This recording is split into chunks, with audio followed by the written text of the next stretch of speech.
$7,000. Imagine what we'll pay for a good trade. And our non-commissioned sales staff is paid on your satisfaction, not how much you spend. So buying at Bennett's always a pleasure with no need to negotiate, plus there's never any sales pressure. Get to Bennett Chevy during our March Markdown event and find new roads. Bennett Chevy, Egg Harbor Township, and BennettChevy.com.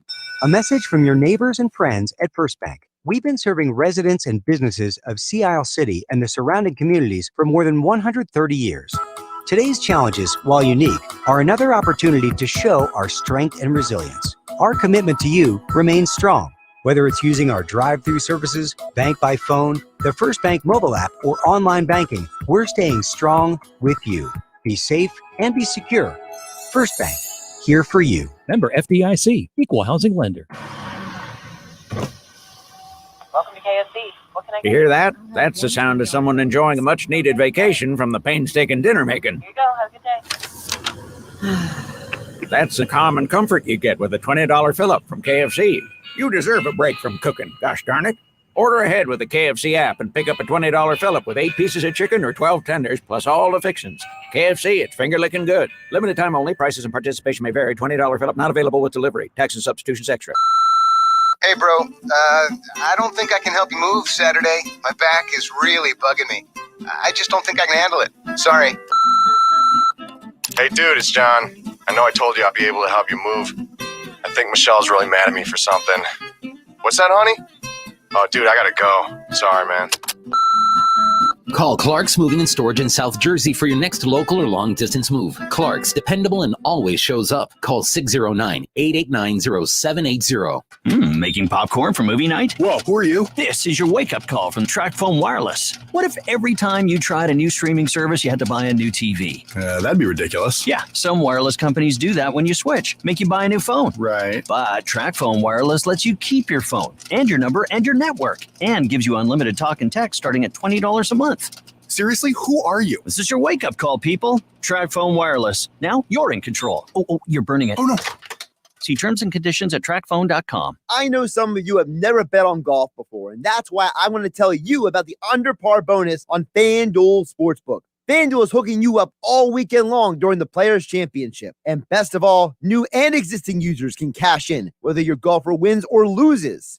Here's how it works. You'll get up to $5 in site credit for each stroke your golfer finishes the tournament under par. Just spin the under par wheel to determine your bonus. All you have to do is bet $50 or more on the outright winner. Just be sure to get your bet in before the Players' Championship tees off to be eligible. FanDuel Sportsbook is the official betting operator of the PGA Tour. That means there are even more ways for you to win all tournament long. Don't miss out on the golf action. Download the FanDuel Sportsbook app and sign up with my promo code Hennig so you can cash in with the Players' Championship. That's promo code Hennig on FanDuel Sportsbook.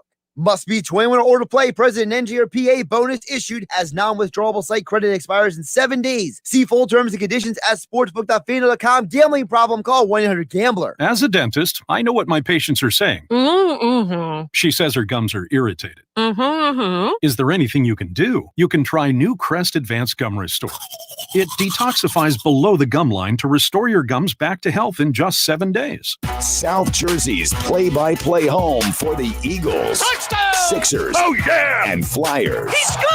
97.3 ESPN, WENJ, WENJ HD Millville, Atlantic City, a Town Square media station. This is the Sports Bash with Mike Gill on 97.3 ESPN. Now, live inside the Matt Black Kia Studios, here's Mike Gill.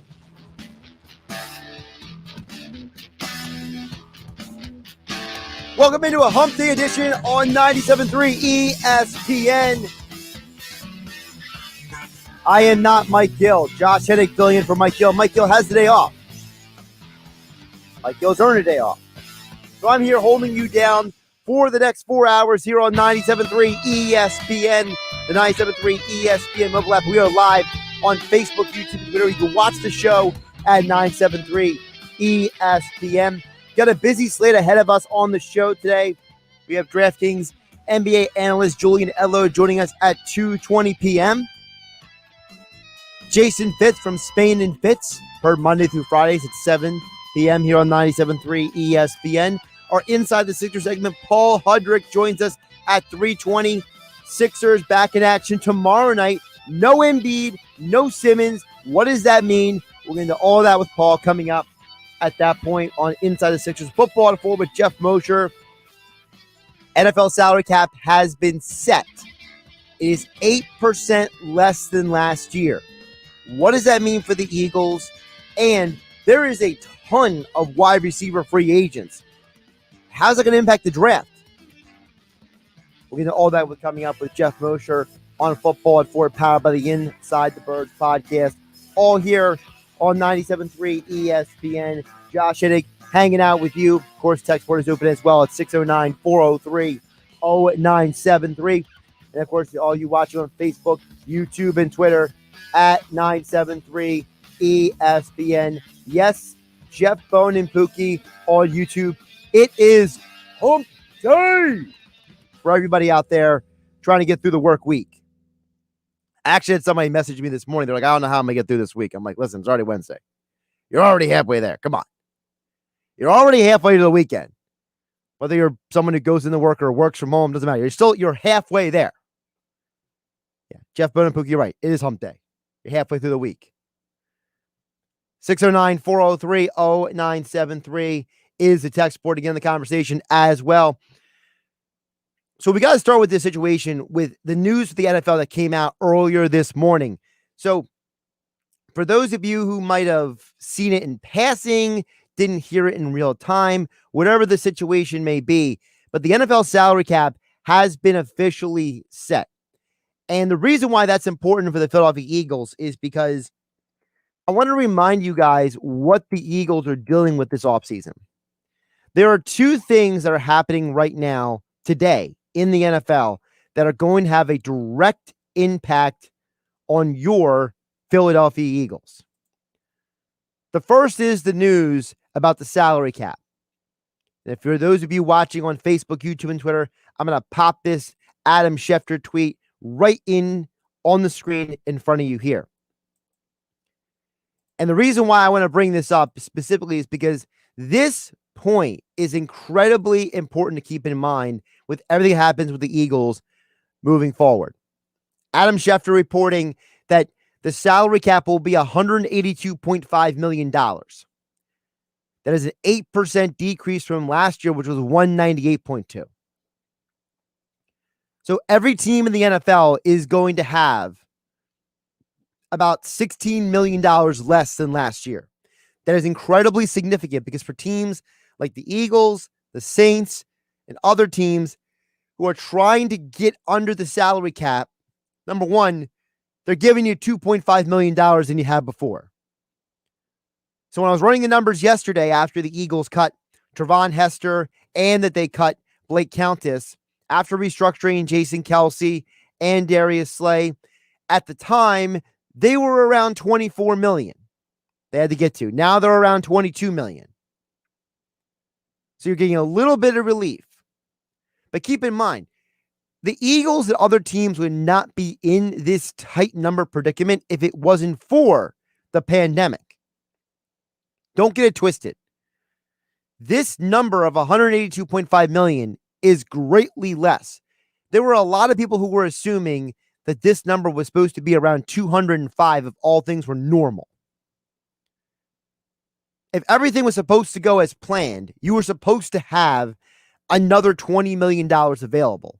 So for a team like the Eagles, they wouldn't need to cut another $22 million off their budget. They would have to cut another $2 million. That's a huge difference. For a team like the Saints, who started out with 78, they're down to 50 million right now. They're not going to re-sign Emmanuel Sanders. The impact of that coming up in a bit. All of these things add up to the reality that this is going to be an offseason of a ton of change.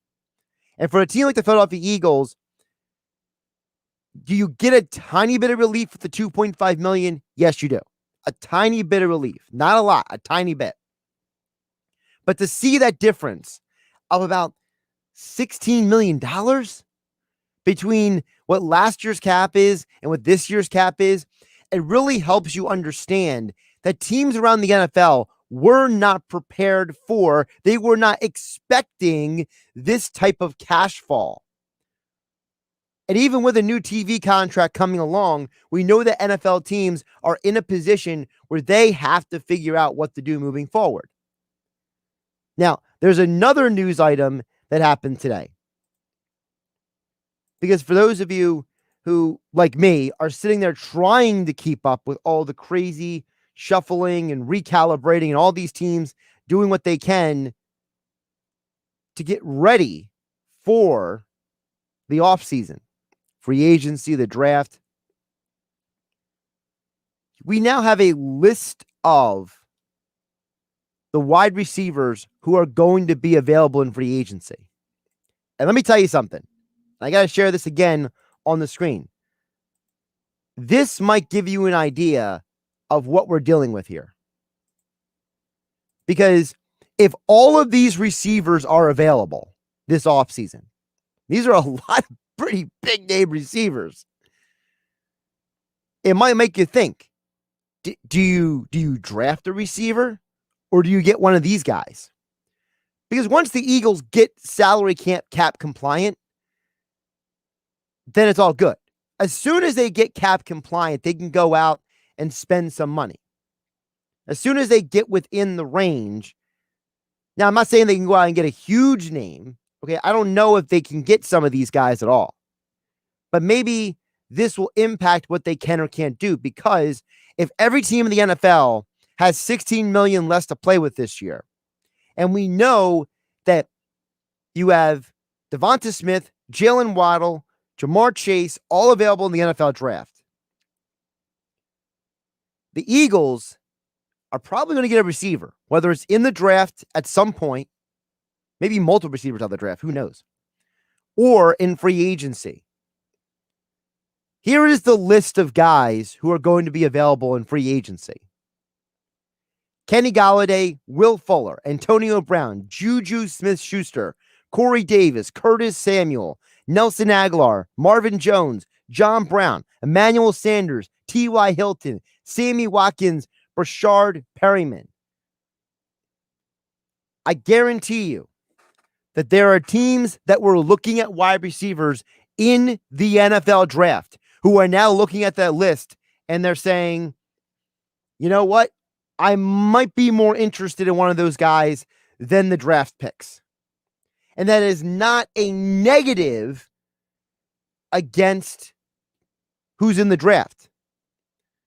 Who is available in free agency right there in front of you? If you're watching on Facebook, YouTube, and Twitter, or as I just read to you here on 97.3 ESPN FM on the radio, all of those guys, there are teams that are going to say, you know what? I would rather have Kenny Golladay over Jalen Waddle. There is somebody who's going to say, I would rather take Juju Smith-Schuster or Emmanuel Sanders for my football team than draft Jamar Chase or Devonta Smith. I think that's a big part of this for the Eagles. The Eagles are not just going to look to build around Jalen Hurts, as the report came out earlier this week. Jeffrey Lurie is telling the team, you better build around Jalen Hurts. You better put him in a position to be successful. So whether it's wide receiver in the draft or wide receiver in free agency, the Eagles have options because they're going to get cap compliant. All right. You're not going to go into free agency not cap compliant because you don't want to deal with the financial ramifications. But once you get cap compliant, you get your financial affairs in order and figure that all out, you're going to have to make a decision. Do you go with one of the three wide receivers in the draft or other receivers? Okay. It's not just the receivers who are available in the top 10. It's the receivers who are available throughout the whole draft. You've heard me say before here on 97.3 ESPN, I would love to see Jonathan Adams of Arkansas State in an Eagles uniform. The Eagles have multiple picks in the mid to late rounds. You got 2 fifth-round picks. You better use one of the fifth-round picks on a guy like Jonathan Adams. The dude is a physical freak. We need more athletes on this football team. Listen, I was listening to the Q&A podcast on the Inside the Birds podcasting network with Jason Avant and Quentin Michael. And we'll have Jeff Mosher to join us at Football at 4 to get more into that podcast and what they said. But one of the things they said is that they were describing the receivers about how J.J. Arcega-Whiteside, he's just not very athletic. And how Travis Fulgham is the opposite, how athletic and how twitchy he is. I need more guys like Fulgham on this team. Listen, Rager is fast and explosive and all that good stuff. But I need more athletes. You can never have enough athletes on this team. So if I'm the Eagles, if I'm looking at the draft and whoever I get in the first round, I'm still going to get a guy like Jonathan Adams later in the draft. If I have a chance to sign any of these receivers, there's two names that stand out from the receivers who are available. The first name that stands out is T.Y. Hilton, because he is a guy that worked with Nick Sirianni in Indianapolis. That definitely intrigues me. And he's probably not going to cost you a ton of money. He's not going to be a guy that's going to break the bank.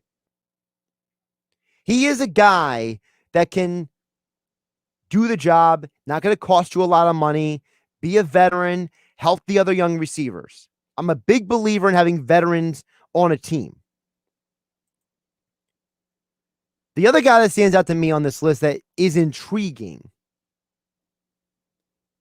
is John Brown. John Brown is a straight speed threat.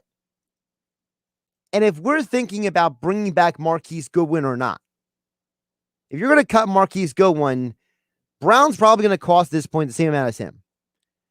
I look at this list. Kenny Galladay probably might cost a huge number. Might not be able to afford him. Juju, I don't know how long he's going to be a free agent anyway. He's probably going to cost a nice number as well. Marvin Jones is interesting. I don't know what he's asking for on the market. Emmanuel Sanders, would love to have him. Probably going to have a nice asking price. Sammy Watkins, zero interest. The guy can't stay healthy. Sadie Will Fuller, zero interest. Guy can't stay healthy. Corey Davis, zero interest. The guy can't stay healthy. So I have no interest in guys who can't stay healthy. But I am interested in guys who can make an impact on this football team. Text board open 609-403-0973. We also got people watching on Facebook, YouTube, and Twitter here on the Sports Bash on 97.3 ESPN FM. I want to pop up a couple comments here on the stream. Of course, we have Julian Edlow to get more into the NBA coming up from DraftKings in about 6 minutes from now. Watching on YouTube, Inars latest. If I'm saying your name wrong, my bad. But I did my best. Says Eagles should try to sign Galladay. Listen, I'd love to see Kenny Galladay in the Eagles uniform, but I just think he's going to cost too much money. Just too much money. I just don't see a scenario where the Eagles can get enough salary cap out of the way to afford a guy like that. Unless it's maybe like a sign and trade, but I don't think Detroit wants to do that because Detroit's just a totally different situation than you are. Alan watching on Facebook at 973 ESPN says Jalen Hurts did what he did last year with next to no weapons. Listen, you're right. He had 4 games with basically the skeleton crew of the team, and one of them being Alshon Jeffrey, who will not be here next year. You didn't restructure his contract for nothing, guys. He is not coming back next year. So if you give Hurts anything, you're going to be better. And I think Jalen Reagor is going to be better next year now that the Eagles finally have a wide receiver coach who's here for more than 1 year.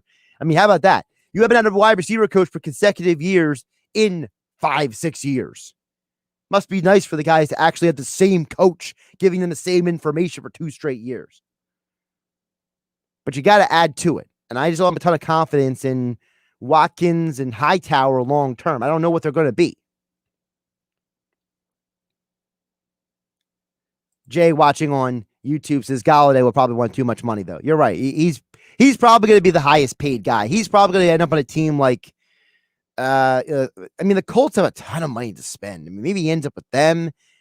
Maybe he goes to the 49ers. I mean, there are a couple teams out there that have money to spend. Listen, if you're the Seattle Seahawks, you want to keep Russell Wilson happy, go get Kenny Galladay. That's what I would do. If you're the Seahawks. Eagles, I just don't know if they have the money for it. You're right, Jay. By the way, Jay's got a nice Jay, is that Randall Cunningham on Sports Illustrated as your avatar? That's a pretty sweet avatar you got going on. It looks like Randall on the cover of Sports Illustrated. The way it shows up on my screen here, it's a little bit small.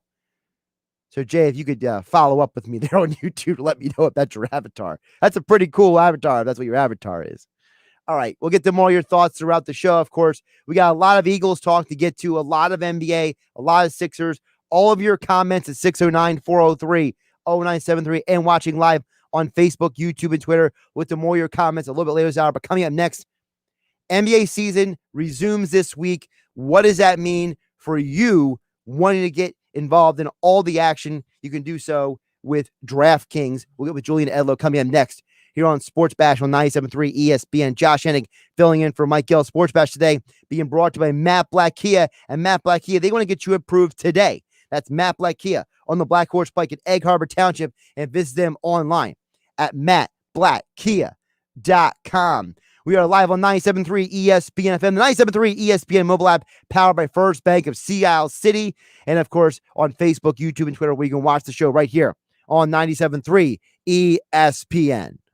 It's Sixers basketball tomorrow on 97.3 ESPN with the voice of the 76ers, Tom McGinnis, calling all the exciting play-by-play action. Backing, turning, hanging, firing. It's gone. Tobias Harris. He can't be stopped in OT. The Sixers are in Chicago to face the Bulls. Coverage begins at 8 p.m. Philadelphia 76ers basketball on your radio home of the Sixers in South Jersey. 97.3 ESPN. Today just got a little more exciting because you have the chance to win $155 million with Powerball. Talk about a way to really shake things up. So keep it interesting and take your shot because anything can happen in Jersey. Oh, yeah, it's on at Matt Blatt Nissan. The all-new Matt Blatt Nissan is receiving a special allocation of new Nissans, and we need your trade. So get out of that old car, truck, or SUV and into a brand new 2021 Nissan Murano. $5,000 off MSRP, plus 0 down and 0% APR financing for 60 months on new in-stock Nissan Sentras and Altimas. Matt Blatt Nissan on the Black Horse Pike in Egg Harbor Township next to Home Depot wants to approve your credit today so you can drive a new Nissan with 0 down payment and 0% APR financing, plus our fast track checkout online at mattblattnissan.com. So bring any trade to Matt Blatt Nissan on the Black Horse Pike in Egg Harbor Township or at mattblattnissan.com. On approved credit, negative equity will be refinanced into new vehicle. All factory rebates and incentives to dealer. Not all will qualify. 0% APR financing based on $13.33 per $1,000 borrowed. Murano 8 to choose. Offers can't be combined. Call 888-731-5030 for all the details. It's on at Matt Blatt Nissan on the Black Horse Pike, Egg Harbor Township.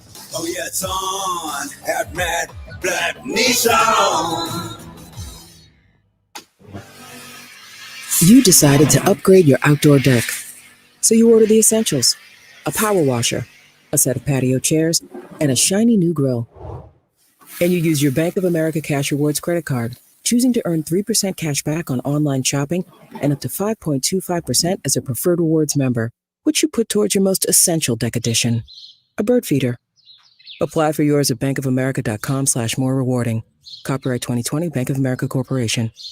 I struggled with symptoms like frequent gas and stomach pain for years. I was bloated all the time with daily diarrhea. At first, I thought it was what I was eating. I kept thinking it was stomach issues. So I did my research and talked to my doctor, and we finally uncovered the truth. It was actually EPI. Exocrine pancreatic insufficiency, or EPI, is a condition where your pancreas is unable to help break down your food. It can lead to symptoms like diarrhea, gas, bloating, stomach pain, unexplained weight loss, and oily stools. And EPI symptoms can be confused with those of other common digestive conditions, like irritable bowel syndrome, Crohn's, and celiac disease. So getting to the right diagnosis meant being more open with my doctor about the severity of my symptoms and how often they were happening. But there's good news. EPI is manageable, so don't wait any longer. Use the symptom checker at identifyepi.com and schedule a visit or call with your doctor to ask, could I have EPI? Sponsored by AbbVie. East Coast Roofing and Siding, protecting what you love and own. East Coast Roofing and Siding, trust us with your family and home. Hi, I'm Larry Styler. And I'm Sean Styler. We'd like to remind you that East Coast Roofing, Siding, and Windows is a professional business open year-round and has been serving South Jersey since 1979. It seems, however, that many of you feel sorry for us in the cold and hold off calling until spring, along with everyone else. The truth is, we and our families eat as much in the winter as we do in the summer. So call us now while prices and wait times are at their lowest and learn how great financing plans can help you. And please don't feel bad. We have Long Johns and we'll wear them. So call 646-1444 or visit us online at eastcoastroofing.com. If you'll call, we'll show up. East Coast Roofing and Siding. Trust us with your family and home. Liberty Mutual Insurance Company presents and Doug. Okay, class, let's bump it up to 9. Come on, Limu, keep pedaling. We got to build our endurance to let more people know that Liberty Mutual customizes your car insurance, so you only pay for what you need. Pick up the pace, bird legs. Hey, don't talk to Limu like that. I'm not, I'm talking to you. Liberty, liberty, liberty, liberty. Get a customized quote at libertymutual.com. The COVID-19 vaccines are starting to become available across the country. Now is the time to get informed. Get the latest information at getvaccineanswers.org. It's up to you. A message brought to you by the Ad Council and the CDC. You can watch the Sports Bash live now on Facebook, YouTube, and Twitter. Search 97.3 ESPN or visit our website, 973ESPN.com. Josh Hudrick here, filling in for Mike Gill here on a hump day, a Wednesday edition of the Sports Bash on 97.3 ESPN. Coming up, we got DraftKings NBA analyst Julian Edlow joining us live on the Boardwalk Honda Hotline. I want to remind you about DraftKings. DraftKings is the number one sports book and, of course, the number one for college basketball as well. Listen, there's a college basketball game every single night. The NBA starts up in 2 days. That's on every single night. And right now, all it takes is for one three-pointer to be hit, and you have a chance to win $100. It's a no-brainer. When the NBA season resumes, DraftKings already paid out over $7 billion to its customers, and you could be one of those people. All you got to use promo code 973 for new customers. When you sign up to play with DraftKings Sportsbook, the code 973, when you sign up with DraftKings Sportsbook. And speaking of DraftKings, joining us right now on the Boardwalk Honda Hotline, Julian Edlow, as you see him live in the virtual flesh on YouTube, Facebook, and Twitter. Julian, how you doing today? I'm doing well. How about you, Josh? Doing pretty good. You know, obviously the NBA is getting ready to resume here. And I got to ask you, now that the All-Star game is done, now that it's all out of the way, aside from the obvious, about the MVP races and all that kind of stuff, what are some of the things that you're looking forward to as the NBA season resumes? Because I feel like it's almost going to fly under the radar a little bit initially because with college basketball on right now. Yeah, it's definitely, conference tournament week. I think a lot of eyes are on that. Selection Sunday coming up in the tournament, and we got robbed of it last year. The NBA resumed. College basketball didn't. So it's exciting to have the first tournament in a couple of years, and a lot of eyes are on that, including mine. I'm excited for the college hoops. But I think the NBA getting back into the swing of things, it's a different second half than usual. Normally we come out of the All-Star break, and, it's the second half, quote unquote. It's more of a quarter of a season, really, or closer to it, or a third at least. And who the good teams are. We're coming down the stretch. This time around, we have more games in the second half. Teams have to make up all those postponements, play a lot of back-to-backs, things of that nature. You have teams like the Knicks, who are deep in the Eastern Conference playoff picture with a 4 seed. Odds-wise, they are still favored at most books to miss the postseason. You've got teams like the Warriors sitting in a 9 seed that most believe will be in the postseason. So I just think it's going to be normally coming out of the break. It's like, all right, here's what's going to happen. We're going to play the rest of the regular season out and get to the playoffs. Whereas now we still have some serious things in terms of the standings to decide who the good and bad teams are, and getting through the most difficult portion of the schedule. Now, you mentioned difficult parts of the schedule. We know that some of these teams had to make up games as well in the second half. And I got to wonder, some of these teams are going to run out of steam, right? I'm looking at some of these teams that lost games, chunks of games for some of them. not just for COVID, look at the teams in Texas. They lost games because of the storm that went through there. So some of these teams, you got to wonder as you're going through whether you're jumping on DraftKings, the sports book to drop a bet, or maybe you're jumping on the DFS lineups and you're thinking, maybe the Mavericks or these other teams, they might be a little bit more tired than some of these other teams are playing against. It's going to be a narrative in the second half that we've never really seen before. You're going to want to look at back-to-back numbers in terms of teams against the spread on the second night of a back-to-back. Luka Doncic in general, I know, just point prop wise, his production has been worse. He shoots worse when playing on the second night of a back-to-back, and he's obviously a big piece of what Dallas does, and Dallas has a lot of games to make up. So pieces are going to fall into place, trends that, looking at numbers against the spread on the second night of a back-to-back or off a loss or whatever, that's normal handicapping in the NBA. But I think it's going to be even more important this season, and we're going to have larger sample sizes of it this season given the state of the NBA. So, yeah, I think there are some teams that, like I said off the top, the standings are generally the standings at this point, and they mix around a little bit. There's some 8-9 seed battles that will go on or whatever.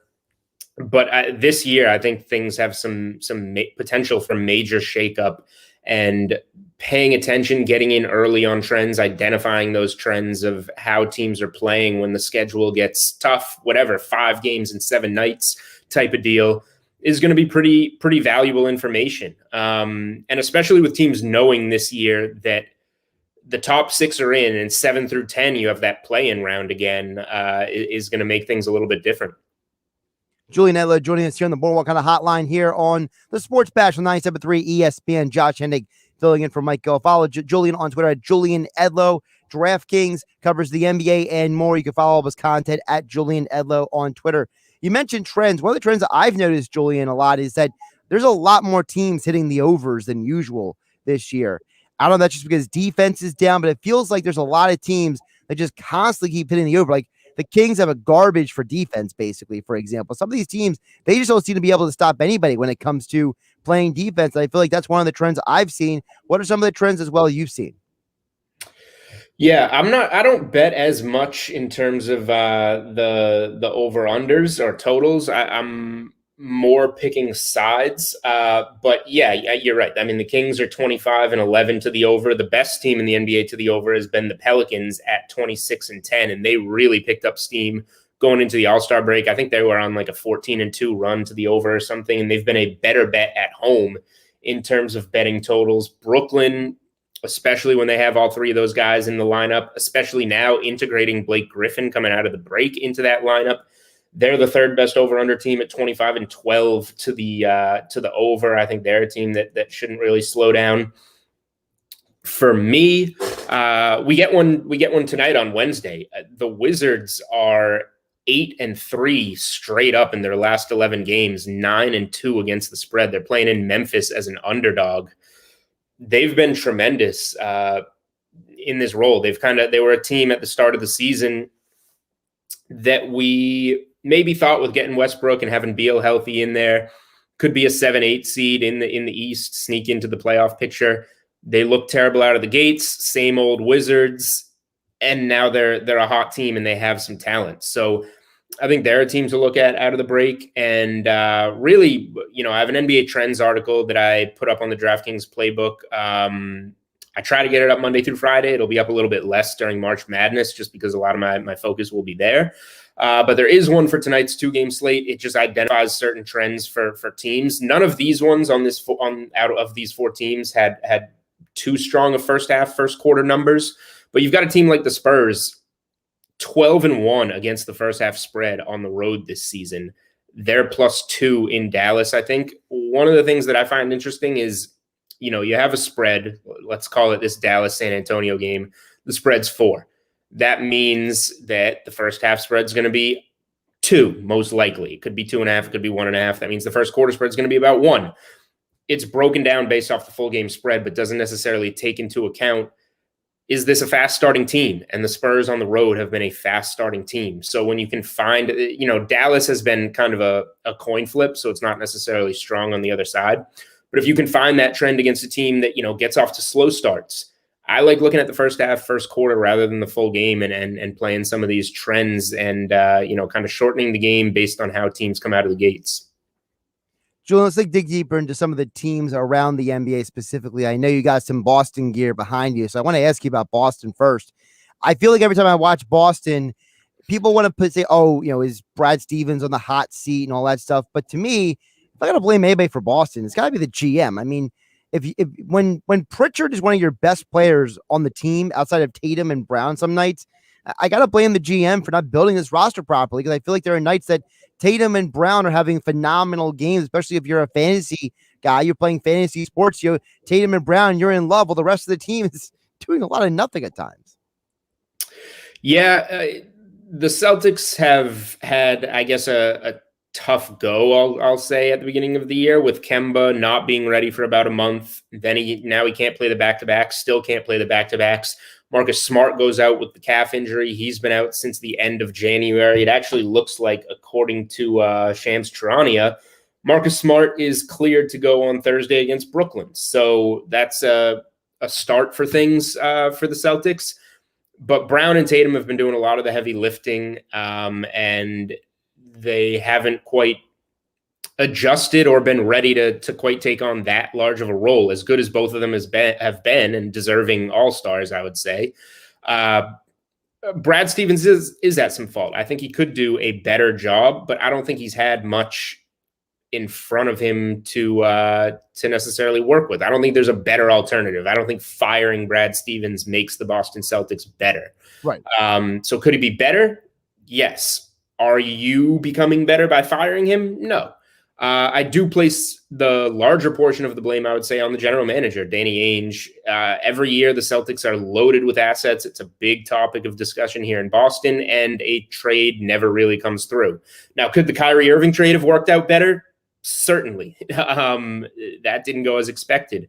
Even the Kemba Walker trade hasn't been the success that you maybe thought it would be so far. So they're taking some chances in the offseason, but I think in season, dumping off some of these picks that have wound up being meaningless, using assets to improve, using this now TBE that you got for Gordon Hayward. I don't know what you're going to find for it that would have been better than taking Miles Turner and Doug McDermott off of Indiana's hands. I think that was a mistake, no matter what you use the TBE on if you're Boston.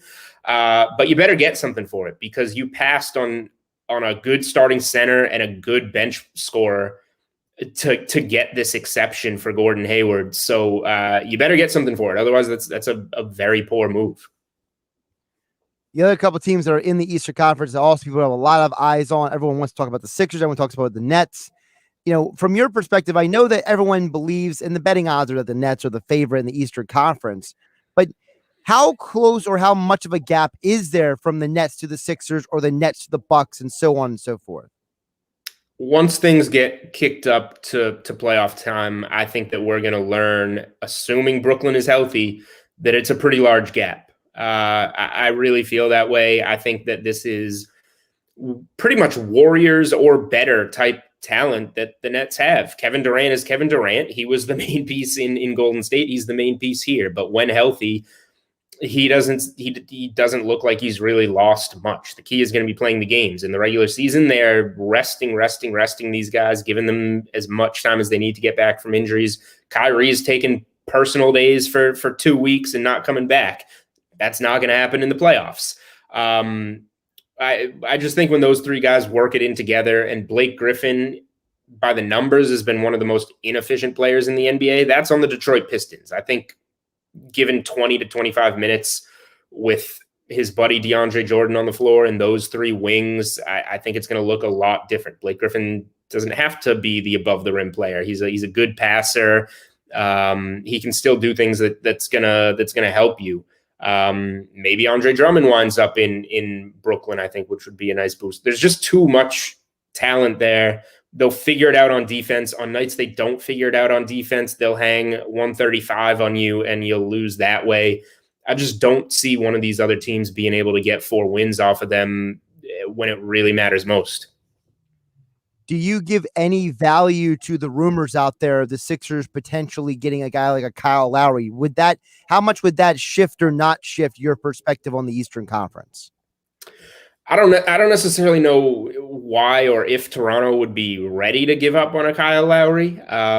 Like they gave up on DeMar DeRozan, who was there forever. That was what got them Kawhi Leonard and got them a championship. I don't know if they necessarily need to blow things up from a Raptors perspective, but let's just say they do. From a 76ers standpoint, depending on what you give up, it helps a lot. If you've got Lowry on the floor with Curry, Simmons, Embiid, and Harris, that's a good five. I don't think it's as good as Brooklyn's five. I would still favor Brooklyn.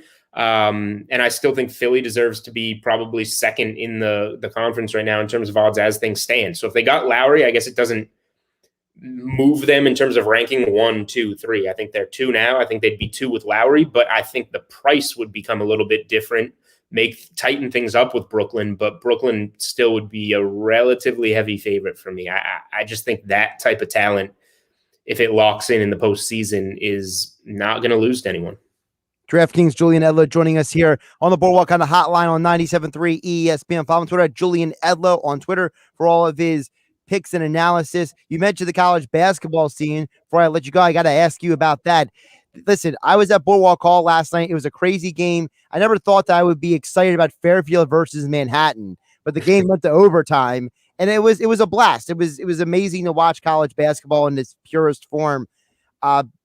Aside from the MAC, because nobody really cares about the MAC as much as the MAC does. But listen, look, there's a lot of interesting matchups in the conference tournaments this week. Are there any specific teams or conferences that you're focusing in on? I know a lot of people are looking at Duke. Can they make a run in the ACC? People are wondering about what's going to happen with the Big 12. What are your thoughts on the conferences this week and who are you watching closely? Yeah, I mean, I'll be watching it all. I think that it's just fun for March to be here, and 11 a.m., noon, we got games that we can do something with. That's just fun, and it's more fun when you're on the right side of those games if you're betting them. So, just being in March after not having it last year, I think is going to be great. I'll be looking at all the conferences in terms of where the firepower is. Like, I just think the Big 10 and the Big 12 are absolutely loaded. Those are going to be amazing conference tournaments. You look at the Big 12, like the 4-5 matchup is going to be West Virginia, Oklahoma State. That's a heavyweight battle right there. And the winner is going to go play Baylor, who deserves to be the odds-on favorite in that conference. Kansas has some COVID issues on the other side of the bracket. I think that makes the Texas Tech game all that much more important, because I really like the winner of that game to defeat Kansas and go to the conference championship against Baylor. So if you want to bet like Texas or Texas Tech from a future standpoint, I think you're getting a good number now. And then you can kind of hedge out against Baylor in the championship game, assuming that you don't like them in that spot. And then you go to the Big 10. Illinois just had as good a week as any team all season, I think, in college basketball. Road wins against Wisconsin, Michigan, and Ohio State. Michigan's still right up there, obviously. Ohio State is going to be a 2 seed. Those two before Illinois and Michigan, those are 1 seeds, and the conference is deep. So I think those two are going to be the best conference tournaments, just in terms of having that like Final Four feeling when we kind of get down the line there to the weekend. Of course, you get all the action with DraftKings, DFS, Sportsbook. It's all there. Julian Edlow has all the coverage right there. Follow him on Twitter at Julian Edlow. All of his coverage right there on Twitter. And as all guests, he appeared on the Boardwalk Honda Hotline. Great stuff today, Julian. It's good to see you in the virtual flesh here. Yeah, good to see you too, Josh. First time doing this on video. Appreciate the invite. Yeah, I do like the fact that you have the little jersey. It's not prominently displayed, but it's like right there in the bottom. Yeah, the right hand, just to let you know it's there, kind of thing. I gotta get that one up on the wall. Game worn, Reggie Lewis. There you go. I like it. It's a nice pull by you. Good job, man. Thanks. Julian Edlow, as all guests appear on the Boardwalk on the Hotline. Have a good one, man. Can catch you later. All right, you too. Thanks, Josh. Josh Hennick here on the Sports Bash on 97.3 ESPN. As I mentioned earlier, you want to sign up with DraftKings. That is promo code 973 ESPN. You sign up with DraftKings. All kinds of great odd boosts every day. All kinds of boosts and multipliers. I know they got a lot of boosts right now for college basketball this week. I was looking at some of them earlier today. Some crazy boosted odds, but you only get them with DraftKings. Must be 21 or to play. Gambling problem? Call 1-800-GAMBLER. See full terms and conditions at sportsbook.draftkings.com. Josh Hennick here on the Sports Bash, filling in for Mike Gill on 97.3 ESPN. We will get back to your texts and thoughts at 609-403-0973. Yes, I see you, Geoff, Bone, and Pookie, Lake Show. He's dropping there, watching on YouTube. Listen, to me, the Lakers come down to one thing. If Anthony Davis is healthy, they have a chance. If Anthony Davis isn't healthy, I just have no faith in it.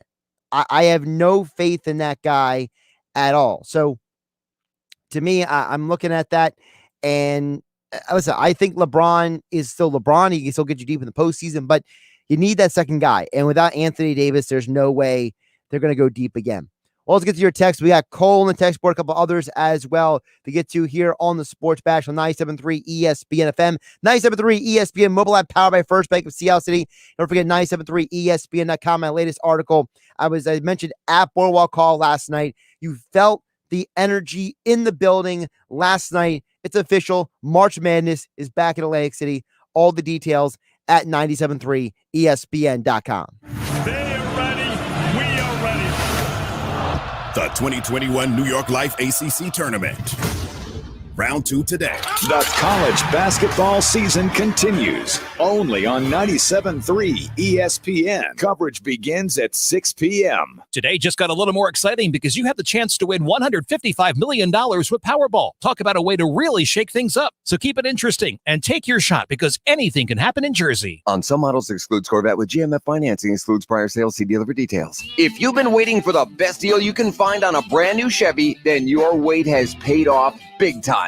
Right now, during Bennett Chevy's March Markdown event, you can save up to 25% off many of our most popular models. That's right. With Bennett Chevy's famous GM supplier employee pricing, plus you keeping all the rebates, that's up to a whopping 25% off MSRP. Plus, for a limited time, there's 0% financing available on our hottest Chevy models. Got an old beater? Get it to Bennett for an unbeatable $7,000 minimum towards any pre-owned vehicle in stock. That's at least $7,000. Imagine what we'll pay for a good trade. And our non-commissioned sales staff is paid on your satisfaction, not how much you spend. So buying at Bennett's always a pleasure with no need to negotiate, plus there's never any sales pressure. Get to Bennett Chevy during our March Markdown event and find new roads. Bennett Chevy, Egg Harbor Township, and BennettChevy.com. If you're struggling with a drug or alcohol addiction, now is the time to take action and get professional help. Call Recovery Centers of America at 1-888-RECOVERY today. You are worthy of recovery from your addiction, and calling RCA will be your first step in getting the help you need. Recovery Centers of America answers the phone and admits patients 24/7, and because safety is a top priority, all patients and staff are routinely tested for COVID-19. RCA's expert team of physicians and medical professionals will treat you with compassion and dignity and provide an evidence-based treatment plan that is custom-tailored to your specific needs. Recovery Centers of America at Devon and Lighthouse are local and in-network with insurance providers, so they're best-in-class inpatient and outpatient care, offered both in-person and via teletherapy, is affordable and accessible. Make this the year you conquer your addiction. Call today, 1-888-RECOVERY. That's 1-888-RECOVERY. If you're an athlete or live an active lifestyle, aches and pains can be part of the game. That's where Trifecta Therapeutics comes into play.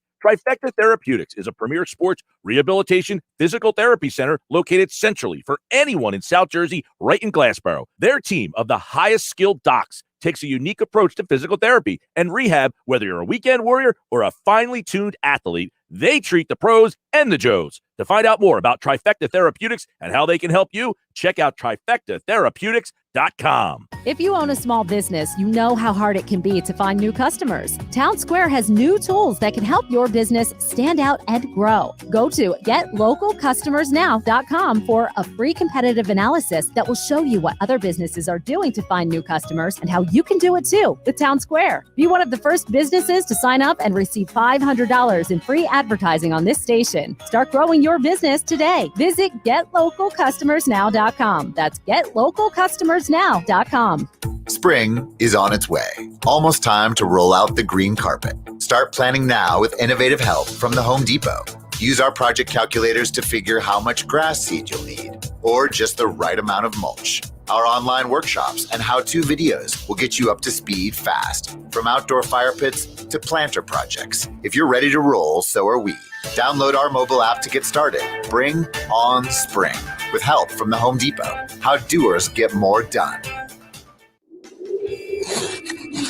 You skipped the New Year's sales, waited out the weather in February, and lucky you, the deals at Sport Hyundai just got way better. For starters, there's 0% financing and no payments for 90 days. After that, very small payments. $174 for a Tucson SE all-wheel drive. A Santa Fe SEL with lots of extras, only $247. Just a couple Hyundai spring upgrade specials at Sport. Get offer details at sporthyundai.com, where Hyundais really do cost less. Now, back to the Sports Bash on 97.3 ESPN.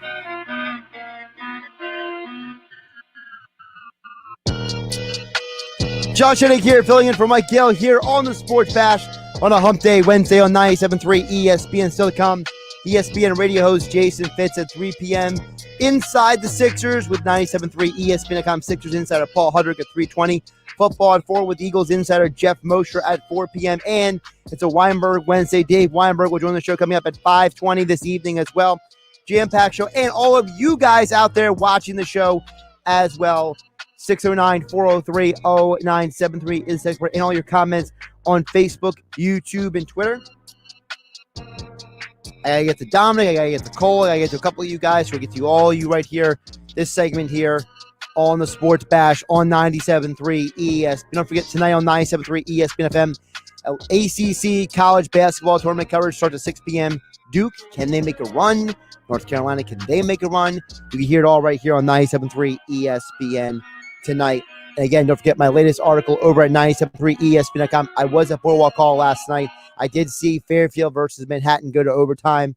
All kidding aside, it actually was a amazing feeling to be in the building last night, basically a year removed from the shutdown last year. I was actually at Boardwalk Hall last year, the day of the Rudy Gobert test, and I looked down at my computer and I saw that Gobert tested positive and they shut down the Jazz Thunder game, and I was like, oh boy, this ain't good. And then the next day, everything, domino effect started. The whole world shut down, and I'm right back at Boardwalk Hall again this year. Mac started my pandemic life. Mac is, I guess, ending my pandemic life, whatever you want to call it like that. But still, I appreciate if you go check out the article, 973ESPN.com. All right, a couple texts here. We'll get to you watching on Facebook, YouTube, and Twitter. 609-403-0973. The texter says, we would not be even looking at wide receiver if a guy who fell to us named Justin Jefferson had been taken last year. What we need is a shutdown quarter. I'm tired of seeing other teams run up all over us. So, a couple things. First of all, so I understand that there's a strong contingent of people who look at our secondary and listen, I'm with you about secondary. I'm not going to disagree with you. We need help. We need a shutdown corner. I'm all for Patrick Surtain or Caleb Farley. I personally prefer Patrick Surtain the second. I know that Andrew Duchecko prefers Caleb Farley. I don't think you can really go wrong with either one. But the Justin Jefferson thing is, here's the problem with the Justin Jefferson thing. I think that people misunderstand the situation because all they do at times, not everybody, but a lot of people, all they do is see stats. They don't actually watch the games.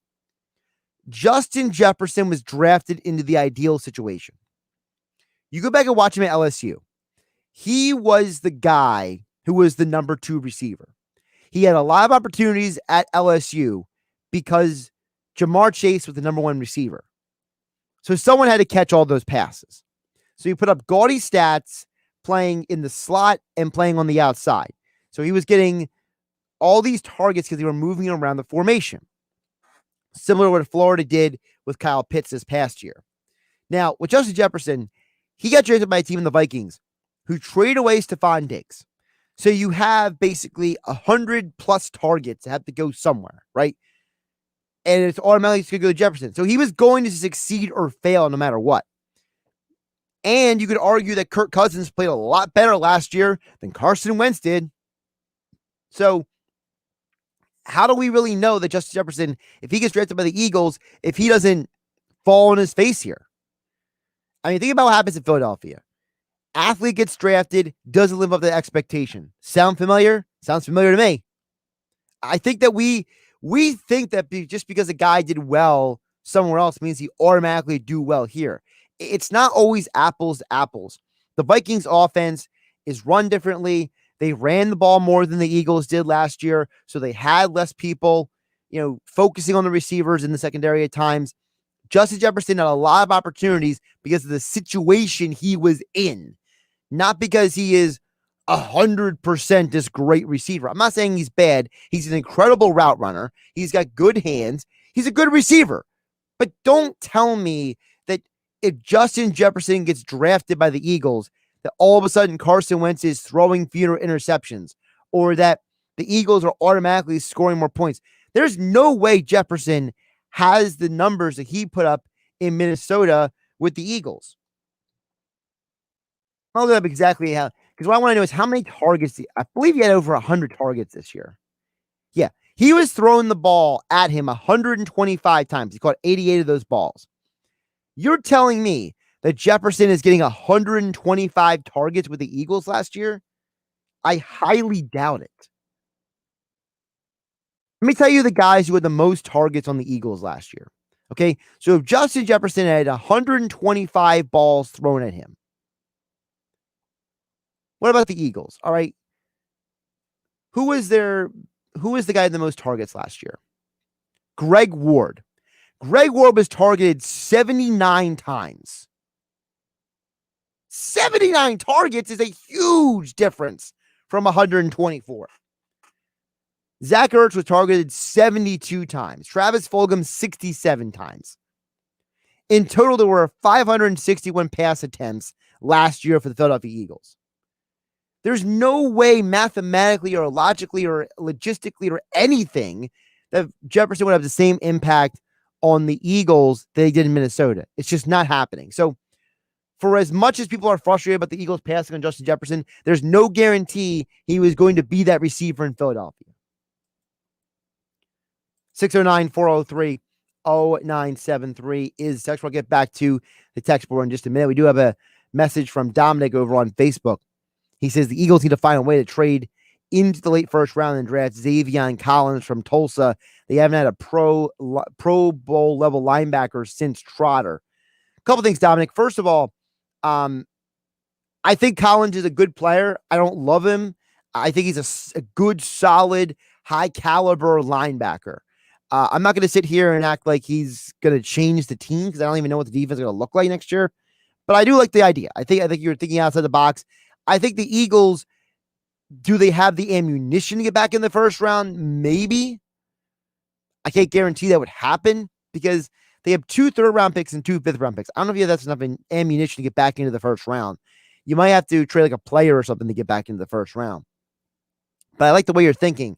Concerning the linebacker position, my problem with linebacker is I don't know what the Eagles' plans are for this upcoming year. I don't know if they're actually planning on using the linebackers differently. I know that Jonathan Gannon's backgrounds with the Colts and with the Vikings. Obviously, the Vikings do value their linebackers. Guys like Anthony Barr and others, they're a huge part of that defense. Whereas in Indianapolis, they have Darius Leonard, who's a phenom. But then the other guys are solid, not elite. So what is Gannon's strategy? Does Gannon say, I need at least one elite or high caliber linebacker?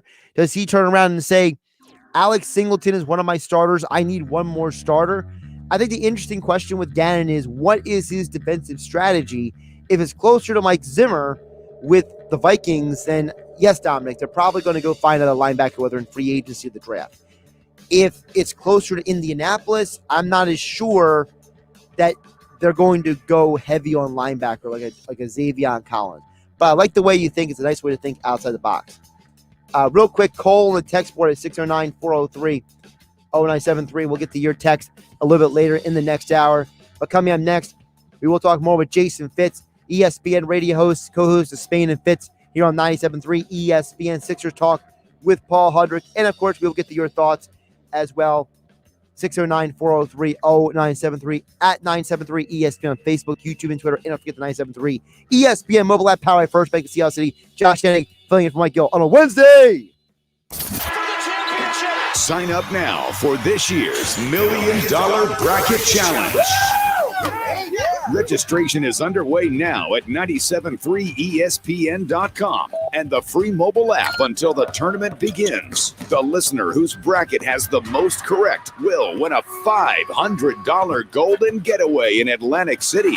Thanks to our friends at GoldenNuggetSports.com. And the top 20 listener brackets will receive a free bet at GoldenNuggetSports.com. So register for the $1 Million Bracket Challenge. Hell yeah! Now at 973ESPN.com or the free mobile app.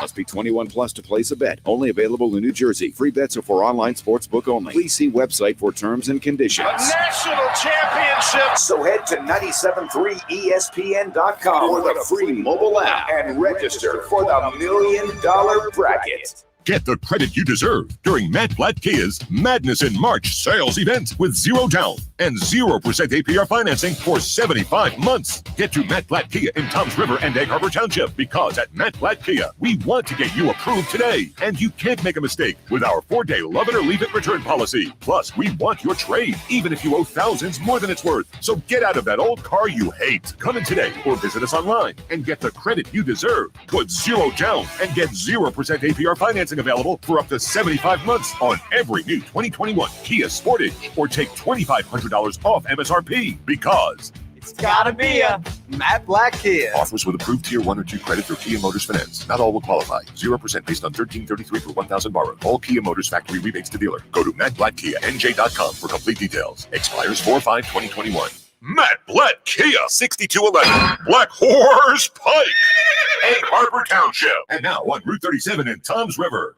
It's Mattress Firm's semi-annual sale, where you can save up to $300 on our top-rated brands like Sealy and Sleepy's.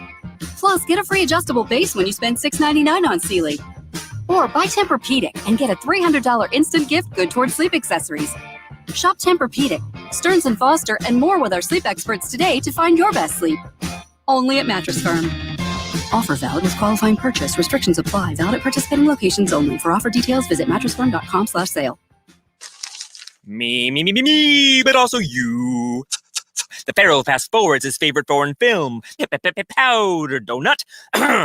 Okay, what's my line? The only line I see here on the script is get options based on your budget with the Name Your Price tool from Progressive.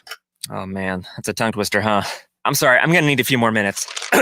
Bulbous Walrus, the Bulbous Walrus. The Name Your Price tool, only from Progressive. The owl ran afoul of the comatose coxswain. Progressive Casualty Insurance Company and affiliates. Price and coverage match limited by state law. Spring is on its way. Almost time to roll out the green carpet. Start planning now with innovative help from the Home Depot. Use our project calculators to figure how much grass seed you'll need, or just the right amount of mulch. Our online workshops and how-to videos will get you up to speed fast, from outdoor fire pits to planter projects. If you're ready to roll, so are we. Download our mobile app to get started. Bring on spring with help from the Home Depot. How doers get more done. Heard the good news about COVID-19 vaccines? They're here, but you can do more than wait for your turn. Here's how. Stay at least 6 feet away from folks you don't live with. And it's risky to be indoors with them too. And masks? Well, they protect both the person wearing them and the folks around them. Wear a mask, watch your distance, and make a big difference now. Learn more about vaccines at cdc.gov/coronavirus. Brought to you by the U.S. Department of Health and Human Services. When you want experience, go for the best. Pick up the phone and call Dennisville Fence. Right now, Dennisville Fence is installing your neighbor's new fence. Right now, another neighbor is signing up for their new fence job.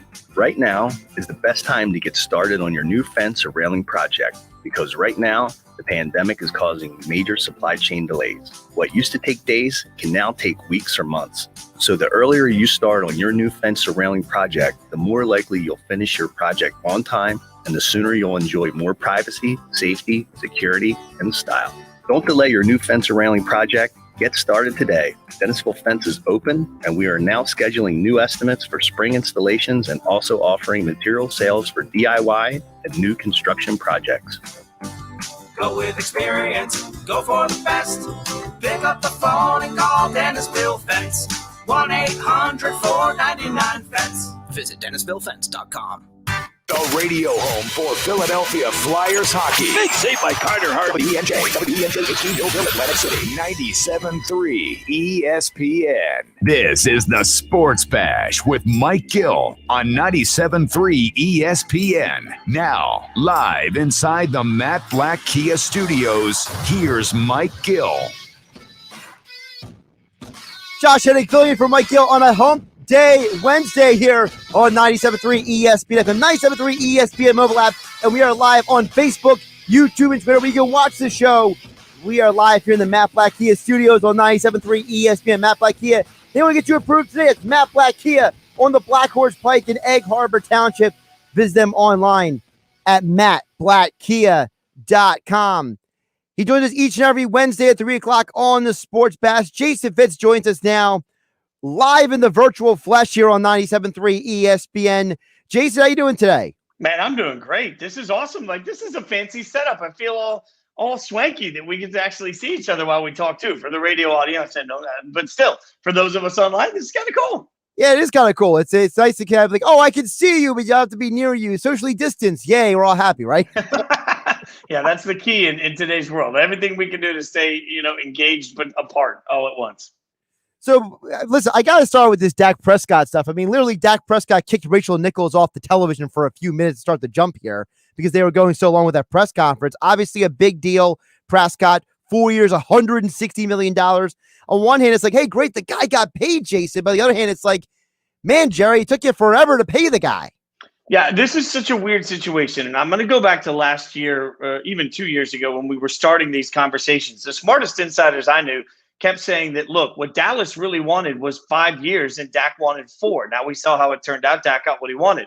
But I think what was misconstrued was any level of, hey, Dallas really isn't all that into Dak. No, they wanted him for longer. The most significant part of this deal is no franchise tag, which means Dallas now has 4 years to get it figured out with Dak and to make sure that they can continue to redo this. This is a real trend-setting deal for the future of all franchises at the quarterback position. Because if you start bending on the ability to franchise tag your quarterback, now you really do have to worry about not just winning games, but creating a culture where you're making your star quarterback happy. Because if you have a Russ situation in Dallas, he's just going to walk out and there's nothing the Cowboys can do about it. That's significant. When you think about it also, people are looking at the numbers so much, but I'm more interested about what happens next because we know Ezekiel Elliott, he could maybe be cut in the next couple of years, right? What does Dallas do on defense? That defense was an abomination last year. People are saying, oh, Dallas is the favorite in the division, but I'm like, great, but Dak had to carry that team last year. So is Dallas going to be able to do much else to improve this team after handing him all the money? I think Dallas gets a little lucky this year because there's going to be value at free agency. You've got a couple of factors here. You've got the fact that the salary cap is lower than anybody would have anticipated. We've known it for a little while, but when they structured their deals, nobody knew this. So that's why we're seeing so many veterans that are being let go right now. So that's going to play into value for everybody. So I could see, but the players are not stupid. They might sign a 1 or 2 year deal that gives them a value. So the Cowboys can get away with this for a year because it gives them a little bit more wiggle room down the road. Going to be a lot tougher. This is what happens. Eventually, you got to find your quarterback. But when you find your quarterback, you better make sure your drafting department is doing everything possible to surround with talent. That's where the Cowboys are going to have to hit home runs every single year now. $40 million a year is the going rate for Dak. Fine, but that means you better be getting cheap labor everywhere else. Jason Fitz joining us here on the Boardwalk kind of hotline here on the Sports Bash on 97.3 ESPN. Josh Hennig filling in for Mike Gill on a Wednesday. Jason, let's stay in the NFC East. The Mortensen report came out, started over the weekend when he was on television, and then he continued on Twitter. And we know if Chris Mortensen's tweeting something, he is 100% serious. Morton is not some habitual tweeter, right? So if he's putting out all this stuff on Twitter about Jeffrey Lurie wants Jalen Hurts, he wants him to be the star, they are going to build around this guy. I mean, that's as money to the bank as you can go. I thought it was very interesting that, listen, the owner is the one who's saying this. And it's not like the GM or the head coach. No, the owner is putting his fist down and saying, listen, we're going to build around this guy. We're going to put him in a position to be successful. Well, and that is a huge statement. It also raises, a real question with what to do at the top of the draft, because I think, you could realistically look at Philly and say, hey, and I've said, should they be out of the quarterback conversation? No, I don't think they should be. I mean, depending on who falls to him, if you have a shot at Justin Fields and you fall in love with Justin Fields, you have an obligation to take a look at him. But when your owner's coming out and making this bold statement Well, now let's see what building means, because that means that suddenly, you can lie to try with the draft to try and get sort of hype built up to give you more trade equity. That makes sense if you're lying about a pro quarterback situation. Everybody thinks you got to move up. I don't think people are going to be trading away the future of their draft to get Jamar Chase, as good as Jamar Chase looks like he's going to be. So for an owner to come out and make such a bold statement that actually in many ways I think decreases their open value on the trade market for that pick, it changes what trades around them. Now you're serious. So now what he's telling everybody in the city, everybody in the halls, everybody in the organization is, hey, go cook with Jalen Hurts. And I think this is an important concept here. Like, we become so obsessed with big name players and we become so obsessed with coaches. It's not about this. This is about, can this coaching staff make the most of the ingredients they have in the chop basket? And that is Jalen Hurts. So now it's going to be up to them to find the right pieces in the draft to complement their quarterback. And if they don't do that, then heads will start to roll. That's the only alternative when your owner is so obvious about what their draft strategy is going to be. And it's interesting also, Jason, because you look at the Eagles' history. They gave Michael Vick a chance. First guy after he came out of prison, right? They gave Kevin Cobb a chance to start. Nick Foles, Sam Bradford, Carson Wentz, Nick Foles. You give everybody else a chance. Why not give Hurts a chance as well? I mean, think about it. Like, this guy, you draft him in the second round. Howie Roseman said, we couldn't pass on this guy. So you know what?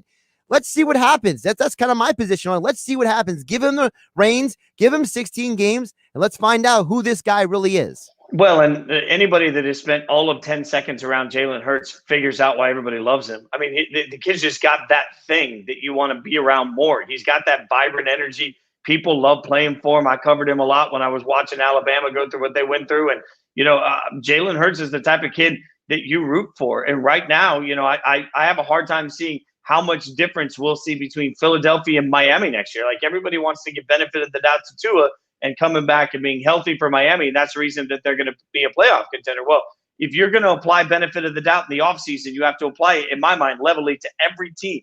So that means Jalen Hurts. If we think that this Philly coaching staff can get the most out of Jalen Hurts, what's that look like? You didn't take him in the second round if you think the best of Jalen Hurts isn't good enough to win you football games. So absolutely, they already went too far in. Like, if you're a poker player, you already put too much in the pot. You're pot invested at this point with Jalen Hurts. Why not at least see how the cards play out from here? Now, speaking of also how the cards play out, I just saw Field Yates tweet earlier. There is a ton of receivers who are going to be available in free agency. Kenny Galladay, Juju Smith-Schuster, Antonio Brown. Does he try to go somewhere else and maybe get a little extra money? You know what I mean?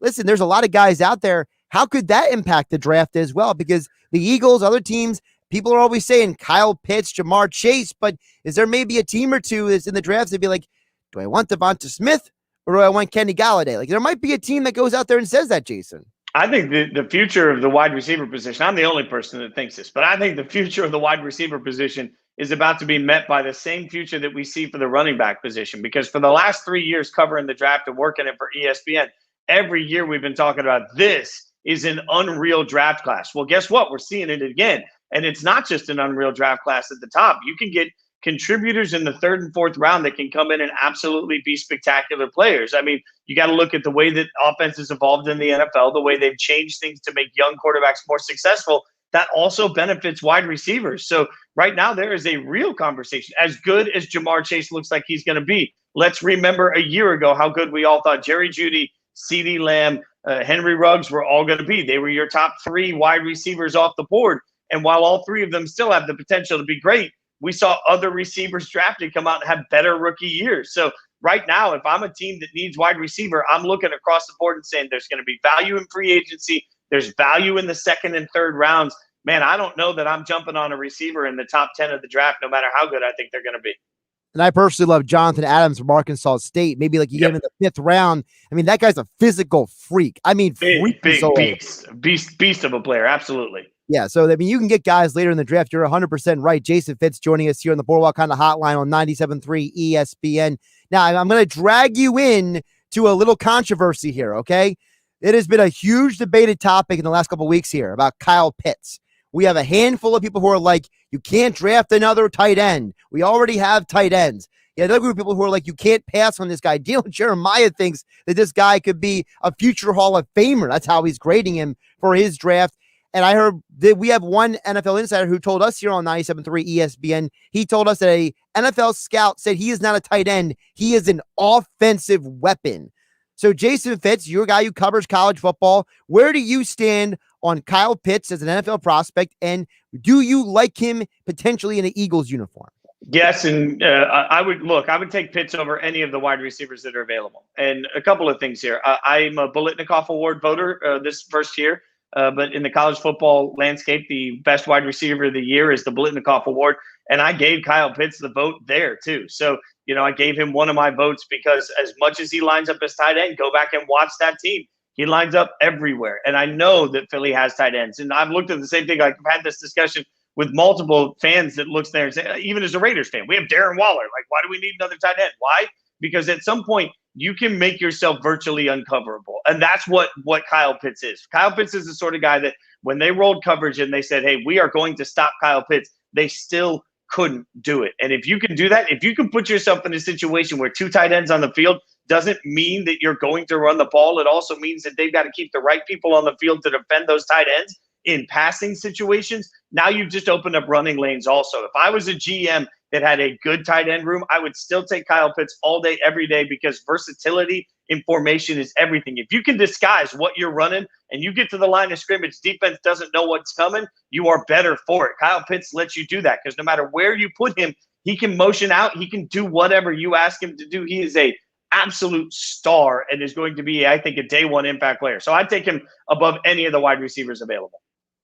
All right, Jason, before I let you go, Spain and Fitz, usually Monday through Friday, 7 o'clock on 97.3 ESPN, but tonight, the ACC tournament, so you get at least a little bit of a breather tonight. I know you were hosting solo on Monday night, which was a little ironic. It was International Women's Day, but Sarah was not there.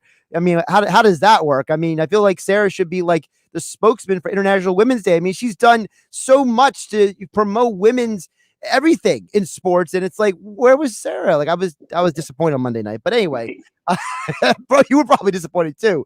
So with the college basketball this week, what are you watching for? What are you looking for in this March Madness week as we're all amped up? I mean, I was at Boardwalk Hall last night for the overtime game for the MAC, for goodness sake. I mean, I'm in, man. I'm in on the basketball this week. Look, it's going to be, I think this March Madness tournament's going to be spectacular. And by the way, Sarah, International Women's Day, the best way to acknowledge her is to let her have the day off and not deal with me. I think that's in and of itself me saying thank you. But when it comes to the college basketball side, I think the Big Ten is the hardest conference right now to figure out. We've seen greatness from Michigan, but we also have seen, dog food from Michigan over the last couple of weeks. And conversely, Michigan State's been easily on that same roller coaster. Is Illinois really in the same category as Gonzaga or Baylor? I don't think so. But how that Big Ten tournament plays out over the course is going to be really interesting. And then, watching everybody just absolutely fawn over some way to magically get Duke into the tournament when they're not getting there is going to be, I think, the most, if you're a troll at all in the college basketball landscape, just realizing that Coach K is on the bubble and it is not going to work out for him brings me so much joy. This is one of those years, like, realistically, Gonzaga, Baylor are reminding us that in a COVID year, if you have a team that's been together, that's played together, that has some symmetry together, they know each other, that's an advantage. I don't know that this tournament is going to give us as many crazy, wild upsets because right now it's the teams that have that togetherness, cohesiveness, continuity that are finding ways to win. So I think what we're going to see is actually some really solid conference tournament basketball that leads into a March Madness that may not be as wild, but is actually going to give us better games for it. So if you're a college basketball head, this is going to be a spectacular March and going to be special because we will get finally to pay attention to teams not named Duke and Kentucky in the process. And you can still hear Duke tonight here on 97.3 ESPN. Duke playing Louisville. Coverage begins at 6 o'clock tonight. Right and here they're playing for their lives. Like, you want to check that game out? They are playing for their tournament lives at this point. So let's see what they can do. Survive and Advance is a new meeting for Duke tonight. That's for sure. He's Jason Fitz joining us here every Wednesday on the Sports Bash. And as all guests, he appears in the Boardwalk kind of hotline, Spain and Fitz, Monday through Friday, 7 o'clock on 97.3 ESPN. Jason, it's good to see you in the virtual flesh. We'll catch you next week. Man, appreciate you having it. Hold down the fort over there. Stop letting Gil take all these weeks off. He's going full Sarah Spain on me here. Make him work. Maybe he's hanging out with Sarah. Who knows? Yeah, probably. Thanks, brother. Let's catch you later. He's Jason Fitz, joins the Sports Bash every week at 3 o'clock on 97.3 ESPN. Sports Bash, as I mentioned earlier, being brought to you by Matt Black Kia. Matt Black Kia wants to get you approved today. Matt Black Kia in the Black Horse Pike in Egg Harbor Township. Visit them online at mattblackkia.com. 609-403-0973 is the text board. Also, we are streaming live on Facebook, YouTube, and Twitter at 973 ESPN. Don't forget the 973 ESPN mobile app powered by First Bank of Sea Isle City for all your Sixers, Eagles, Flyers, and high school sports coverage and more on the website 973ESPN.com. Speaking of 973ESPN.com, our Sixers insider, Paul Hudrick, joins us next for Inside the Sixers. Where the Sixers stand coming out of the break. How big is the gap, or not big is the gap, between the Sixers and the Nets? We'll get into all that and more with Paul Hudrick joining us next here on the Sports Bash. Josh Hennig filling in for Mike Gill on 97.3 ESPN FM and the 97.3 ESPN mobile app powered by First Bank of Sea Isle City. As I mentioned, live on Facebook, YouTube, and Twitter. Just follow 973 ESPN and you can watch all the live shows on the Sports Bash right on digital. We never stop talking Eagles and NFL. It's football at 4, every day at 4 p.m. on the Sports Bash with Mike Gill on 97.3 ESPN and the free mobile app. Oh, yeah, it's on at Matt Blatt Nissan. The all-new Matt Blatt Nissan is receiving a special allocation of new Nissans, and we need your trade. So get out of that old car, truck, or SUV and into a brand new 2021 Nissan Murano. $5,000 off MSRP, plus 0 down and 0% APR financing for 60 months on new in-stock Nissan Sentras and Altimas. Matt Blatt Nissan on the Black Horse Pike in Egg Harbor Township next to Home Depot wants to approve your credit today so you can drive a new Nissan with 0 down payment and 0% APR financing. Plus our fast track checkout online at mattblattnissan.com. So bring any trade to Matt Blatt Nissan on the Black Horse Pike in Egg Harbor Township or at mattblattnissan.com. On approved credit, negative equity will be refinanced into new vehicle. All factory rebates and incentives to dealer. Not all will qualify. 0% APR financing based on $1,333 for 1,000 borrowed. Murano 8 to choose. Offers can't be combined. Call 888-731-5030 for all the details. It's on at Matt Blatt Nissan on the Black Horse Pike, Egg Harbor Township. Oh, yeah, it's on at Matt Blatt Nissan. A message from your neighbors and friends at First Bank. We've been serving residents and businesses of Sea Isle City and the surrounding communities for more than 130 years. Today's challenges, while unique, are another opportunity to show our strength and resilience. Our commitment to you remains strong. Whether it's using our drive-through services, bank by phone, the First Bank mobile app, or online banking, we're staying strong with you. Be safe and be secure. First Bank, here for you. Member FDIC, Equal Housing Lender. A walk and some ice cream with someone sounds like the perfect treat. Making pizza with someone who's as into it as me? What could be better? Ready to meet people who love to do the same things you do? It's easy. 1, open laptop. 2, go to OurTime.com. 3, start for free. Our Time is the #1 dating site made for singles over 50. It's easy to use and can help you find people who just want to do something fun. Find someone over 50 who loves to do what you do on Our Time. Go to OurTime.com today and start for free. If you own a small business, you know how hard it can be to find new customers. Now, Town Square Media has new tools that can help your business stand out and grow. Go to GetLocalCustomersNow.com for a free competitive analysis that will show you what other businesses are doing to find new customers and how you can do it too with Town Square Media. Be one of the first business owners to sign up and receive $500 in free advertising on this station. Start growing your business today. Visit GetLocalCustomersNow.com. That's GetLocalCustomersNow.com. Making popcorn for movie night? Whoa, who are you? This is your wake-up call from Tracfone Wireless. What if every time you tried a new streaming service, you had to buy a new TV? That'd be ridiculous. Yeah, some wireless companies do that when you switch, make you buy a new phone. Right. But Tracfone Wireless lets you keep your phone and your number and your network and gives you unlimited talk and text starting at $20 a month. Seriously, who are you? This is your wake-up call, people. Tracfone Wireless. Now you're in control. Oh, you're burning it. Oh, no. See terms and conditions at Tracfone.com. Heard the good news about COVID-19 vaccines? They're here, but you can do more than wait for your turn. Here's how. Stay at least 6 feet away from folks you don't live with. And it's risky to be indoors with them too. And masks? Well, they protect both the person wearing them and the folks around them. Wear a mask, watch your distance, and make a big difference now. Learn more about vaccines at cdc.gov/coronavirus. Brought to you by the U.S. Department of Health and Human Services. Ooh, a fondue set. Now I need to find a coupon code. Not anymore, Susan. Capital One Shopping instantly searches for available coupon codes and automatically applies them at checkout. Wait, instantly? It's called shopping smart, not hard. Download Capital One Shopping to your computer for free and let it do the work for you. Don't mind if I fondue. That's kind of cheesy. Capital One Shopping. It's kind of genius. What's in your wallet? Savings and available coupons vary. Termite season is quickly approaching. Is your home protected? Whether you're renovating or getting ready for spring, stop termites, mice, and ants in their tracks. Visit VikingPest.com for a pest-free home. That's VikingPest.com. You can watch the Sports Bash live now on Facebook, YouTube, and Twitter. Search 97.3 ESPN or visit our website, 97.3ESPN.com. Josh Hennick filling in for Mike Gill here on a hump day Wednesday here on 97.3 ESPN. Don't forget the Sports Bash is being brought to you by Trifecta Therapeutics. Trifecta Therapeutics, a premier sports rehabilitation and performance center located centrally for England, South Jersey, right in Glassboro. From the pros to the Joes, Trifecta Therapeutic can help you. The Trifecta Therapeutics in Glassboro. Of course, they're sponsors of our Sixers coverage here on 97.3 ESPN FM. Joining us right now for Inside the Sixers, he's Paul Hudrick, our Sixers insider over at 97.3 ESPN.com. He has a Sixers trade primer live in real time on the website. You can check out all the details, all the names that are being thrown out there, from the big names to the no names. Because apparently, Paul, Will Barton is a no-name, according to some people on social media. Larry Nance Jr. is a no-name, according to some people. I want to start there. I feel like people forget that, you don't win just with superstars. Ray Allen had to hit a 3 for the Heat for them to win.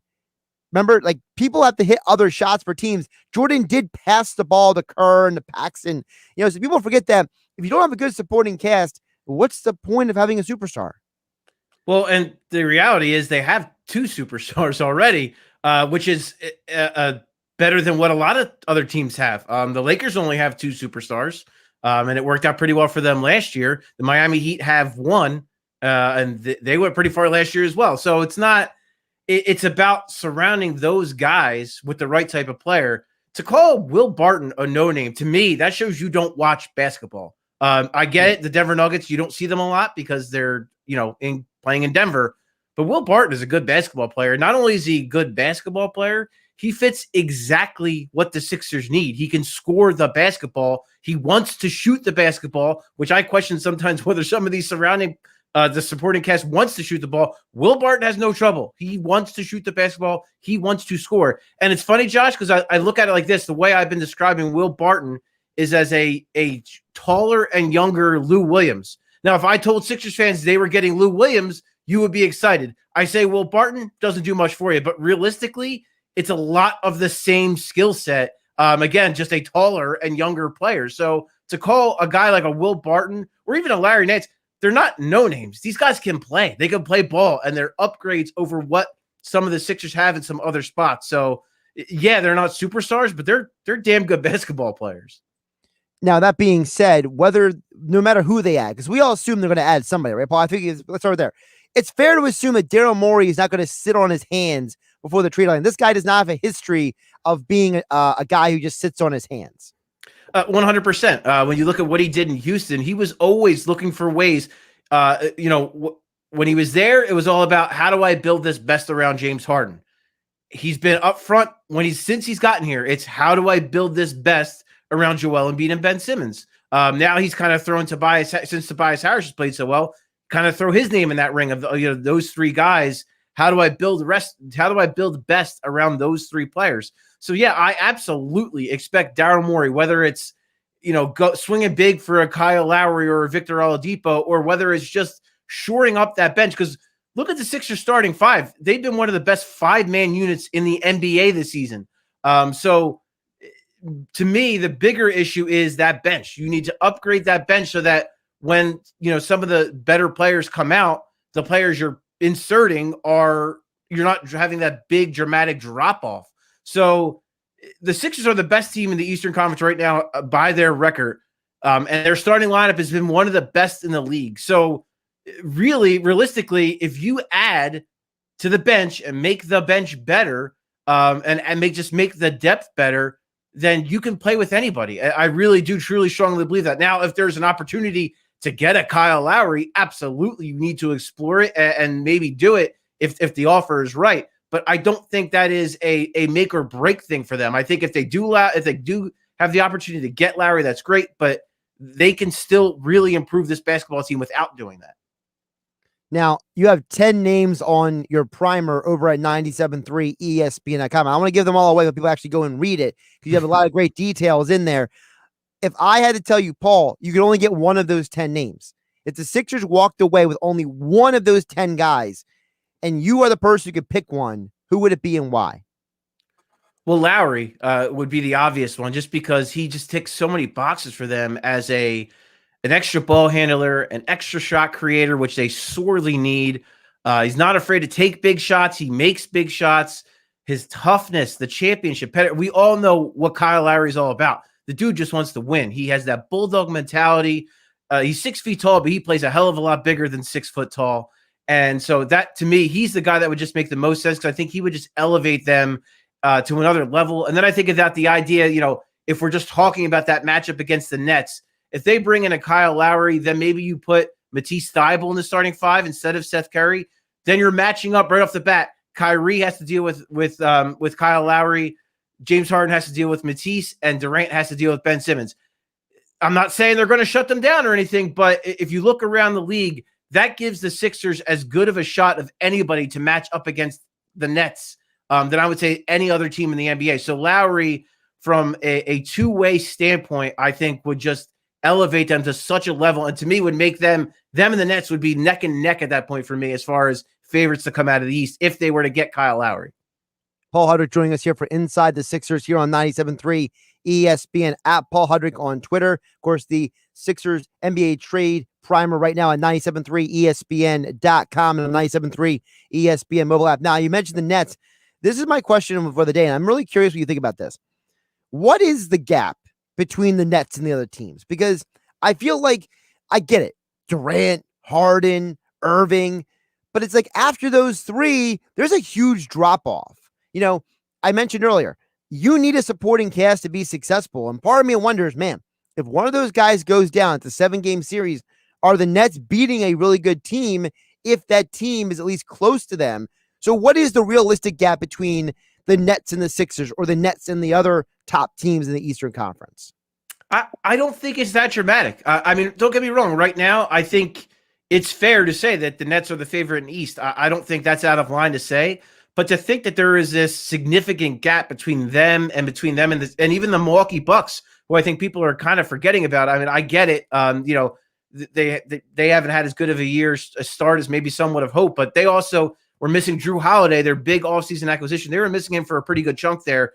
So they're a team that's going to get better, and they're going to look to improve too. They're not going to sit by and watch the Nets and the Sixers just overtake them. They're going to look to be aggressive and add pieces around the margins as well. So I think that's the other factor too, Josh. It's as we sit here today, yes, I do. If I had to pick a favorite, I would say the Nets are the favorite, but that's just as we sit here today. And I don't think the Sixers are going to look the same. I don't think the Bucks are going to look the same. And quite frankly, I don't think the the Heat or the Celtics are going to look the same. All of these teams are going to look different. And in the second half of the season, I think is going to be so compelling in Eastern Conference, because I don't think there is this significant gap between all of these teams. I sort of think the East is kind of up for grabs, and it's going to be these little moves on the margins and upgrading these benches and getting these, certain players that's going to elevate one team or the other. So I am really fascinated to see, but I don't think the Nets are like this runaway clear favorite. I think they have their work cut out for them to compete against the other teams in the East.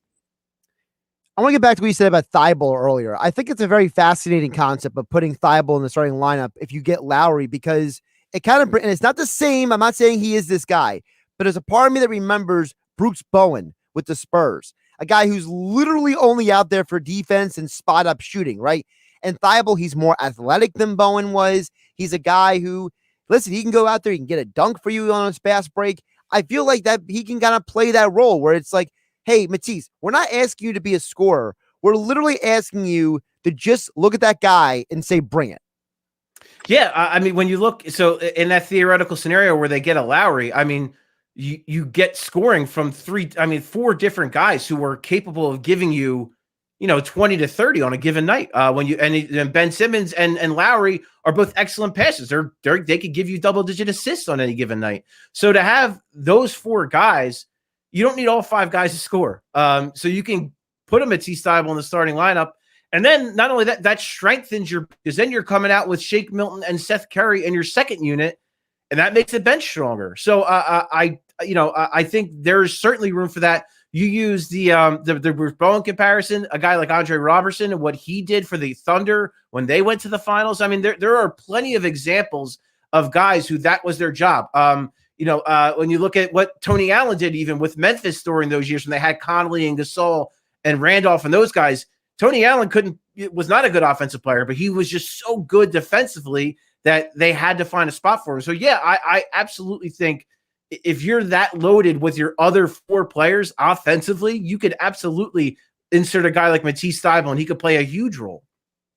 Paul, we got a question over here on the text board. I'll pop it up on the screen for everybody watching on Facebook, YouTube, and Twitter. Dan EHT says, the question I have about the Sixers is if they get to a conference final, but they get thumped by the Nets, what does the offseason look like? And that's an interesting question because there's a variety of reasons. Do you get thumped because you just were outplayed? Do you get out thumped because maybe Simmons or Embiid or Harris are injured? Like, I feel like there's a lot of variations there, but it is an interesting thing to think about if the Sixers get to the conference final, which is farther than they've ever been with this group, right? They haven't been to the conference finals, but if they get there and maybe it's like Jordan's Bulls and they could just get punched in the face like the Pistons back in the day, what does the Sixers offseason look like? Yeah, I think that's the big thing, Josh, is you can't overreact or panic because you have Kevin Durant, James Harden are both guys in their 30s.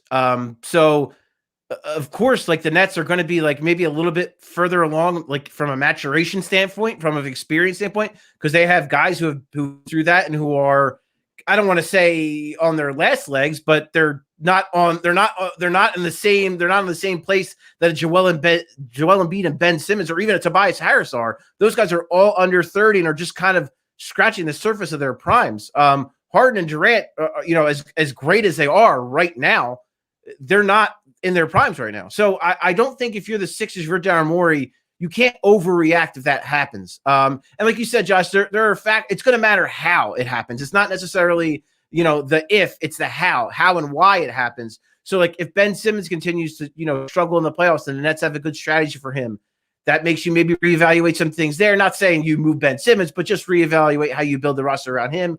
If Tobias Harris struggles, do you, maybe try to look into getting out of that contract? If you get a Kyle Lowry and that doesn't work out, maybe you don't re-sign Kyle Lowry at that point. Maybe you let him walk and look to make tweaks. I just think you don't overreact because Joel Embiid is 26 years old. Ben Simmons is 24 years old. So I just think from that standpoint, you just want to put it all in perspective, come back in the offseason and just assess it, take a deep breath, assess it, see what happened and why you lost. And I'm sure Daryl Morey will absolutely have that approach. Paul Hudrick joining us here on the Boardwalk Kind of Hotline here on the Sports Bash on 97.3 ESPN. Josh Hudrick filling in for Mike Gill on a hump day Wednesday. Speaking of overreaction, I'm seeing an overreaction in the other direction as well. You kind of point to a little bit there on your tweet there about the Delaware Bluecoats. Paul Reed. There's a bunch of people now out there be like, you got to call up Paul Reed. Paul Reed's the answer for the stretch four. What is Paul Reed at this point? Because I know he's played really well. I've only seen one game personally, but I feel like everyone and their mother is like raving about him at this point and how he's played in Delaware. Do you think he can be a contributor for the Sixers down the stretch? Well, I want to preface this, Josh, by saying if you read my work for my previous employer, I was all over Paul Reed as a prospect. The night of the draft, I probably tweeted 3 different times about that. I think the Sixers need to draft Paul Reed. So you will not find a guy who is bigger on Paul Reed coming out of DePaul. I love this game. I love the athleticism. I love the skill, the touch, the little things he can do. With that said, he is 21 years old. He is a rookie. All the credit in the world because he went down there and he's dominant. He probably should be the league's MVP. They're going to play in the title game on Thursday. The guy deserves all the credit in the world for what he's done down there. With that said, you are trying to win a championship. So could he help you? Maybe he might, but you can't rely on that. You can't say, okay, yeah, Paul Reed, go in there and be my stretch 5 or my stretch 4 and help us win a title. That's just not a realistic expectation. It's not impossible. It could happen. Rookies help. It happens from time to time, but you can't go into this second half of the season expecting that to happen. He'll get a look, I'm sure, here and there. Listen, Joel Embiid will probably miss a game or two. Does Doc Rivers maybe look at him as as the backup 5 on certain nights when Dwight Howard, is the starter? Maybe in certain situations, maybe Doc will use him. But the NBA experience is what's going to be important. Not to kind of throw cold water on all the fans who are really excited about how good he looks, because he does look good. But the G League and the NBA are two different worlds. And with all that said, going forward, I absolutely love the idea of Paul Reed, perhaps next year, as early as next year. Dwight Howard's contract is done at the end of the year. Perhaps Paul Reed next year slips into that backup 5 role, and he could do a lot of things, man. I mean, you've seen the shot is really coming along. He shot the 3 ball extremely well. He can screen, he can roll, he can finish. He can go rim to rim, block shots. He's got great hands. He's switchable. He can do a lot of things. He really fits the mold of the modern NBA big. So if he does not help them this year, he absolutely will have a chance to help them down the road. Now, you mentioned Joel Embiid, Sixers without him. It looks like we will probably be without Embiid and Simmons at least Thursday, Friday. At least that's the working assumption, as long as everything goes fine. What is fair to expect of this team coming out of the break? Because if Simmons and Embiid aren't there for at least 1 or 2 games, that impacts that. Obviously, they've got to get back into it. They haven't probably played any basketball for over a week. And it's an interesting stretch, to say the least. I mean, you got the Bulls, the Wizards, the Spurs, the Knicks, who are technically right now a playoff team, the Bucks, and of course you have the Kings, who can't guard anybody. So you have a very interesting mix of teams to come out of this break with. Yeah, I know that the Bulls and the Wizards, they're not, quite frankly, they're just not very good teams, but they are still right in the thick of things in the Eastern Conference to possibly get a playoff spot. So they're hungry. They want to win. And not only that, both teams have 2 extraordinarily dangerous players in Zach LaVine and Bradley Beal. So you can't sleep on those guys in a given night. So not having Ben Simmons for both of those games against those players, and granted, Matisse Thybulle has actually done an excellent job on Zach LaVine in their matchups and what we've seen. But that's a big ask, especially the first game without Joel Embiid. I mean, listen, it's the NBA and it's a long season. If you're missing your 2 best players, you're probably susceptible to lose games because the talent gap, it can be so significant, and it's such a star-driven league. So I am worried about both of those first 2 games, more so the first one because without either guy. The second one, I'm a little worried because I have Bradley Beal without Ben Simmons on the floor to guard him, so that makes me worry. So, but I would say for Sixers fans is don't freak out. It's 2 games. It could have been worse. Both guys continue to test negative. That is a positive. So just, weather the storm for these 2 games. You should be back at strength Sunday, the first game with fans at the Wells Fargo Center. So, don't overreact to these next 2 games. It's going to be a little rocky, but got a long stretch for the second half of the season. Trade deadline's coming up. So just keep that in perspective for those 2 games. You brought up the fans at the Wells Fargo Center. I'm glad you brought that up because I forgot even about that. What is that going to be like? Because, listen, we saw the Flyers, their first game back there. The fans literally carried their tired legs for a period and a half. I was at the Boardwalk Hall last night for the MAC tournament that went to overtime. And they had basically they maybe 100 people there. And when that guy hit that buzzer beater to go to overtime, it felt like there was 1,000 some fans in there. You know what I mean? So what is it going to be like for the Sixers, who were an amazing home team, right? They were this dominant force of nature at home, and they've been playing without fans. And now all of a sudden, there's going to be 1,000 or 2,000 in the building, right? I believe it's like 3,000 that are going to be there. So yeah, I mean, you mentioned the Flyers, and you can hear the difference. I can hear just watching Flyers games on my TV. I can hear the difference when from when it was the fake crowd noise to when it's the real crowd noise. You can tell the difference, and especially with the boos, you can definitely tell with the boos. But there have been so many moments where I think about it like, if the fans were in the seats, what would this have been like? One of them is that Tyrese Maxey game where he puts up 39 points. I think the fans would have loved that effort. I know it was a terrible situation with the Sixers, with all the health and safety protocols, but just the fact that Maxey went off that day, I think fans would have just loved to have been there and experienced that. I'm sure they would have gone nuts. I think about even the game before the break against the Jazz. Oh, the crowd would have been going crazy. Dwight Howard hits that three. I'm sure people would have been going nuts. And Joel Embiid hits that three, as a buzzer's about to go off. So I'm these little moments I think about and how much it would be enhanced by the crowd being there and how much louder it would be. So I'm sure that energy, you're going to feel it on the TV. I'm sure I'm going to feel it when I'm in the arena going to games. So it'll be cool to see. And like I said, with the Flyers games, you can certainly feel it. And I expect the Sixers fans to bring it the same way.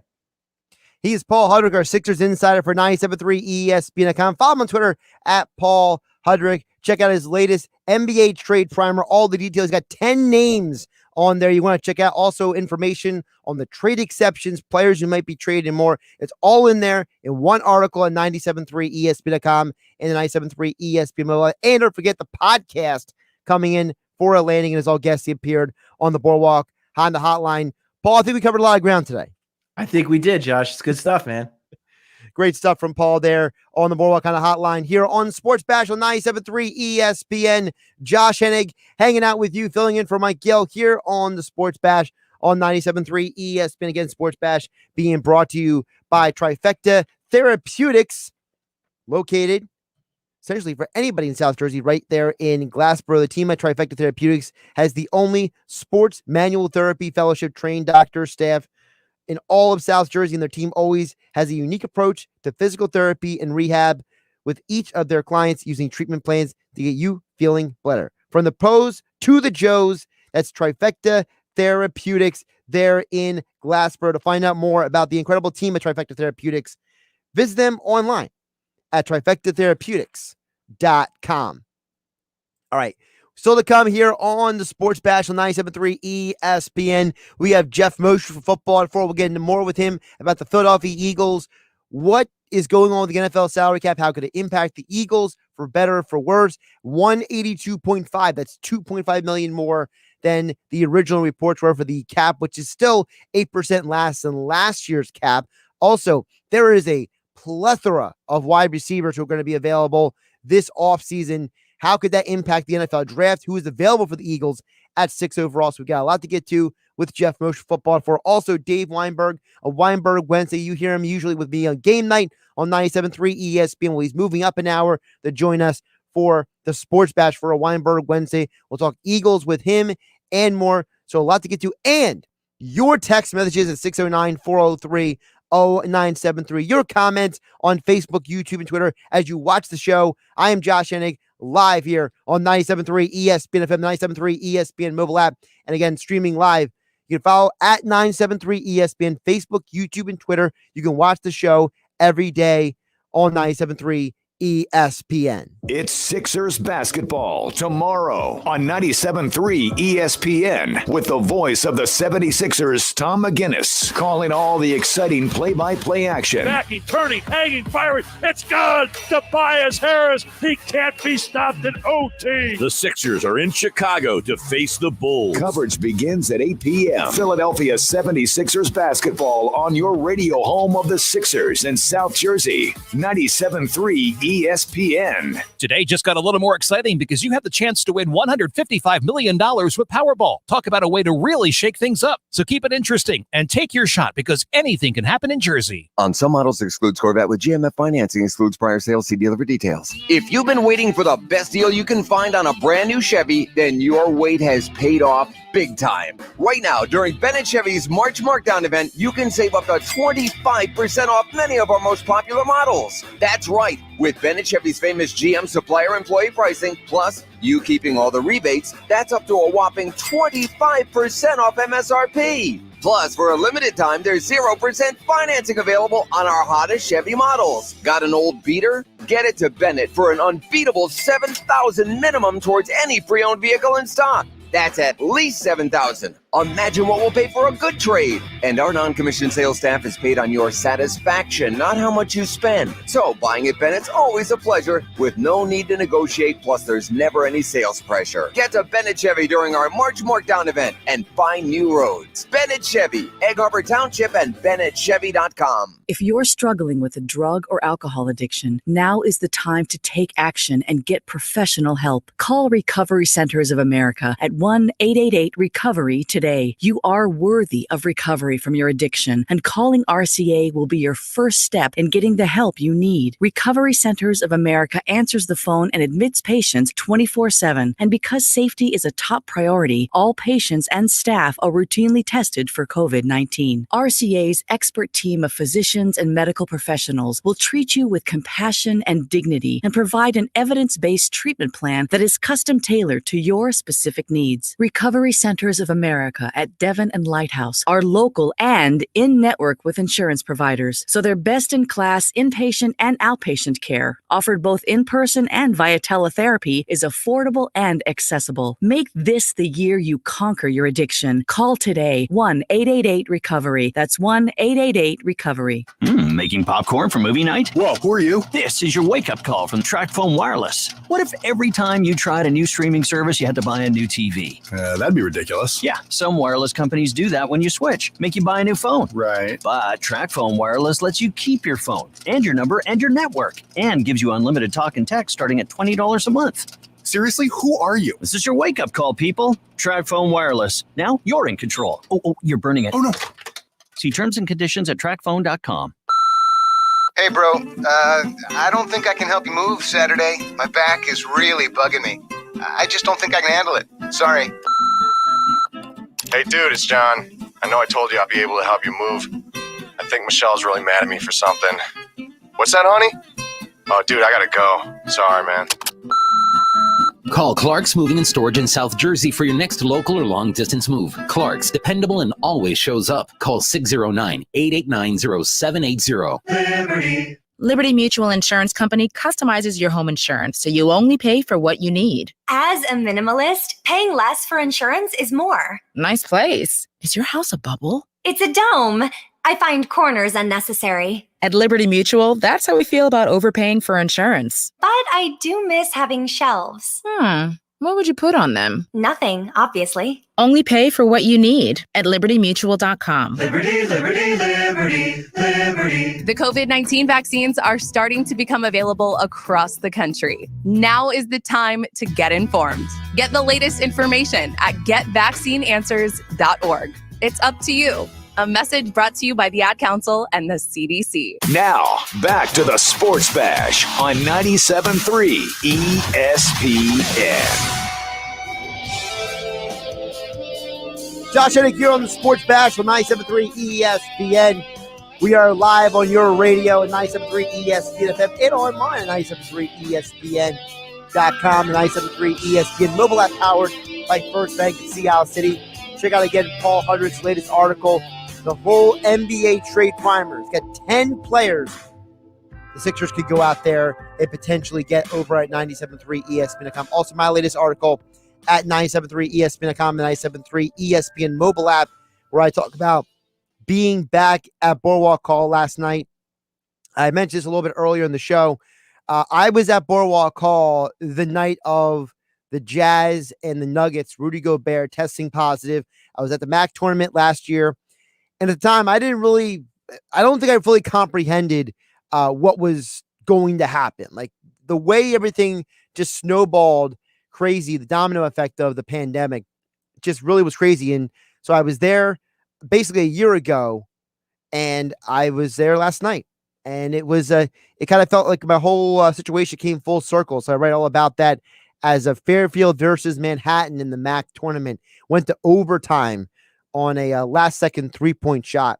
And as I mentioned a little bit earlier in the show, there's maybe only a couple hundred people there, but it felt like there were more when that shot went down. It felt like that the acoustics of Boardwalk Hall carried the energy across the entire building when that game went to overtime. So check out those articles right now over at 97.3 ESPN.com. Still to come on the show, Football at 4, powered by the Inside the Birds podcast. latest edition on the podcast. Jason Avant, Quentin Michael talking about the wide receivers. We'll get into that with Geoff Mosher coming up in about 12 minutes from now.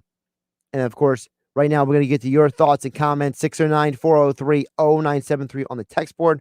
Also, all of you watching on Facebook, YouTube, and Twitter, you can watch the show as we are live at the Matt Black Kia Studios on 97.3 ESPN. I want to get back to a couple comments. This comment came in a little bit earlier in the show. This is from Cole, who chimed in and said on the text board at 609-403-0973, how do you expect the Eagles to get cap space to sign a wide receiver? The cap hit from a decent receiver it's got to be close to $5 million. So that's $27 million of cap space to fill. Plus, that how much need they need defense. So, a couple things. Number one, think about it this way. And I mentioned this earlier in the show. For those who didn't see the news, NFL salary cap is going to be $182.4 million. That's an 8% decrease from last year. So technically, the Eagles need to cut about 22 to 24 more million of dollars to get cap compliant, as a lot of teams are having to make some tough decisions around the league, including the Saints and others. So with that being said, I think the way you get there, you get the cap space, is you got to make some tough decisions. I think that the Eagles, they're going to have to move on from Zach Ertz earlier than they want to. I think they're just going to have to bite the bullet and move him or cut him, because the situation with Zach Ertz is just, you got to save the money. Now is not the time to play around. You probably have to restructure a couple more players. I know that Lane Johnson and Brandon Graham are both willing to restructure their contracts. You can cut Derek Barnett and have zero cap hit against the cap, and that saves you $10 million right there.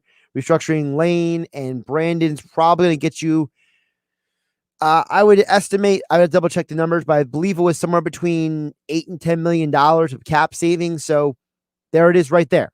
Those three moves, actually 4 moves, I would say, would get you cap compliant. And then once you're cap compliant, you can kind of mess with the numbers after that when it comes to free agency, and teams do it every year. So there's a way you can do it. And again, as I mentioned earlier, you're not getting Kenny Galladay. All right. That guy's going to cost too much money. All right. But what you can do is maybe call T.Y. Hilton, the guy who played with Sirianni in Indianapolis, and say, hey, T.Y., would you like to sign a 1 or 2 year deal? Maybe the second year on the deal is a dummy year just to spread the money out, or however you got to make the numbers work to bring him in there and kind of see what you can do. Because I really do think that with all these receivers out there, it's going to impact the draft. You heard Jason Fitz earlier in the show say this is supposed to be a generational talent type of receiver class. And whether it's, whether you want to draft someone like Pitts or Devonta Smith or Jalen Waddle or Jamar Chase, you got to make a decision if you're an NFL team. Do you want to draft one of the young receivers, or do you want to go out and sign any of these other receivers? I think some teams will choose those wide receivers over drafting a receiver. So it'll be interesting to see how it all plays out. But there is a way for the Eagles to get cap compliant, get a receiver inexpensively. 609-403-0973 is the text board. We mentioned this text earlier. I wanted to get back to it. I thought that Dan from EHT brought up an excellent question. And I know I was being nuanced in some of my reasoning around it, but I was going to be very clear about this. I think Dan EHT brings up a very interesting question. If you are the Sixers and you get to the conference finals and you get thumped, and that's the word that Dan EHT uses. You can see it if you're watching the show on Facebook, YouTube, and Twitter at 973 ESPN. He used the word thumped. And I purposely used the analogy to Jordan and the Bulls getting just blasted by the Celtics and crushed by the Pistons. And the reason why I use those examples is because it doesn't matter what championship team you are. Every championship team has like a year or two, like Kobe and Shaq with the Lakers before Phil Jackson got there. There's always those couple of years where you think you're going to the NBA Finals and you run into a roadblock, right? LeBron had it when he was in Cleveland. Part of the reason why he went to Miami because he kept running into the roadblock known as the Boston Celtics. If you're an NBA team like the Sixers, what do you do in an offseason if you get thumped by the Nets? You, in my opinion, you just keep down the road, Danny HT. Because Danny HT, there's two kinds of people. There's people who react and there's people who plan. And I think the Sixers are planners more than they are reactors under Daryl Morey. Maybe if this was Brian Colangelo as GM, I'd be a little more concerned. But because it is Daryl Morey in charge, I feel a lot more confident the Sixers, if they get thumped in a conference final or wherever it happens. Let's get to the NBA finals. They got swept the 4 games. Whatever the scenario is, I feel there's a lot of mitigating factors, but I don't think it's always a bad thing. I think your offseason is just keep getting better. That's what I think it looks like. Josh Hennig filling in for Mike Gill here on a Wednesday on the Sports Bash 97.3 ESPN. Coming up next, Geoff Mosher, Football at 4, powered by the Inside the Birds podcast. Eagles, NFL salary cap, and more. Next. They are ready. We are ready. The 2021 New York Life ACC Tournament. Round 2 today. The college basketball season continues. Only on 97.3 ESPN. Coverage begins at 6 p.m. Health Update with Robin Stoloff. Learn more, live better. March is National Nutrition Month, an annual campaign created by the Academy of Nutrition and Dietetics to help us learn more about making informed food choices and developing healthy eating habits. This year's theme is Personalize Your Plate. There's no one-size-fits-all approach to nutrition and health. We are all unique with different bodies, goals, backgrounds, and tastes. One of the easiest steps we can take right now, add some color to our plates. Studies show that only 1 in 10 U.S. adults get enough daily fruits and vegetables. Try this. Make half your plate fruits and vegetables and fill the other half with lean proteins and grains. The goal is 2 cups of fruit and 2.5 cups of vegetables daily. Personalize your plate and you'll be on your way to eating healthier. I'm Robin Stoloff for Health Update. Health Update with Robin Stoloff, empowering you to live a healthier life.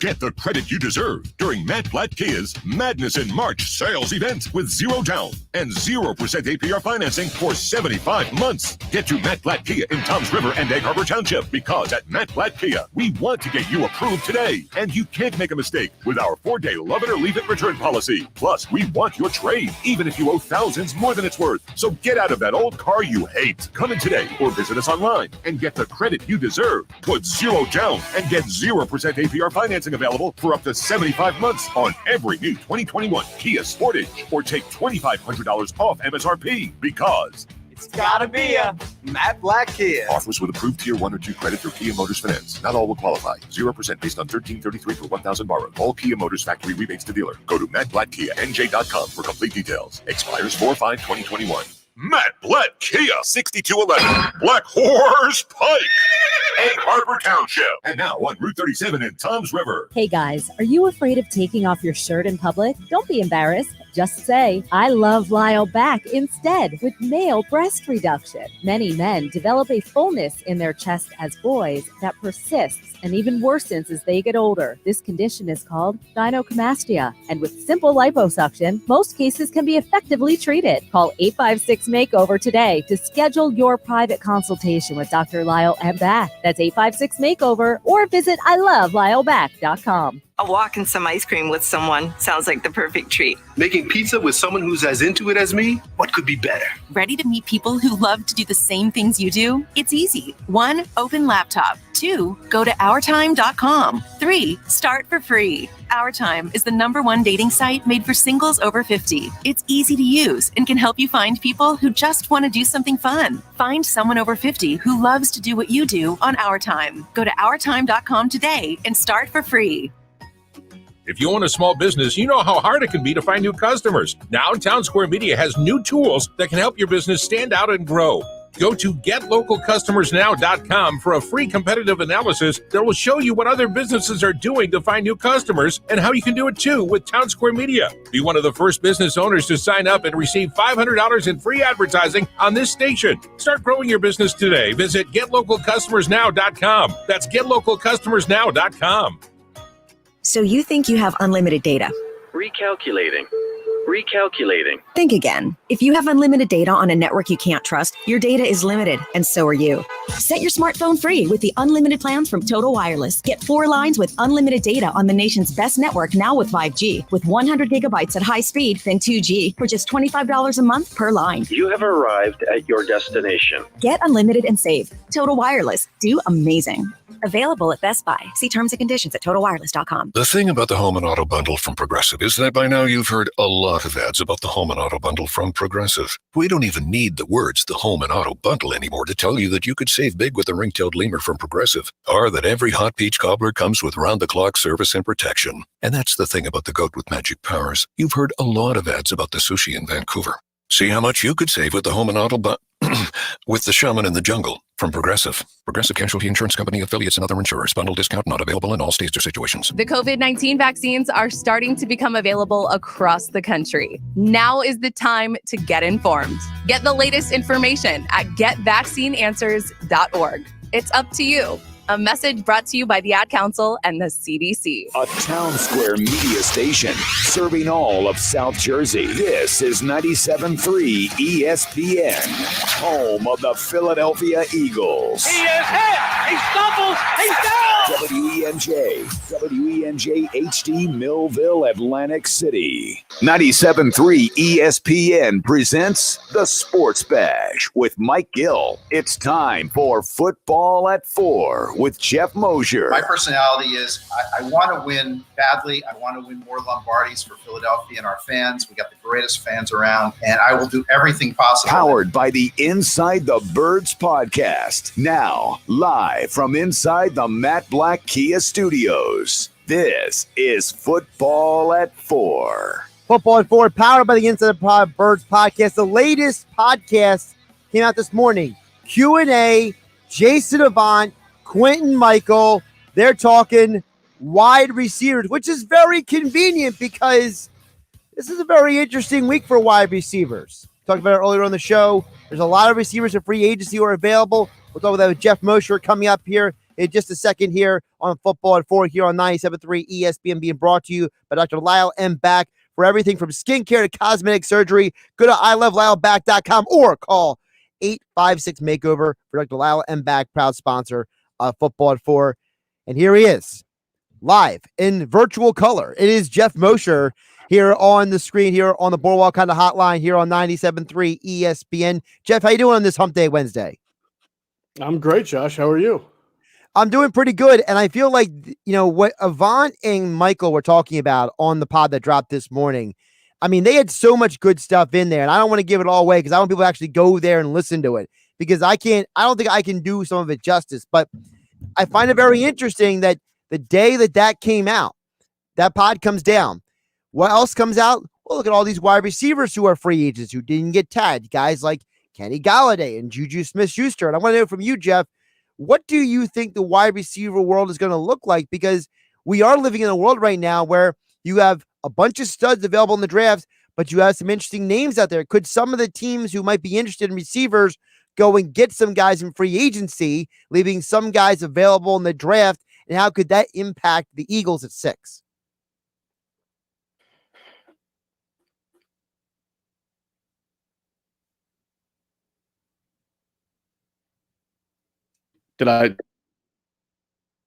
Geoff, we got you now? All right, I think we're having a little bit of a connection. I think Geoff had me for a moment there, then we lost him. Now we got him back. Yeah, I'm sorry I'm in and out. I wish I could figure this thing out, but we never had this problem until we started streaming. I'm just telling you that. What was I saying? So, like, the Lions pick right behind the Eagles, correct? I think they have the 7th overall pick, and they're letting Kenny Golladay go, and they're probably in a good position to come away with one of those receivers that doesn't go top 5, top 6, so maybe a Jalen Waddle or a Devontae Smith. And that obviously, so they make the financial decision, like many teams are with this cap situation the way it is, to try to get younger and cheaper. The Steelers, a little bit different. The Steelers are so good.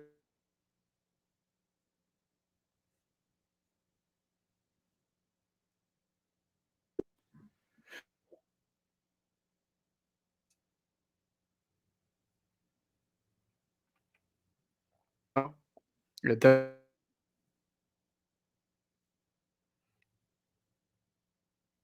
right, we're gonna try to reset with Geoff here, so we get his full answer, because he was in the middle of making a great point, and then he just kind of froze out on us. So, Football at 4, powered by the Inside the Birds podcast. Again, Jason Avant, Quentin Michael, great stuff. They really get into Jalen Reagor and Travis Fulgham and all those guys on the Inside the Birds podcasting network. I think we got Geoff back now.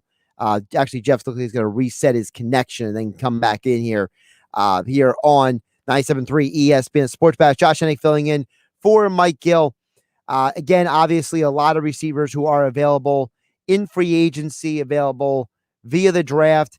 And he just mentioned, the Lions, they made a financial decision to not tag Kenny Golladay. So if you're not tagging Kenny Golladay, what does that mean? That probably means that you're a team in the Lions that says, I like the receivers in the draft more than what I got to pay to keep Kenny Golladay. And that's a huge, huge part of this. If you're a team that says, hey, I can't do this, then you have a situation where, you have to go out and get a guy, right? You have to go out and make it work. So, if you're the Lions, you're picking a player in the draft over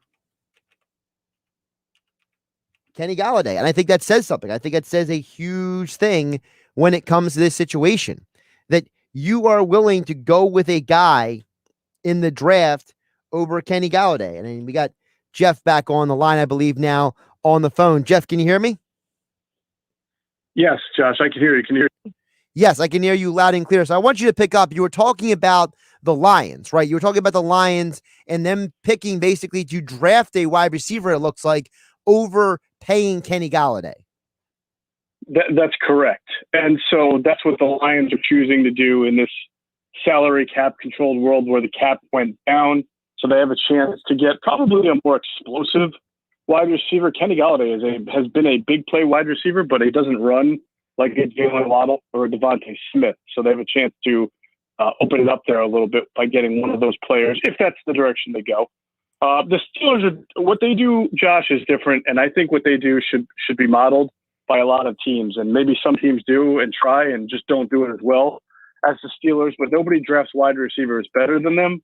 But if you'll notice, the Steelers draft wide receivers every year, right? I mean, they had some pretty good wide receivers when they had Juju Smith-Schuster, and I'm trying to think, Deontay Johnson, of course, right, who's emerging into one of the better wide receivers in the league. And they still took Chase Claypool last year in the second round. So when everybody always talks about, no, you need this, you need that, the Steelers don't draft on need.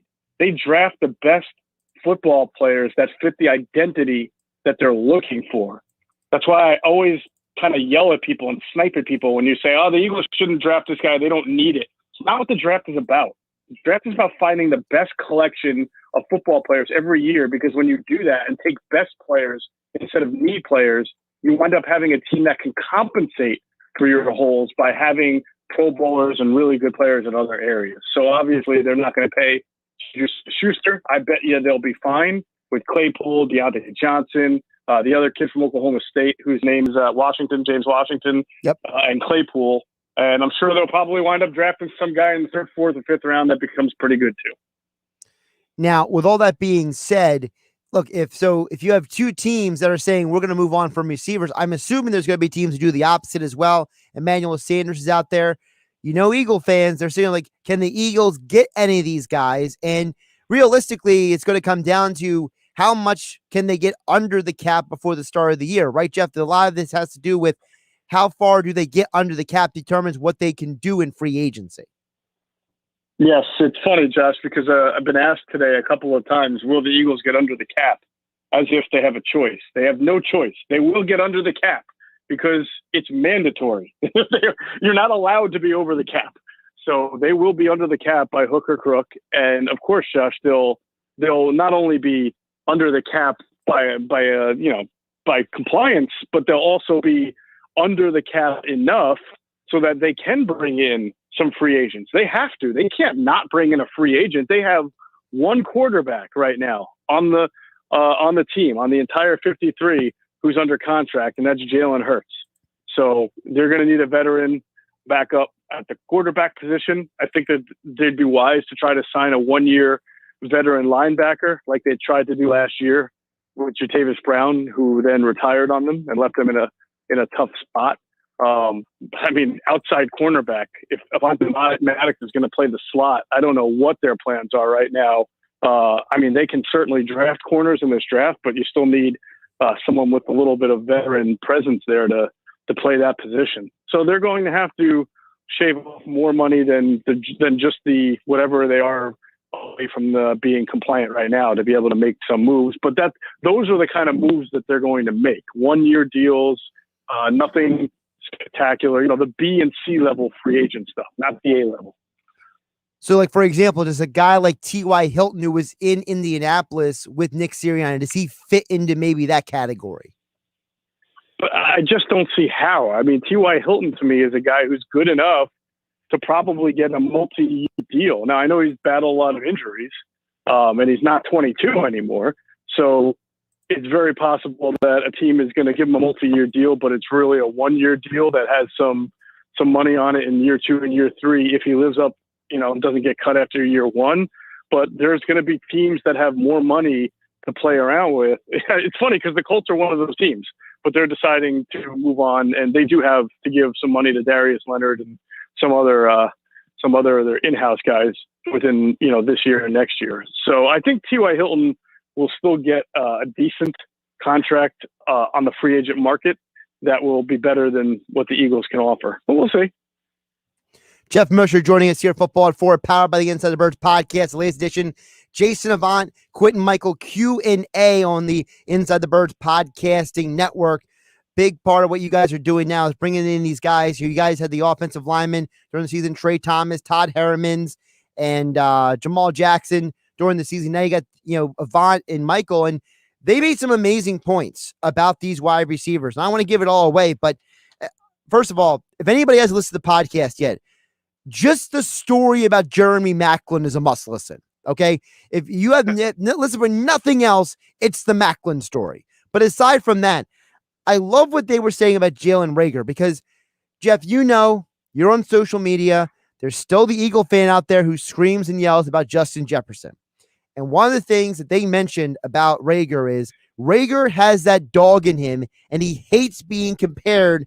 Justin Jefferson's going to make him work harder. Now, as a football guy, I say I love hearing that. I love hearing that this guy is that competitive.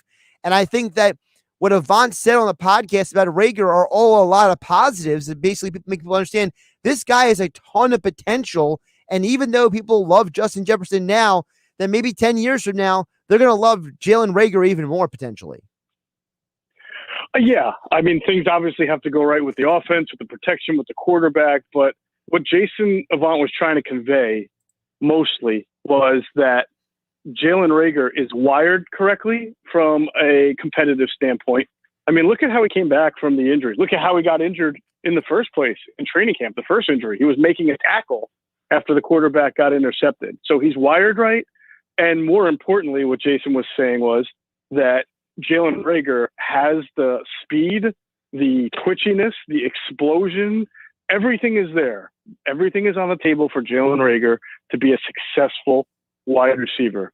You talked about the comparisons to Jeremy Maclin, and I'll let the people listen to the show to get a real understanding. But the bottom line is Jalen Reagor playing in the Big 12 did not see the type of coverages, did not see the type of physicality that you see in the NFL. And when you see that, you have to respond to it. You have to prepare for it. You have to have a better understanding of everything in your route concept from start to finish. That was a little bit difficult for him this year because of the injuries, right? It put him back, and obviously because of the dysfunction of the offense. So I'm not taking all of that off Jalen. I think that Jalen himself also needs to mature in a way that Jason described Jeremy Maclin's process as well. But if people, and I know they are, and doing the whole Justin Jefferson comparison, if people are worried that this was a miss on skill set, they are wrong. It was not. I mean, I've spoke to multiple teams last year around this time. Jalen Reagor was considered that mid to low first round, early second round, just depending on what you're looking for out of a wide receiver. I'm not saying that the Eagles couldn't have used Justin Jefferson. Obviously, they could have. I do think Justin Jefferson in the Eagles offense last year probably wouldn't have been as good as Justin Jefferson was in the Vikings offense this past year. But I just urge people to kind of hold out hope. I understand sometimes you can see it, Josh, and the J.J. Arcega-Whiteside breakdown on the show with Q&A explains exactly everything that's gone on to why he's not successful in the NFL. And they leave you with the idea that you can understand if and when he never makes it in this league. But the tone on Jalen Reagor is completely different for them. Yeah, and if I just go back to Justin Jefferson for a minute, I talked about this earlier in the show. Jefferson had 124, 125 targets this past year. Greg Ward had 79 targets to lead the team.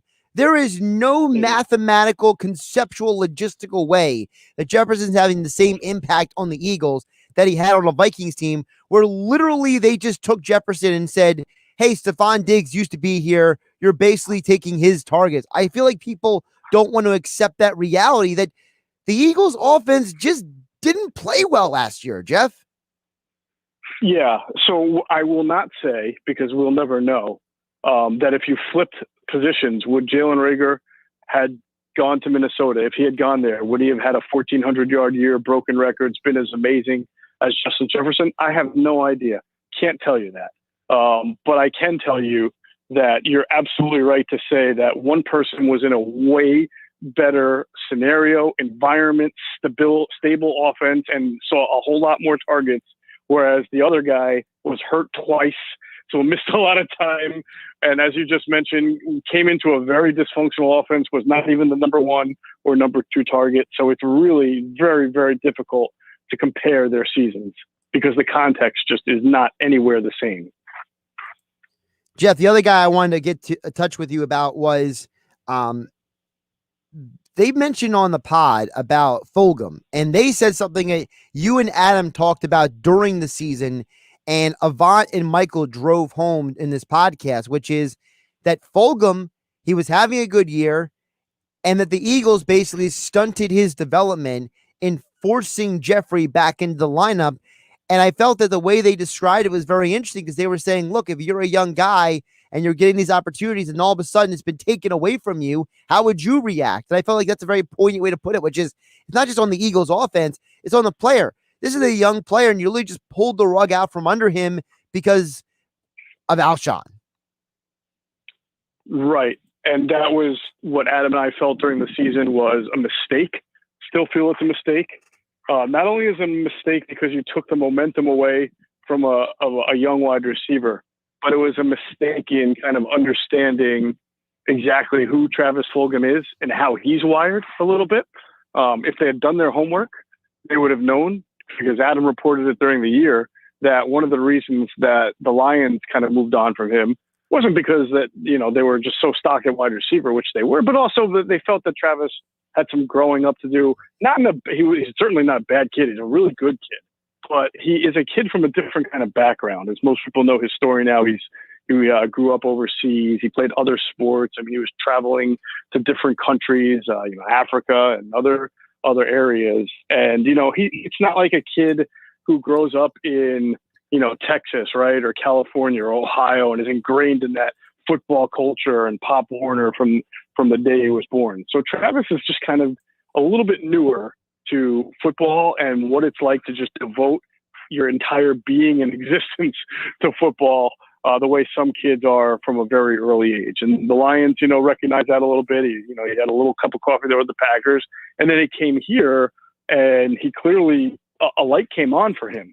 But as fast as that light could come on, it went off. And the teams the teams want and desire to put Alshon Jeffrey on the field just because, and I think the money dictates a lot of that. And I think that's why we can have a discussion about some of these veterans that they're restructured and pushing money down the road to and what that's going to mean for the next year or two.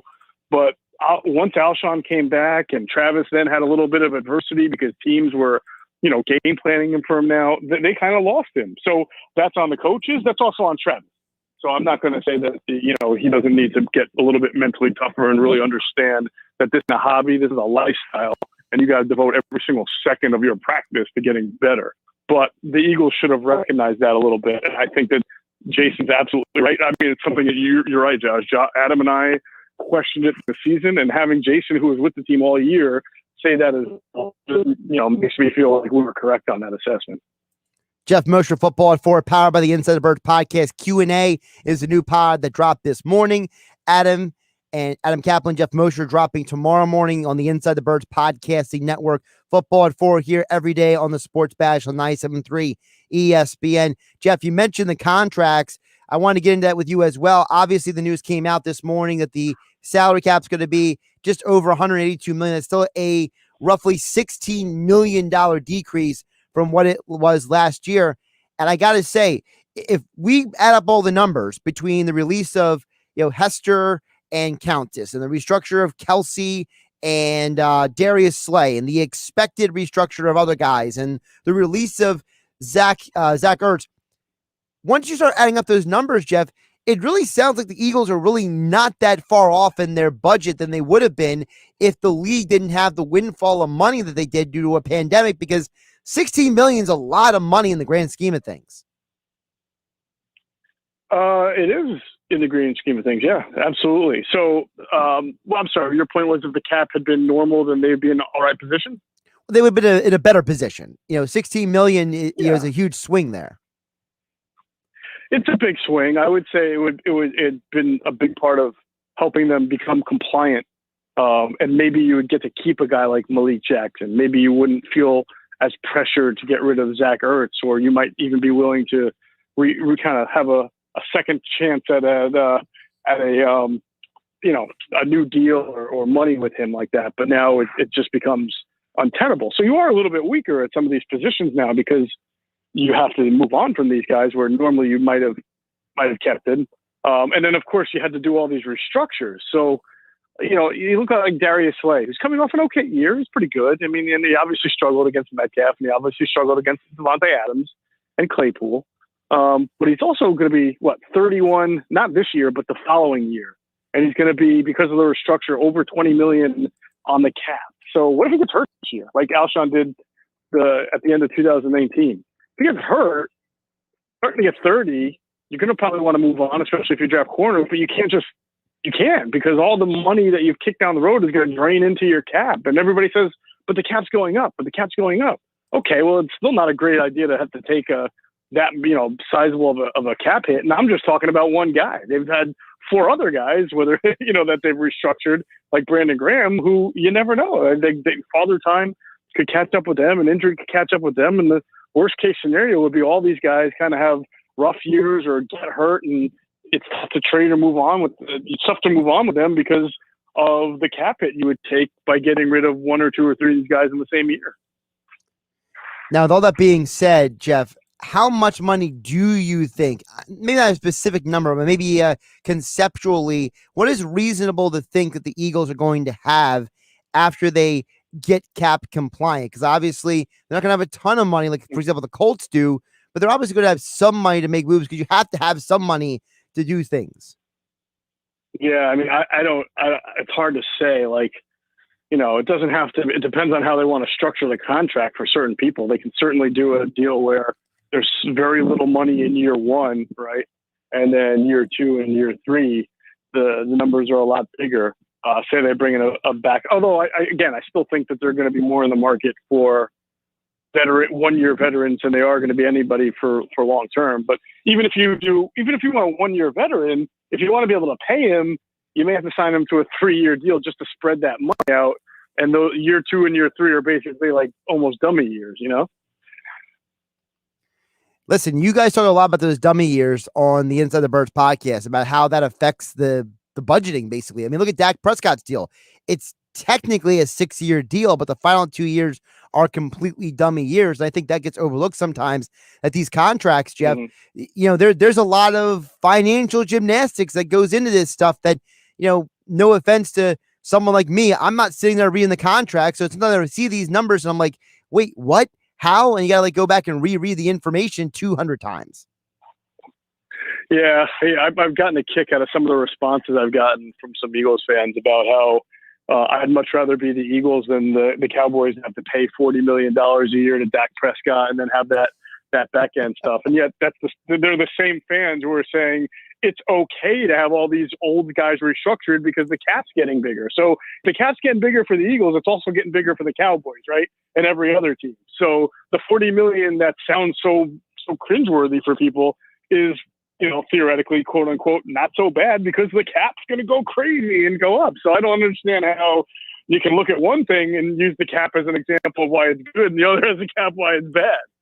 Well, you know why it is, because people pick and choose who they want to point to. One day someone's the boogeyman, the next day he's a hero. Well, it's kind of like the column I wrote about Jeffrey Lurie the other day, where some people really love the fact that he's involved because they want Jalen Hurts to be the quarterback of the future, not because it's the right thing to do, but that's because of what they want. But, let Jeffrey Lurie let it leak that he's involved with a draft pick that they don't like, and all of a sudden it's a bad thing. You can't have it both ways. People want to have their cake and eat it too. Geoff Mosher, powered by the Inside the Birds podcast, Football at 4 here on the Sports Bash on 97.3 ESPN. Q&A is the pod that dropped this morning, I should say. Jason Avant, Quentin Michael, getting very deep into the wide receivers. You must listen to it. It is great content, great information. And then tomorrow, Geoff, you and Adam will drop your next pod. You want to give us a little preview, a little tip of that? Yeah, we have some, we're going to get into Jalen Hurts' situation a little bit based on, what we know now. We're going to talk a little bit about some of the cap, further moves that they can make. We have some we may have some information on certain receivers or players in this offseason who are, trying to get better. And I've got some information on the quarterback wide receiver workouts that are going to be starting soon down in Texas. I like hearing that. There you go. Tomorrow morning, 6 a.m. it drops. Kaplan and Mosher, Inside the Birds podcast. And he joins us every Monday and Wednesday here on the Sports Bash on 97.3 ESPN. As all guests, he appeared on the Boardwalk Kind of Hotline. Geoff, always appreciate you jumping on and working through the technical stuff. Great talking to you, Josh. Apologies for the technical stuff. Not sure if it's your side, my side, doesn't matter. We were able to get this thing in and it was smooth. Where there's a will, there's a way, Geoff. That's right. See you later. Take care. Geoff Mosher joined us for Football at 4. Of course, Football at 4 each day on the Sports Bash, being brought to you by Dr. Lyle M. Back. For everything from skincare to cosmetic surgery, go to ilovelyle.com or call 856-MAKEOVER for Dr. Lyle M. Back, proud sponsor of Football at 4. And of course, this hour of the Sports Bash being brought to you by PropSwap, America's sports betting marketplace. Sell your sports bets and take your profit. Find out how at PropSwap.com or by downloading the PropSwap app today. I see texts coming in on the text board. I see messages coming in on Facebook, YouTube, and Twitter. We're going to get to all of you guys coming up next right here on the Sports Bash. Josh Hennig filling for Mike Gill on 97.3 ESPN FM, the 97.3 ESPN mobile app powered by First Bank of Seattle City for your coverage of Eagles, Sixers, Flyers, Phillies, and South Jersey high school sports. It's all at 97.3 ESPN.com, 97.3 ESPN mobile app. Your thoughts and comments next here on the Sports Bash. Wake up weekday mornings from 6 to 10 with Keyshawn, J. Will, and Zubin on 97.3 ESPN. And this is just me. You can go get one of these quarterback experts that'll tell you different. These quarterbacks that's coming out in the draft, who's better than Jalen Hurts? In all honesty, who's better than Jalen Hurts and these guys coming out in this year's draft? Keyshawn, J. Will, and Zubin.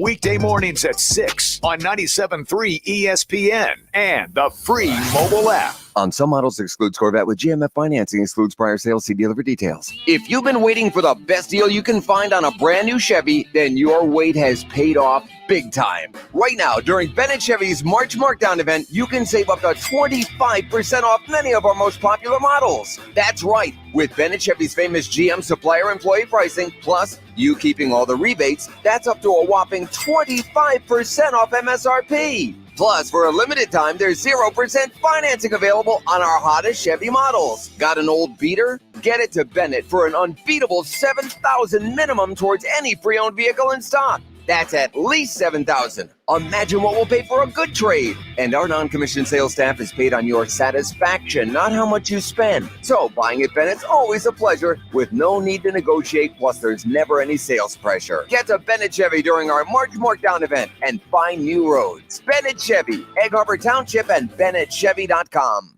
Mom, I'm hungry. Popcorn? We should live stream this. Already am. With this new plan from Walmart Family Mobile, I get 40 gigabytes of high-speed data for under $40 a month. It's a limited time deal. Ooh, watch out, loose ball. Whoa. That's double the data with no contract or surprise fees. Yay, buzzer beater. All powered by T-Mobile's nationwide network. Makes me feel like I'm a step ahead.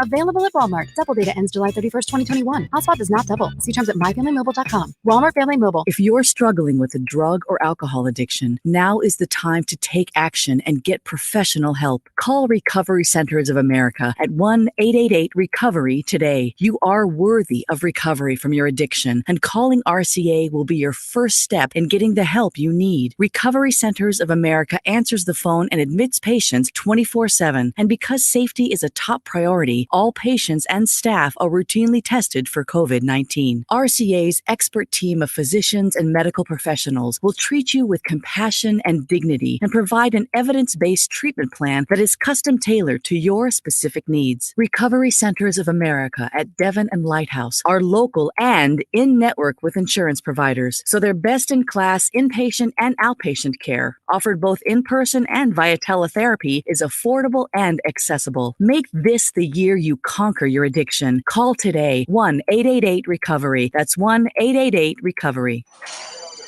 2 chocolate chip muffins coming in. Thank you. Indeed knows unexpected growth can stretch your business thin. Hey, can someone get that? Like at Claire's Cafe. To satisfy demand for takeout, she needs to get started hiring right away. I need Indeed. Indeed you do. And the moment you sponsor a job on Indeed, you get a short list of quality candidates from our resume database. Visit Indeed.com/credit and get a $75 credit for your first sponsored job post. Terms and conditions apply. Maxwell, he was a runaway into rescue, great disposition. About 9 years ago, he was scratching a lot, and he started losing some hair. My vet, she says, oh, he must be allergic to the chicken. Another vet said, it's the grain. Third vet, she says it's the weather, something in the air. And then somebody said, DINOVITE.com. I had been listening to these Dynavite ads, hearing about different stories of different people, and it just clicked. I got my first 90-day supply, and it took a grand total of 2 weeks. And the dog stopped itching, the hair stopped falling out. Dynavite is nutrition. And Maxwell loves it. Now he's close to 10. And the Dynavite's a big part of Maxwell's diet. Dynavite for life. You won't believe how happy your dog will be. And he's a spectacular dog. DINOVITE.com. You can watch the Sports Bash live now on Facebook, YouTube, and Twitter. Search 97.3 ESPN or visit our website, 97.3ESPN.com. Josh Hennick filling in for Mike Gill here on the Sports Bash.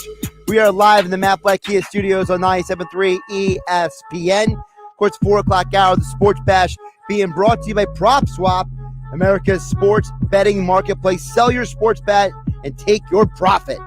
Find out how at PropSwap.com or by downloading the PropSwap app today. We're going to get to your thoughts at 609-403-0973. That conversation with Geoff Mosher, Football 4, instigated a lot of conversation over on YouTube, over on the text board, so I can get to all your messages here on the Sports Bash. Don't forget, still to come, Weinberg Wednesday. Dave Weinberg joins me an hour earlier than usual. He usually joins me at 6:20 on game night. Well, there's no game night tonight. You got me on the Sports Bash. So join us at 5:20 here on 97.3 ESPN. All right, let's get to some of these comments here because I know some of you who are commenting right now on Facebook, YouTube, and Twitter. You guys like Jay, Jeff, Caleb. I feel like you guys are going to react to some of these comments on the text board as well. And we're going to get to your comments as well. So let's start with Bill in EHC. I'm just going in the order that they came in chronologically on the text board here. Bill in EHC says, don't overthink. Grab Pitts in the draft. Bolster. I think he meant to say bolster, but he says booster. Some defensive needs through free agency. We need veterans on defense. A couple things, Bill in EHC. First of all, I want to get to the defensive side. I can't guarantee you're going to get what you want from the defense in the free agency because, number one, we don't 100% know how much money the Eagles are going to have. The Eagles don't have a ton of money to spend in free agency. You can't really do too much defensively in free agency. And you can still grab Pitts or Chase or Smith or Waddle, any of those 4 guys at 6 overall, and still get defensive guys later in the draft. Now, if you're asking me, I want defense, you go Patrick Surtain to me at 6 overall. If you're so worried about the defense, you get Surtain and you mail it in. You're done. You got it. You got your pick. And then you wait for your next pick or you trade back up into the end of the first round. Because you're going to be able to get quality talent in the second round. To me, if I'm the Eagles, I try to get another late first round pick or move up in the second round to get guys because I think that you can get some serious talent in the top 10 of the second round. That's my opinion. Now, concerning the don't overthink it, grab Pitts in the draft, I know that there are a lot of people who are arguing a lot of different ways, to just do different things, right? I see on the YouTube channel, for example, JJ says you got to trade for Kyle Pitts as well. So JJ saying the same thing that Bill in the HT is saying. I'm going to give you the for and against argument when it comes to Pitts. The for argument is there's nobody who evaluates the draft who thinks Kyle Pitts is a bad pick. There's nobody who is evaluating the draft who thinks this guy could be a bust. This guy can't be an NFL player. This guy's a problem. Everyone's high on him. Everyone loves him. He's as surefire of a talent as you can get. He could play anywhere on the field. He is, as the quote we had last week, that he is an offensive weapon. Okay? Nobody disagrees about that. The negative about Pitts is this. If you don't use him properly, it's a wasted pick. All right? If you're drafting Pitts, you have to use him as a weapon. You're not using him just as a tight end. You're not using him just as an X receiver. You're using him as an offensive weapon. I think that's a very important delineation because, as Adam Kaplan says, if you're more than just a receiver, you have a lot more value to this offense. Because Adam Kaplan last week on the Sports Bash talked about what an NFL scout told him about Kyle Pitts. Let me explain to you what an NFL offense coordinator told me, and I put this on our show. The coach called him an OW, which is offensive weapon. He goes, he's not a tight end. He's an X receiver, which is a single side receiver. The guy typically doesn't move very much. Whereas the Z, which is really to me what Rager's position will be moving across the formation. So that's how one NFL executive views Kyle Pitts, that he could be an X receiver. Now, I watched Kyle Pitts at Florida. I watched multiple Florida games this year because, frankly, if I have a choice between, I don't know, Toledo and Florida, I'm probably watching Florida. All right. So I watched a lot of Kyle Pitts this year. They line him up as an X receiver, as a split tight end, as an inline tight end, as a slot receiver, as a running back. He played the only thing he didn't do is throw touchdowns. Okay. He wasn't out there chucking the ball, being like Trey Burton was back in the day. But aside from that, he was a little bit of everything. So I think that the argument against Pitts, though, is if you don't use him properly, all right, is he going to be the receiver that you want? And I think that's the part of the concern with Pitts. So that's kind of how I look at it. You know, you look at it as, look, and I see the comment coming in for Mitchell on YouTube here. He says, we need Jamar Chase or Devonta Smith because they are 3-down receivers. Kyle Pitts is a tight end who can play wide receiver, but are you sure he is a 3rd-down receiver? It's a question you need to answer because we don't have one at the moment. Well, first of all a 3rd-down receiver is a possession receiver, a guy that you can trust to throw the ball to, Mitchell. You're looking at it in terms of very limited, all right? Pitts can be anything you want him to be. He can be a guy who moves the chains. He can be a guy that gets you yards. He can do whatever you want. Frankly, the Eagles, their third down receiver last year many times was Greg Ward. All right. Greg Ward had the most targets on the team last year, was 79. So Kyle Pitts is more talented, more versatile, and more explosive than Greg Ward is. So if Greg Ward can be your third down receiver, then Kyle Pitts can be a third down receiver. I think that when you say things like they are 3-down receivers like Jamar Chase and Devonta Smith, which, again, they're a different kind of receiver. Chase is an X receiver. He is your guy who could be your primary number one receiver in a formation, but he's not going to move around much. Devonta Smith is the best route runner in the draft. Nobody argues that, and anybody questions it, they're insane. Even Jalen Hurts described Devonta Smith as a smooth criminal, that he is a smooth operator on the field. Now, the problem with Smith is he's super lean, and if he gets hit once, he might break apart, okay?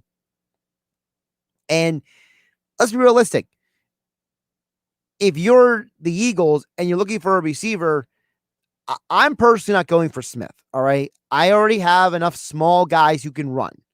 I need physical guys. So whether it's Chase or Pitts, I can hear those arguments. I'm a little less interested in Devonta Smith, but that's just me. That's just kind of how I look at it personally. Now, to stick on the Pitts thing, Caleb follows up and says on YouTube, at 973 ESPN, have you heard of Pitts before Kyle Trask? Well, I ask you, is Kyle Trask anything like with Kyle Pitts? I think it's a two-way street there. See, one of my problems with Kyle Trask coming into the draft is he a system quarterback. I feel like Kyle Trask is closer to Brad Johnson than he is Joe Burrow, even though that Kyle Trask put up similar numbers to Joe Burrow in college. To me, you could argue that entire Florida offense was a byproduct of each other. All right. Tony, the wide receiver, you could argue is a phenomenal NFL talent, but he won't go in the first round because he's not on the same level as Chase and Smith and Waddle. Pitts is arguably supposed to be the best player arguably the best offensive player in the draft, right? Outside of like Penei Sewell, okay? So to me, if you ask who is Kyle Pitts for Kyle Trask, I ask you who is Kyle Trask without Florida. Kyle Trask was recruited by nobody. Kyle Trask was a nobody before he ended up at Florida. He ended up getting the job and he ran it from there. So I think sometimes we look at things and we forget to check the big picture. And part of the big picture is, listen, the quarterback needs the receiver needs the quarterback. It's a symbiotic relationship. Let's get another comment over here on the YouTube before we get to the text board. Back to the text board at 609-403-0973. Mitchell messaged this earlier on the YouTube channel. He says that the Eagles should draft Chase or Smith at 6 and then Asante Samuel Jr. in the second round and then trade back in the third. Well, first of all, you have 2 third-round picks. So technically you can move up into the second round with those 2 third-round picks. You don't have to trade back in the third round, but I get what you're saying. I like Asante Samuel Jr. I personally like Patrick Surtain a lot better, but Asante Samuel Jr. is a very interesting player because I'm not fully sure if he's a pure cornerback or not. I'm curious to see how NFL teams use him. Is he going to be a pure man corner? Is he going to be more of a zone guy? Is he going to be a safety? I feel like Samuel Jr. is a guy who's interesting, but I'm not in love. Okay, I'm not in love. Jeff Bone and Pookie messaged earlier on the YouTube channel watching the show. We got to address this offensive line and defense. We will be better than expected. So a couple things, Jeff. First of all, I don't know if you need to go crazy with the offensive line because if everybody's healthy, I think you have a good offensive line. But here's the thing, Jeff. I think you need to get depth. You need to go in the draft and get some depth. They just announced the comp picks today. The Eagles are going to have 2 6th-round comp picks. If I'm the Eagles, I take both those 6th-round comp picks, I trade up in the 6th round, and I get whoever I'm targeting in that round because you could find backup offensive linemen in the 4th, 5th, and 6th rounds. So that's what I would do. In terms of defense, You need cornerback. I've said it once, I said it twice. I love Patrick Surtain. I'm okay with Asante Samuel Jr. if you go out and get him. I know there's other guys out there in the draft you can get in the late first, second, and third rounds. I'm also a believer in maybe getting a linebacker in the second or third round. Go out and get a safety, get some depth, try to build this team up. The Eagles need to just take all their picks and get as many good players as humanly possible at this point. It's just ridiculous that we're in this situation where the Eagles organization, look, I'm not going to sit here and get into an argument this hot second about the Joe Douglas, Howie Roseman stuff, but at some point, someone needs to answer my question, who is really calling the shots in those draft rooms? Because if Jeffrey Lurie was supposedly as involved as the reports say he was, that he was telling the Eagles they needed to draft J.J. Arcega-Whiteside, he's putting his fist down and saying, we got to build around Jalen Hurts. If the owner's involved that he says he is that part of the reason why maybe Joe Douglas isn't here anymore? Maybe Joe Douglas was tired of dealing with Jeffrey Lurie. People always point to Howie Roseman. Was Joe Douglas and Jeffrey Lurie arguing about these picks? People conjecture that Derek Barnett and Donald Pumphrey were Joe Douglas picks, okay? And neither one of them really worked out. And did maybe Howie Roseman, the owner, say, well, you're recommending us to get fill-in-the-blank receiver. We're going to go with J.J. Arcega-Whiteside. A lot of these issues are overlapping issues that cause a domino effect. If I can't trust you once or twice or three times, how am I going to trust you the fourth time? The draft is a mess at times. Look at all the guys who were drafted ahead of DK Metcalf. Every team in the NFL passed on DK not once but twice. Andy Isabella, Paris Campbell, J.J. Arcega-Whiteside. They were all drafted ahead of him. A.J. Brown, Marquise Hollywood Brown. All these guys, N'Keal Harry, all drafted ahead of DK Metcalf. Every NFL team passed on DK twice because of the neck issue. The draft is a strange thing, guys. It's a strange thing. That's why I love talking about it. It's fascinating. It's absolutely, utterly fascinating to me. All right, I got more text to get to as well here on the Sports Bash on 97.3 ESPN. Josh Hennig filling in for Mike Yell, being brought to you by Copiers Plus, providing quality products and services to South Jersey businesses since 1986. Service is their specialty. Visit them online at copiersplus.com. All right, we got people commenting on Facebook, YouTube, and Twitter at 973 ESPN. I got people texting in at 609-403-0973. I'm going to get to all of you guys as we progress through the show here on 97.3 ESPN, FM 97.3 ESPN mobile app, and of course 97.3ESPN.com for your Eagles, Sixers, Flyers, and high school sports coverage here in South Jersey. They are ready. We are ready. The 2021 New York Life ACC Tournament. Round 2 today. The college basketball season continues only on 97.3 ESPN. Coverage begins at 6 p.m. Today just got a little more exciting because you have the chance to win $155 million with Powerball. Talk about a way to really shake things up. So keep it interesting and take your shot because anything can happen in Jersey. Get the credit you deserve during Matt Platt Kia's Madness in March sales event with 0 down and 0% APR financing for 75 months. Get to Matt Platt Kia in Toms River and Egg Harbor Township because at Matt Platt Kia, we want to get you approved today. And you can't make a mistake with our 4-day love it or leave it return policy. Plus, we want your trade, even if you owe thousands more than it's worth. So get out of that old car you hate. Come in today or visit us online and get the credit you deserve. Put 0 down and get 0% APR financing available for up to 75 months on every new 2021 Kia Sportage or take $2,500 off MSRP because it's gotta be a Matt Black Kia. Offers with approved Tier 1 or 2 credit through Kia Motors Finance. Not all will qualify. 0% based on $1,333 for $1,000 borrowed. All Kia Motors factory rebates to dealer. Go to mattblackkianj.com for complete details. Expires 4/5/2021. Matt Black Kia, 6211 Black Horse Pike, Egg Harbor Township, and now on Route 37 in Toms River. Hey, bro, I don't think I can help you move Saturday. My back is really bugging me. I just don't think I can handle it. Sorry. Hey, dude, it's John. I know I told you I'd be able to help you move. I think Michelle's really mad at me for something. What's that, honey? Oh, dude, I gotta go. Sorry, man. Call Clark's Moving and Storage in South Jersey for your next local or long-distance move. Clark's, dependable and always shows up. Call 609-889-0780. Want professional tax prep at a great value? Jackson Hewitt has an offer you won't want to miss. For a limited time, we'll prepare your federal taxes for as little as $48 and no more than $179. That's right. Get federal taxes done for you by skilled Jackson Hewitt tax pros in Walmart for as little as $48 and no more than $179. This offer won't last. Terms apply. Stop by Jackson Hewitt in Walmart and get your coupon code and details. That's Jackson Hewitt, conveniently located in Walmart.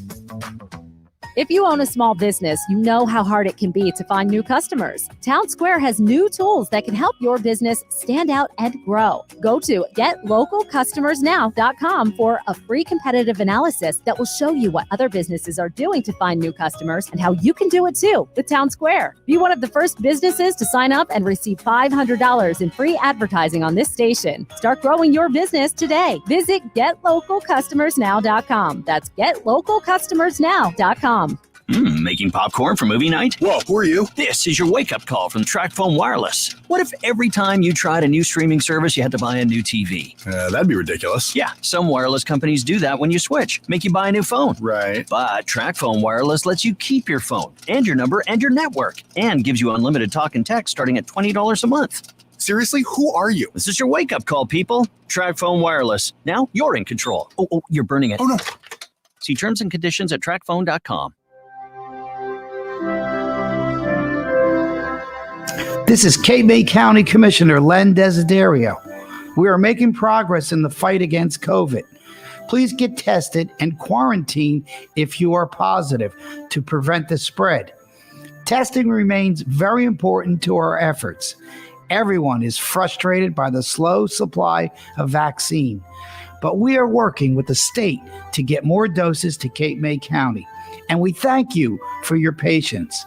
Make sure you are registered with the state at covidvaccine.nj.gov or call 855-568-0545 for personal assistance. COVID has used up so much of our patience, but we need just a little more. Thank you for all of your hard work. Now we have to finish strong, safely together. Now, back to the Sports Bash on 97.3 ESPN. 4 o'clock hour of the Sports Bash being brought to you by Prop Swap.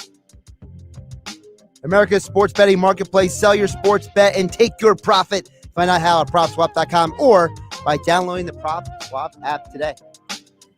All right, we got to get some of these text board messages, 609-403-0973. I will get back to the YouTube messages as well, but the text board, we got a lot of stuff here. We got a lot of stuff to get to. Don't forget Dave Weinberg will join us for a Weinberg Wednesday coming up at 5:20 this afternoon. Mike in EHT chimes in on the text board at 609-403-0973 and says, with the cap the way it is, could the Eagles go and get Jacoby Brissett to back up Jalen Hurts? He knows the system that the Eagles have coming in with Nick Sirianni. Here's the problem with Brissett, and I just don't know if you could afford him, Mike in EHT. I think that Brissett's going to look for bigger money than the Eagles willing to pay for a backup quarterback. I think that at this point, Ryan Fitzpatrick might cost you less money than Brissett.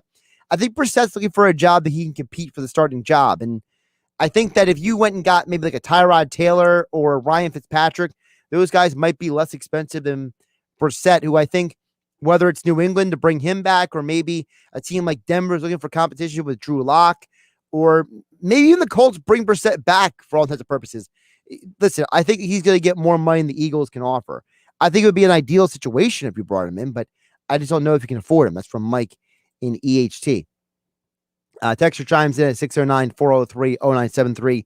Texter says, Jalen Hurts stinks. I said it before and after the draft that it was a bad pick. He's not a number one and may not even be a number two. He didn't run fast 40, but everyone made excuses. Well, first of all, Texter, I don't think anyone's making excuses, all right? People get so hung up on the 40-yard dash. You know who ran a great 40-yard dash? John Ross. Where's John Ross at this point in the NFL? He's a bust, all right? Running a great 40-yard dash is not all the end-all be-all. You know who didn't run great 40-yard dashes? T. Higgins is one. You know what he did? He had a great rookie year with the Bengals. He wasn't a first-round pick. You don't have to run a great 40-yard dash, all right? Listen, just because Jalen Reagor was not Justin Jefferson, and just because he might not be a number one quote-unquote receiver, doesn't mean squat to me. Before the Bucs won the Super Bowl this year, The last team to win a championship with a so-called number one receiver, a high-caliber receiver, was Peyton Manning and the Colts with Marvin Harrison and Reggie Wayne. You don't need a number one wideout to win a championship. You need a guy who fits your offense. They were drafting Rager because what he can do for the offense and for the team. I think people get so bent out of shape about Justin Jefferson. And frankly, you saying that you said that Jalen Hurts stinks before and after the draft, what is the weight of that? What does that even mean? I don't know what that means, Texter. Listen, you may not like Jalen Rager. That's on you. I could care less. I think people just hate on the kid. They won't give him a chance. By the way, I mentioned about Devonta Smith earlier. Dexter says that Marvin Harrison, they had the same concerns about him they have about Devonta Smith. Well, that's not true. Marvin Harrison weighed about 180 pounds at the NFL Draft Combine. Devonta Smith is closer to 160. That's about a 15, 20-pound difference between Smith and Harrison. I know that's a very favorable comparison people have.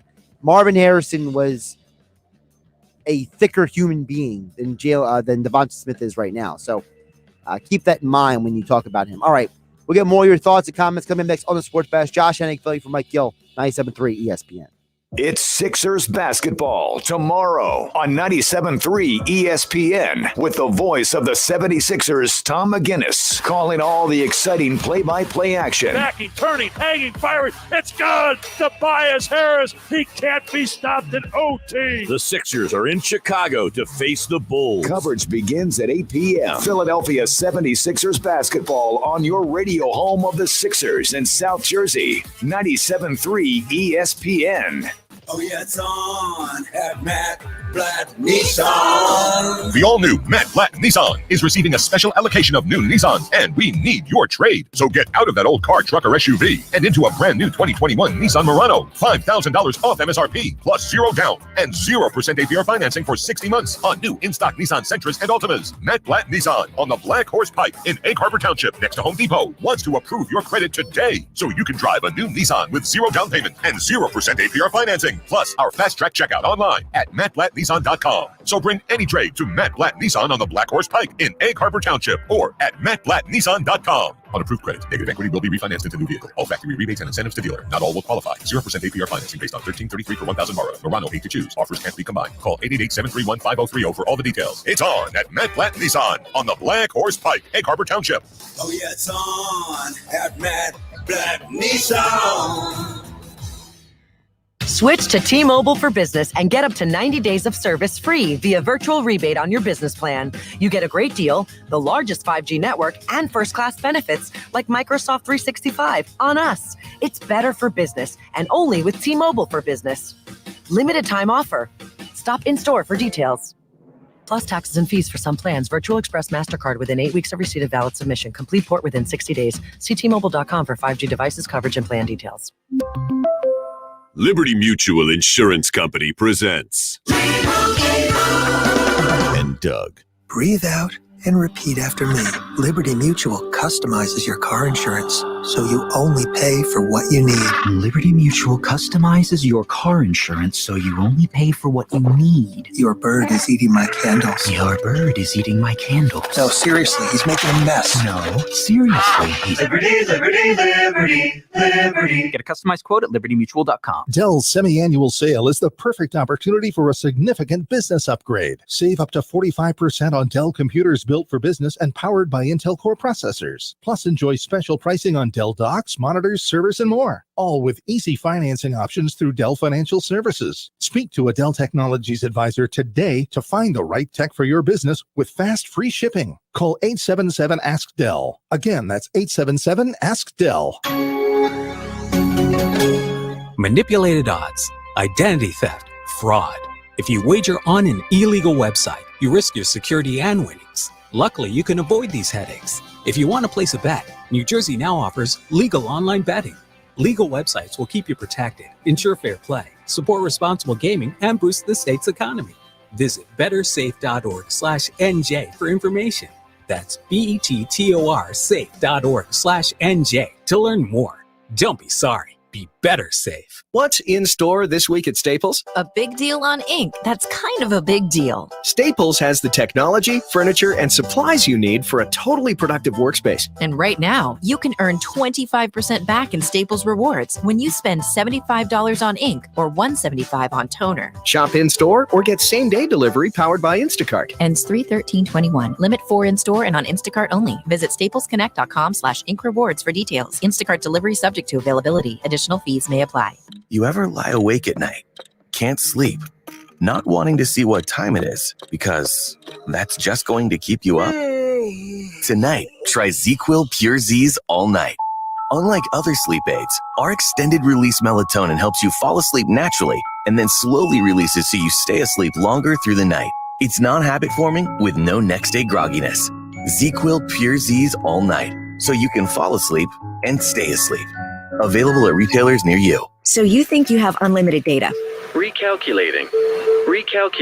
Think again. If you have unlimited data on a network you can't trust, your data is limited, and so are you. Set your smartphone free with the unlimited plans from Total Wireless. Get 4 lines with unlimited data on the nation's best network now with 5G, with 100 gigabytes at high speed, then 2G for just $25 a month per line. You have arrived at your destination. Get unlimited and save. Total Wireless. Do amazing. Available at authorized dealers. See terms and conditions at totalwireless.com. This is South Jersey's radio home for the Eagles, Sixers, and Flyers. WENJ, WENJ HD, Millville, Atlantic City. 97.3 ESPN, South Jersey's sports leader. This is the Sports Bash with Mike Gill on 97.3 ESPN. Now, live inside the Matt Black Kia Studios, here's Mike Gill. Josh Hennig filling in for Mike Gill here on a Hump Day Wednesday on 97.3 ESPN. 5 o'clock hour of the Sports Bash being brought to you by Matt Blatt Nissan. That's right, the all-new Matt Blatt Nissan is open now on the Black Horse Pike in Egg Harbor Township next to Home Depot. Visit them online at mattblattnissan.com. Been a busy show. It's been a wild show. I'm glad to have everybody on board today. We've hit on a lot of Eagles stuff, some Sixers. Been a busy show. Glad to have you guys still on board with me here on 97.3 ESPN.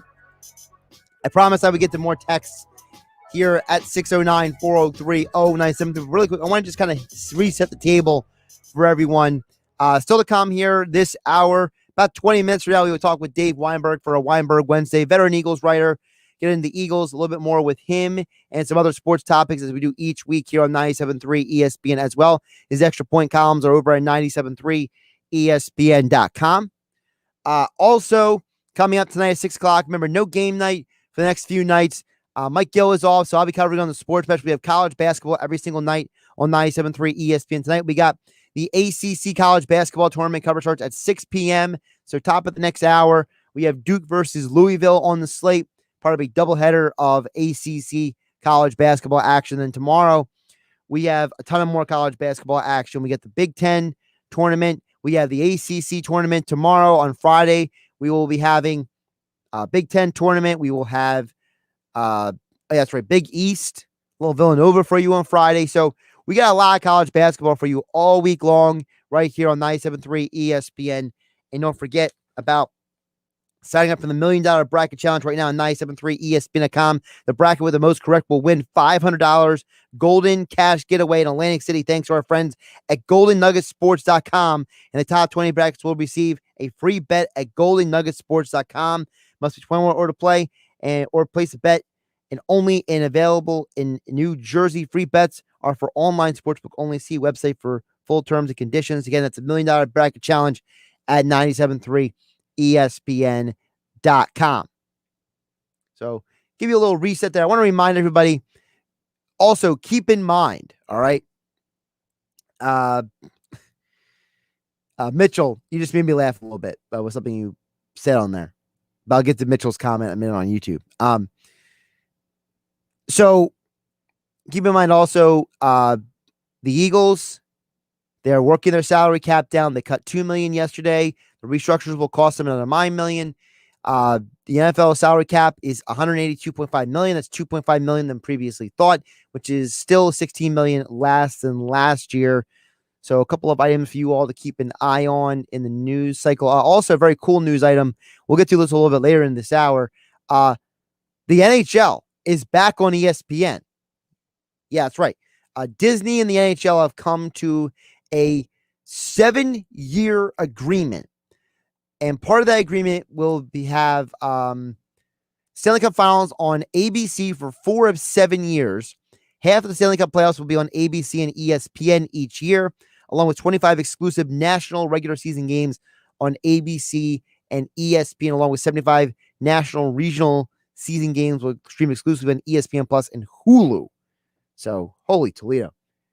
I love the fact that hockey's going back to ESPN because I'm no offense to anybody else, but that ESPN NHL music, it's that, and it's the round ball rock from NBC, NBA in the 90s were like the two greatest sports musics ever. It's those two. It's the SEC on CBS college football music. Like those three are some of the best of all time when it comes to sports broadcasts. All right. I'll get back to your guys' messages. Mitchell on YouTube. I'll get to you in just a moment. I'm going to get a couple text people here who texted in earlier. Cole chimes in on the text board, says at 609-403-0973. Cole says, after listening to Geoff Mosher earlier, it sounds like it's going to be very tough 2 to 3 years for the Eagles. These players, they keep restructuring, don't play up to the level that they are used to. Makes much more sense to rebuild. Well, the problem is, Cole, rebuilding is easier said than done because you can't rebuild if you don't have the opportunity to rebuild. All right. If you're tied up with money, you can't just cut guys willy-nilly. I think we forget that sometimes. The financial particulars of this stuff may constrain them from doing a full rebuild because in some ways you're stuck with some of these contracts that you've already restructured. So the only way you can get them off the books is if you do another restructure, and hopefully you can get out of it sooner than later, like with Alshon Jeffrey and Malik Jackson. The only reason why they can move on from those guys is because they restructured their contracts. Or if you get a team to make a trade with you and you can get off of the money beyond the current year, so it's only like a 1-year dead cap hit. So it's going to be a tough 2 to 3 years. But every team is in a tough 2 to 3 years. You think the Saints are any better off than the Eagles? I mean, heck, Drew Brees hasn't even decided if he's retiring. That's a huge part of their cap problem right now. The Saints are waiting on Drew Brees to figure out what he wants to do. The league year is 7 days away. Every team has to be cap compliant by 4 p.m. next week, a week from now. So what do the Saints do? The Eagles are going to get there. The Saints, I have no idea what they're doing.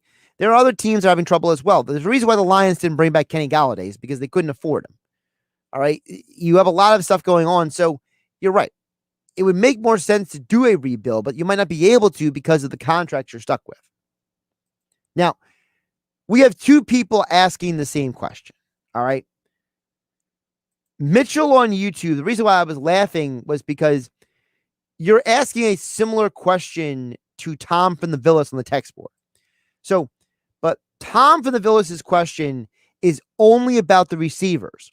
Mitchell on YouTube's question is more than the receivers.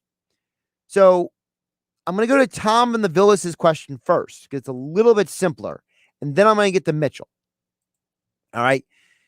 Tom from the Villas says, out of Jamar Chase, Devonta Smith, and Kyle Pitts, which one is most NFL ready now?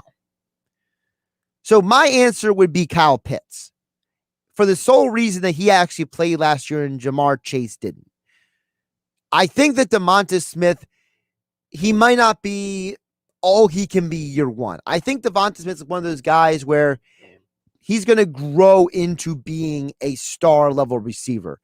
I don't know if he's going to be day one a star. It's kind of like Calvin Ridley. When he first came to the NFL, he wasn't 100% ready for what was coming to him. And he came from Alabama too. Now he's a bona fide, high caliber, borderline one, definitely number 2 kind of receiver. I think Devonta Smith might need a year to fully grow into that.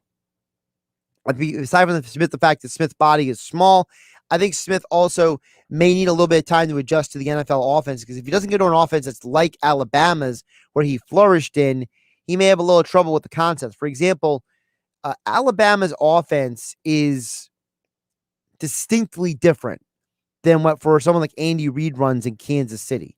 It's distinctly different than what you would see in San Francisco with Kyle Shanahan.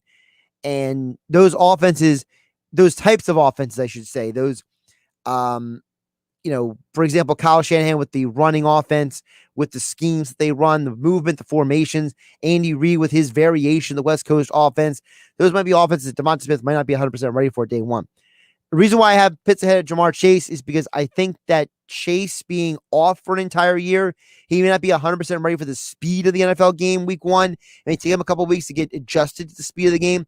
I like Jamar Chase a lot. I like how he's physically built. I like the comp that I heard that he's a faster version of Anquan Bolden. I think it's an incredible analogy because he has those, Chase has those hands, right? He's got those strong hands where he can catch the ball. And I look at him and I say, this guy is a bona fide NFL receiver, but being off for a year. Listen, look at anybody who's been off for any period of time when it comes to sports. It takes you a little bit of time to get used to the speed of the game again. And I don't know if Chase is going to be NFL ready now. And that's why I say Pitts, because I think Pitts, because he played last year, because he could play multiple positions on the formation, he is more NFL ready now of those three guys. So Tom from the Villas, I hope I answered your question in the best way humanly possible. Now, Mitchell had a similar question on YouTube, watching at 973 ESPN on YouTube.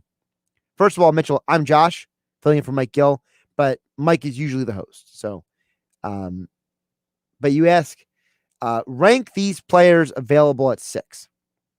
He has Jamar Chase, DeVonta Smith, Patrick Surtain, Penei Sewell, and Kyle Pitts. So I'm going to preface this by saying I'm not ranking them in terms of who the Eagles should pick. I'm going to rank them in terms of draft grade. All right. As someone who watches a stupid amount of college football to the point, which is why I had no social life. Remember, Mike Gill has a girlfriend. I do not. There's probably some very good reasons for that. One of them being of my obsession with sports. So I love watching college football. Also, I'm basing my ranking on what guys like Todd McShay, Dalen Jeremiah, Bucky Brooks, Mel Kiper Jr. I kind of do a little bit of a gathering of information. So draft prospect rankings, not who's the best option for the Eagles. I would rank them like this. Penei Sewell is number one of those guys in terms of a draft prospect. I think that guy is a surefire NFL offensive lineman. He is as close to the sure thing when it comes to offensive linemen that we've seen in a while coming out of the draft. My number 2 player is going to be Kyle Pitts, just because of the fact that I think that his impact is going to be felt day one by a team. Number 3 is Jamar Chase. I think Chase is a bona fide number 1 receiver. I think Chase is a guy who he may not make a huge impact week 1, but by week 5, 6, 7, he's going to be a force of nature. Teams have got to adjust accordingly. After Chase, I would personally go, oh man, see, this is where it gets tough, because to me, Smith and Surtain, I like both of them, but I think both of them have these small little demerits against them. I'm going to lean Surtain because I think Surtain is the best corner in this draft, whereas Smith is not the best receiver in this draft. I would take Chase over Smith personally. I love Surtain's physical tools. I love Surtain's football intelligence. I love Surtain's willingness to tackle. He is a willing tackler. He is not afraid to smack somebody. He is physical. He is still raw in terms of understanding the flow of the game. There are times that he does get caught out of position, and it forces him to have to, use his athleticism to get back into position. I heard one draft evaluator say that Surtain has to get better at turning his head when it comes to playing the ball. That's a huge problem in the NFL, because we know in the NFL, referees will literally throw the flag only because you didn't turn your head. You could have 2 guys doing the same thing. But if one guy is watching the ball the entire time, it's coming to him, and the other guy is just not looking at the ball at all when it's thrown, the ref will throw the flag 9 times out of 10 on the guy who didn't turn his head, and he will almost never throw it on the guy who plays the ball. It's just the way the game is called, the way the game is officiated, whether you like it or not. So that's really the biggest problem I have with Surtain. I think that he is not going to be a superstar day one. He's gonna be good day one.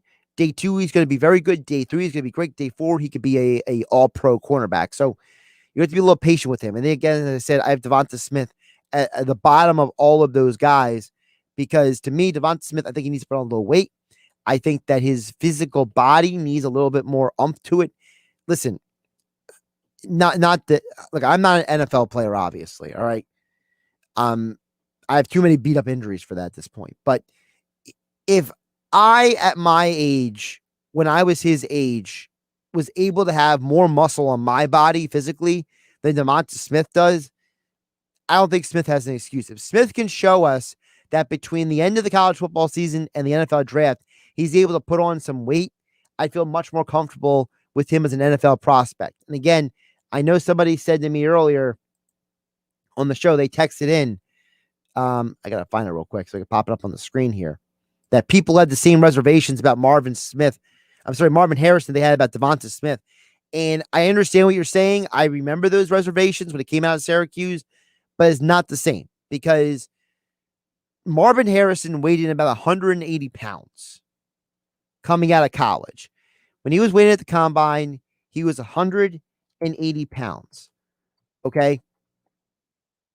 Devonta Smith, according to Alabama, all right, according to their listing of him,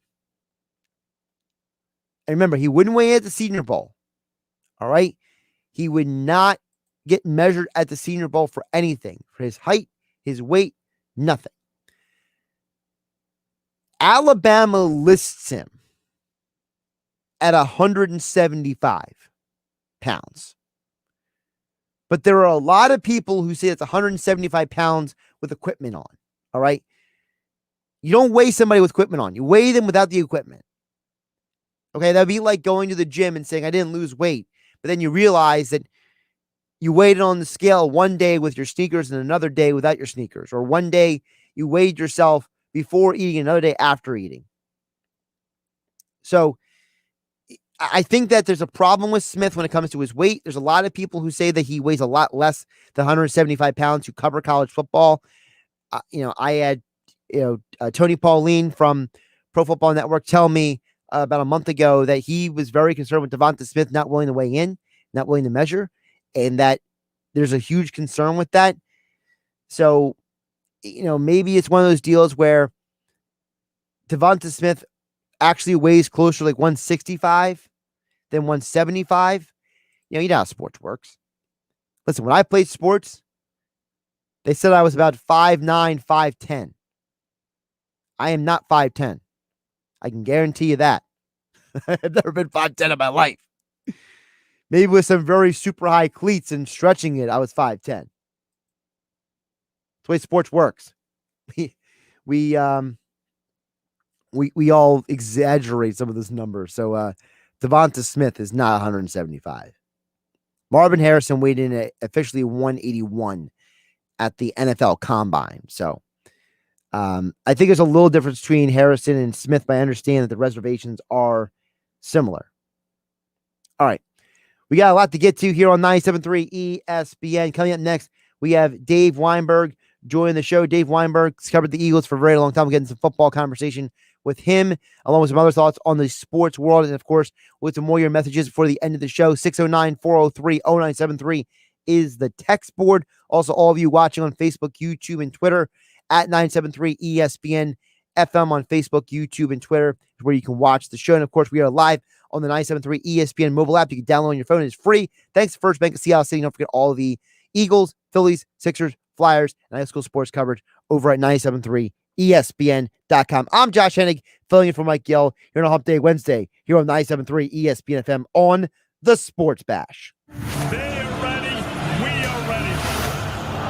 The 2021 New York Life ACC Tournament.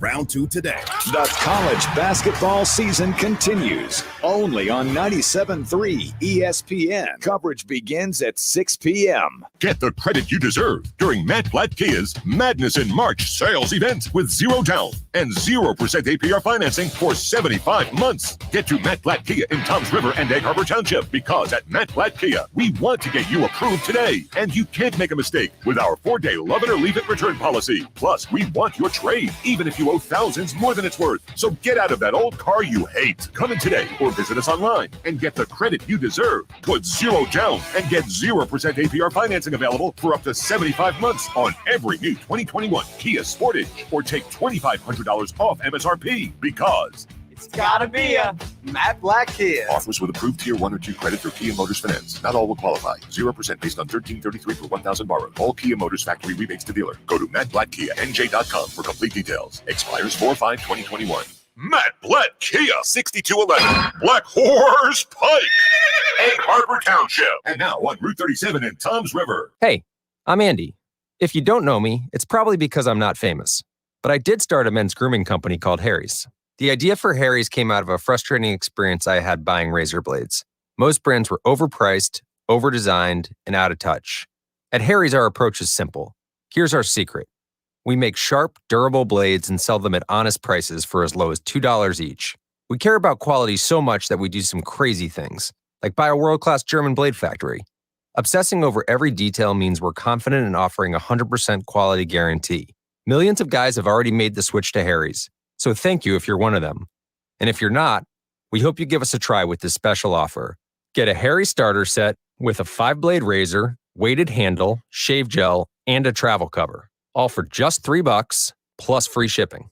Just go to harrys.com and enter 5510 at checkout. That's harrys.com, code 5510.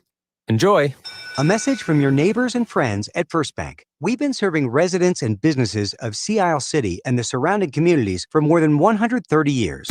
Today's challenges, while unique, are another opportunity to show our strength and resilience. Our commitment to you remains strong. Whether it's using our drive-through services, bank by phone, the First Bank mobile app, or online banking, we're staying strong with you. Be safe and be secure. First Bank, here for you. Member FDIC, Equal Housing Lender. Recently, Total Wireless helped Charlie Michelle stage a virtual dance recital for her friends and family. This event was super meaningful to them.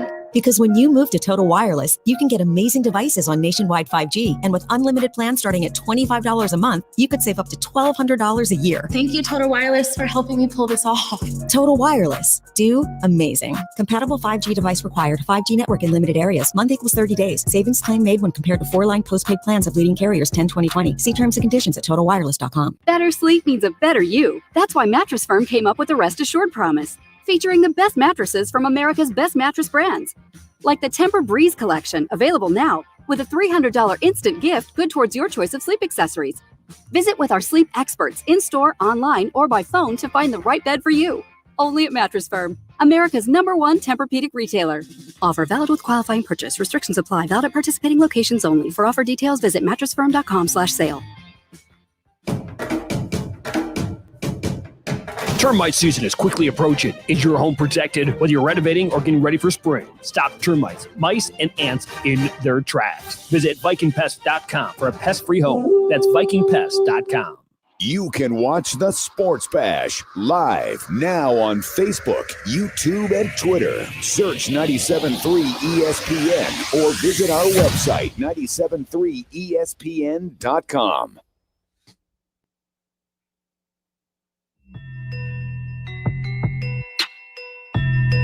Josh Hudrick here on the Sports Bash, filling in for Mike Gill on a hump day Wednesday here on 97.3 ESPN. Sports Bash being brought to you by Broadlee's Plumbing and Heating and Air Conditioning, your local provider who makes it easy to upgrade your home to the most energy-efficient equipment on the market. Plus, learn how to get a free furnace during the month of March only. Visit them online at broadlees.net. A staple of game night here on 97.3 ESPN is Dave Weinberg, Weinberg Wednesday. He joins us each and every week. He joins us an hour early because I'm on the Sports Bash today instead of on game night. So Dave Weinberg, kind enough to join us on the Boardwalk kind of hotline an hour earlier than usual here on 97.3 ESPN. Dave, how you doing this Wednesday? Doing well, Josh. Taking advantage of the nice weather. Well, then I'm jealous of you because I'm inside all day. So there you go. Enjoy a little extra for me, okay? I tried. So, Dave, a lot of stuff. Obviously, the Eagles news, it never ceases. It never stops. And, conversation you and I have been having, really came to the forefront this week, which was this whole thing about Jeffrey Lurie. And, Chris Mortensen, I mentioned this earlier. Chris Mortensen is not a tweeter. So if he is demonstratively tweeting the way he was about the news about Lurie and Jalen Hurts, it's got to be serious. And Mortensen is saying that Jeffrey Lurie is putting his foot down and saying, we are going to build around this young man, and we're going to put him in a position to be successful. Dave, what is your initial thoughts on the Chris Mortensen report about Jeffrey Lurie in terms of Jalen Hurts? I was a little surprised, quite frankly. I mean, Jeffrey, he has, firm control of the team, no doubt about that. But he's not one to usually make that kind of stuff known to the media. So for Chris to be able to, for him to evidently express that to Chris, that says a lot about their faith in Jalen, and I guess it pretty much puts to bed the fact that they were even considering, taking a quarterback with that number 6 pick. Now it seems like it's Jalen Hurts' team to sink or swim, and we'll find out how it works out. Dave, you've covered the Eagles for the entirety of the Jeffrey Lurie era, and I think back to all the quarterbacks who have come through here: Donovan McNabb, Michael Vick, Kevin Cobb, Nick Foles, Sam Bradford, Carson Wentz. And it felt like they gave all of those guys multiple chances to be successful and to succeed or fail. And I feel like it's only fair to do the same thing with Jalen Hurts, especially when this is the same organization, Dave, that turned around and said last April and May they couldn't pass on Jalen Hurts. So they obviously drafted this young man for a reason. Yeah, I mean, taking him in the second round when they did, that definitely shows that they thought quite a bit of him and that it has a legitimate future in the NFL. And you're right, they usually they tend to give everybody, whoever the quarterback is, they try to give him every opportunity to succeed. And Jalen's earned that right. I mean, granted, he wasn't gangbusters when he had his 5-game stint or whatever it was, but I thought he showed a lot of potential. And people seem to keep forgetting that he had no preseason, he had no training camp, he had no off season, he had no chance to work with the first team during practice for the first 10, 11 week games of the year. So he basically went in there, just cold and did what he did. So the fact that he has a new coaching staff, has a whole full off season to learn the system, get comfortable with his teammates. I think he's got a pretty good future, to be honest with you. What about also the fact that, this offensive line was historically injured last year? I mean, there's never been an offensive line with this many starting combinations in NFL history. Right. I mean, if they're at least mostly healthy this year, Kelsey's coming back for one more year. We've seen Brandon Brooks come back from injuries before, Lane Johnson come back from injuries before. If those guys are healthy, and I think Mailata showed you something last year, Sayamalu's serviceable, I think the offensive line in front of Hurts is going to put him in a position to be successful as well. Yeah, they should. I mean, if they can stay healthy, that's definitely the case. I'm not so sure that Mailata is going to be the left tackle. I know that there's some people have come out and said that, but I can't imagine them just putting Andre Dillard on a bench like that, being the fact that he was the first round pick 2 years ago or 3 years ago, was injured last year. He was going to be the starter until he got hurt. So I kind of think this is Andre's job to lose. I know Jordan shows some potential. And Andre struggled in his brief appearances as a rookie, but remember he was at right tackle, not left tackle for these games, a position he had never played before in his life. So, but regardless of whoever the left tackle is, I think that they're in pretty good shape, considered, like you said, with Kelsey being the anchor of that offensive line, Brooks coming back. He's, when he's healthy, he's as good a guard as there is, and Lane Johnson as well as right tackle. So yeah, I think they're doing their best to try to put Jalen in a position to succeed, and that starts with getting a great offensive line in front of him.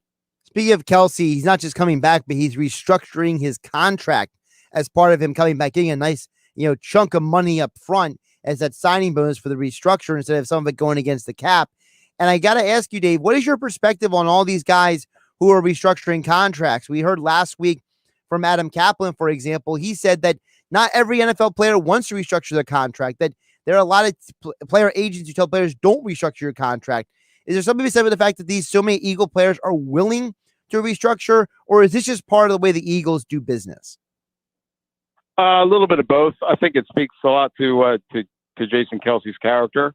Same thing with Brandon Graham, Lane Johnson, or what have you. They're they're team players. This is all about money, and it is a business, but they're also loyal to the Eagles, and they seem to be willing to do whatever it takes to help the team. And if that means restructuring their contract, they seem like they're perfectly willing to do so. And that says a lot about the culture within that locker room and with that franchise too. There are guys who would just jump from team to team, or just take the money and run, or what have you. Or it's all about the money with them. But these guys are they're cut from a different cloth. I think they're granted contract is important to them, but they're also willing to do what it takes to help the franchise if they can. Dave Weinberg joining us here on the Boardwalk Kind of Hotline here on the Sports Bash on 97.3 ESPN. Of course, you can follow Dave on Twitter at Dave Weinberg19 and check out his extra point columns over at 973ESPN.com. Dave, I'm going to draw you in a little bit into this back and forth people are having, at least for us here on 97.3 ESPN. I feel like I can't escape it today, so I might as well ask you about it, and that is, should the Eagles not consider Kyle Pitts at the 6th overall pick? Boy, that's a tough one. Because I know I personally didn't think so at first. But he's not just a tight end. He's a pretty athletic guy. You can split him outside as well, and he is a playmaker. So I guess you have to consider it. My personal view, though, is I think you go with either, like we've talked about. It doesn't seem like they're going to go with Patrick Surtain, unfortunately, but if Jamar Chase or Devontae Smith are there, I think you're going to be hard-pressed to take Kyle Pitts over either one of those guys. But, if the wide receivers are gone, there's not another guy that you really like, then I could see them taking Kyle Pitts. I mean, it wouldn't be my first pick, but I guess I can see the logic in it. Yeah, see, I'm not against taking Kyle Pitts per se. My biggest problem, Dave, is, and I know it's a very nuanced thing, so I can ask you this, and maybe the average football fan doesn't want to think about it this way, but to me, Dave, my concern is if you draft a guy like Kyle Pitts, for as talented as he is, he better be somebody that you actually use properly, right? Because, if you bring him in there and you try to limit him to something that maybe is not his strength, because at Florida, he played the X receiver, he played the slot, he played a little halfback, he played outside, he played inside, he played inline, offline. They made him an offensive weapon, as one NFL scout is been quoted by NFL insiders by saying, if you make him just a tight end, I think that's where the problem is. If you limit what he can do, if you use him properly, I'm all for it. If you don't use him properly, then I'm concerned. Right. And supposedly Nick Sirianni has a reputation of making his offense like a tight end, especially, focusing on the tight end in his attack. So I guess under that scenario, then Pitts probably fits. But, it's just hard for me to wrap my head around taking a tight end at number 6. I think it's maybe happened like one other time in the NFL that, a guy's been like the top 6 pick playing that position. And I know the Eagles, I think probably the last time they did it was probably Keith Jackson. And I think that might've been a supplemental draft now that I think about it. But, you can get a really good tight end in the 2nd or 3rd round, as they've proven with Zach Ertz and Dallas Goedert. So, this is really good. This is going to put a lot of pressure on that young man if they indeed do take him at 6 overall. Considering that there's all this chatter about Kyle Pitts and the fact that they decided to back Jalen Hurts 100% like they are we now able to maybe read a little bit more into the hire of Brian Johnson, the quarterback coach from Florida, because he's from Florida. He was coaching there. Kyle Pitts played at Florida.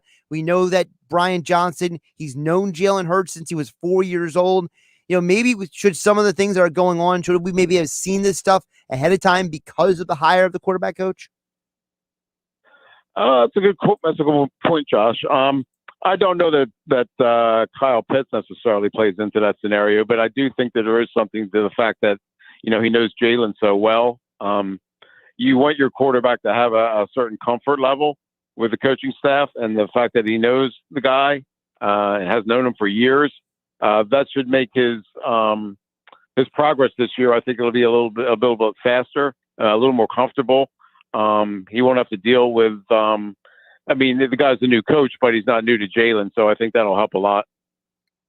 Now, Jalen Hurts was on the Adam Schefter podcast, and he was extremely complimentary of Devonta Smith and Jalen Waddle, the two receivers from Alabama. Mm-hmm. Should we read anything into that as well? I mean, obviously, it's that time of year where we're just, reading between the lines. Maybe is Hurts maybe putting out there to say, hey, I would like to play with my former teammates?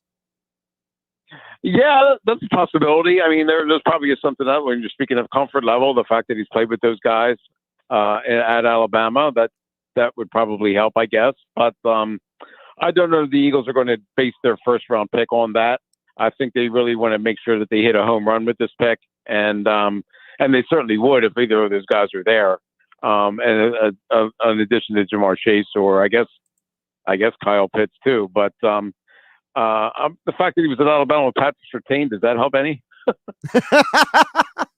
Well, he didn't talk about Surtain in any of the interviews, so I don't know. I mean, maybe someone has to actually ask him about it, so maybe that's something too. Dave Weinberg joining me here on the Boardwalk on the hotline for a Weinberg Wednesday here on 97.3 ESPN, at Dave Weinberg 19 on Twitter. Check out his extra point columns over at 97.3ESPN.com. Dave, I wanted to switch off of the football stuff, a couple of other topics. I wanted to first start with, I know that over the weekend it was a big deal with DeChambeau winning, and he got that text from Tiger Woods. A lot of guys, are really kind of almost, I don't want to say they're playing for Tiger, but as a part of them, they're almost like, it's almost like his situation is like uplifting some of them in some of their play. And I wanted to get your thoughts on all of that. Actually, I'm a big DeChambeau fan. I know he has some critics. I don't quite know why. He does play the game a different way, and he's built himself up to the point where he can just, bomb away with his driver. Hit the ball 360, 370, which is outrageous to me. But he also has an all-around game. But I'm just impressed with his respect for the game, the way that he had such a he was so honest and emotional about talking about Arnold Palmer and his relationship with him. And like with Tiger Woods as well. I mean, he has a profound respect for the game. And I think that goes a long way towards telling, what kind of individual he is, what kind of character he has, in addition to being a tremendous player. And, it's really nice to see that, because the golfers, sometimes tend to take on some sort of a selfish attitude, all about the money, the sponsors and all that stuff. But Bryson is one of those guys who really respects the history of the game, the guys who came before him, and the guys who play with him, like you said, with Tiger, for example. So it's made me a big fan of his. Also in sports this week was the anniversary of the fight, Frazier versus Ali. One. Dave, you covered boxing for a long time. I got to meet. Not that long, but yeah. Well, not that long, literally. Yeah, you're not that old by far. You're 20 years younger than that by at least. But no, but I was gonna say is, I got to meet Joe Frazier when I was younger. It's one of the highlights of my life. He was so kind to me as a child. Well, I was 10, but still. He was just such a wonderful human being to me when I was younger. And I just want to get your thoughts on, the importance of the Ali Frazier fights in the history of boxing, because I think a lot of people, they comprehend to an extent the importance of it, but I don't know if people fully understand the impact that it had on the sport of boxing. That I think in some ways people don't realize that when we look at a big boxing fight in today's world, I think a lot of that is because of what Ali and Frazier did all those years ago. Oh, absolutely. Especially the first fight in 1971. I think I was in 6th grade at the time. And it was the talk of the playground, I'll tell you that. But anyway, it was, I've heard people say that it was not just the most important boxing event, but maybe the most important sports event of all time. I mean, you're talking about hundreds of millions of people who watched on closed circuit, that, it supersedes Super Bowls and World Series and, Grand Slam tennis, what have you. It was just one of those special, iconic moments. All the fights were with those two guys, and it was just it kind of transcended sports almost, especially the first one, given the background with Muhammad Ali coming back after dodging the draft and his anti-Vietnam stance. And I was a little. I was insulted. Joe was about the way that he was treated during that whole thing by Ali, and I don't know that he ever got over it. But I'm with you as well. Joe Frazier was an outstanding individual, a great guy. I can tell you one really quick story. I was like 2005. I was picking up my daughter from college. She went to Jacksonville University at the time, and I was picking her up at the airport in Philly. And we stopped and had dinner at the Chicky and Pete's in South Philly. And Joe Frazier happened to be in a booth behind us. And Ashley, kind of hesitantly asked for his autograph. And he had a little card with his picture on it and his address of his gym. And he signed it and gave it to her. And she's 37 years old now and still carries that picture in her wallet to this day. So, that's the kind of impact that he had on people. Yeah, I don't think people understand that sometimes some of these athletes are way better human beings than they were actually athletes. And I think Joe Frazier definitely fits that category. Dave, one more for you before I let you go. So the topic came up recently. I was having a conversation with Mike Gill on and off the air about, turning sports stories in the movies. And if anybody has Disney Plus, I feel like Disney Plus every week is coming out with a new sports movie kind of story at this point. It's getting to the point where I have a queue filled of all these movies, but to me, there's a local story that I think needs to be turned into a movie. And I think this should be if this does happen, you need to be involved in this production. Okay. I think that Matt, as long as Tom Cruise plays me, I'm okay with it. Go ahead. Well, I meant maybe in terms of at least, helping to write it, because you did cover this guy. I think Matt Caesar's life needs to be turned into a Disney movie, because he went to such a small school at Lower Cape May. He wins a national title at Villanova. He wins a World Series with the Cubs. He has this incredible life, and now he's an artist. It's like this guy is there's so much there. I mean, to me, that's got to be a Disney movie. That's a good point, Josh. I never really thought of it like that, but yeah, I've known Matt since he was probably, 12 years old or so. Because my son actually played for Lower Cape May a few years before him, but he was friends with Matt's brother Mark, and who was also a tremendous high school baseball player, by the way. But yeah, it's kind of a really storybook kind of story that he's had. Like you said, playing three sports for Lower Cape May, playing two sports for Villanova, winning the title, making the Cubs. I mean, he didn't play in the World Series, but he had a big role in helping them get there and received a ring as a result. And yeah, I mean, donating his bone marrow to a little girl in the Ukraine, becoming an accomplished artist now, runs this huge charitable foundation called the Seize the Day Foundation in Cape May that raises thousands and thousands of dollars for bone marrow research. And yeah, that's a good idea. Maybe I'll have to get out my laptop and maybe work on that a little bit. I'm telling you, you could be the guy who writes the script basically at this point. I mean, you know the whole story better than well, at least better than anybody that I know. That's for sure. Thanks for the compliment. Well, I mean, you're already a good writer. You know this story, and I mean, I saw, because one of the movies that came out is the story of the kid from Clemson who. It's on Disney Plus right now. The kid from Clemson, he adopted his own brother, so he didn't have to go live in a foster home, and he's taking care of his brother while he's playing on the football team. And I'm watching that movie, and I'm like, wait a minute, this is a great story, but there's a story in South Jersey that needs to be a Disney movie. But that was just my my crazy idea I had. So, that's a good idea. That's not crazy at all, I don't think. By the way, did you see Coming to America? Did you like it? I did not see Coming to America 2, and part of it is because I don't have Amazon Prime. Oh, okay. Never mind then. Listen, I have too many streaming things. I have Disney Plus, I have Hulu, I have Netflix, I have ESPN Plus, I have something else too. I have HBO Max. At some point, at some point, it's like, how many more streaming services do I need? You know what I mean? Yeah, I understand. I'm with you there. I mean, I literally. It's no joke. I have a queue of stuff to watch, and I still haven't watched 60% of it, because instead I go home and I end up watching a bunch of games. So Well, that's kind of your job, so I understand. Sports gets in the way of my television consumption, Dave, okay? I hear you. He's Dave Weinberg. He joins me each and every week for a Weinberg Wednesday, usually on Game Day on 97.3 ESPN. He was kind enough to join us an hour early here on the Sports Bash on 97.3 ESPN, at Dave Weinberg 19 on Twitter. Extra point columns over at 97.3 ESPN.com. His podcast, Tequila and Touchdowns with Dave Weinberg. And as all guests, he appear on the Boardwalk Honda Hotline. Great stuff today. Appreciated it. Oh, thanks, Josh. Anytime. Thanks for having me.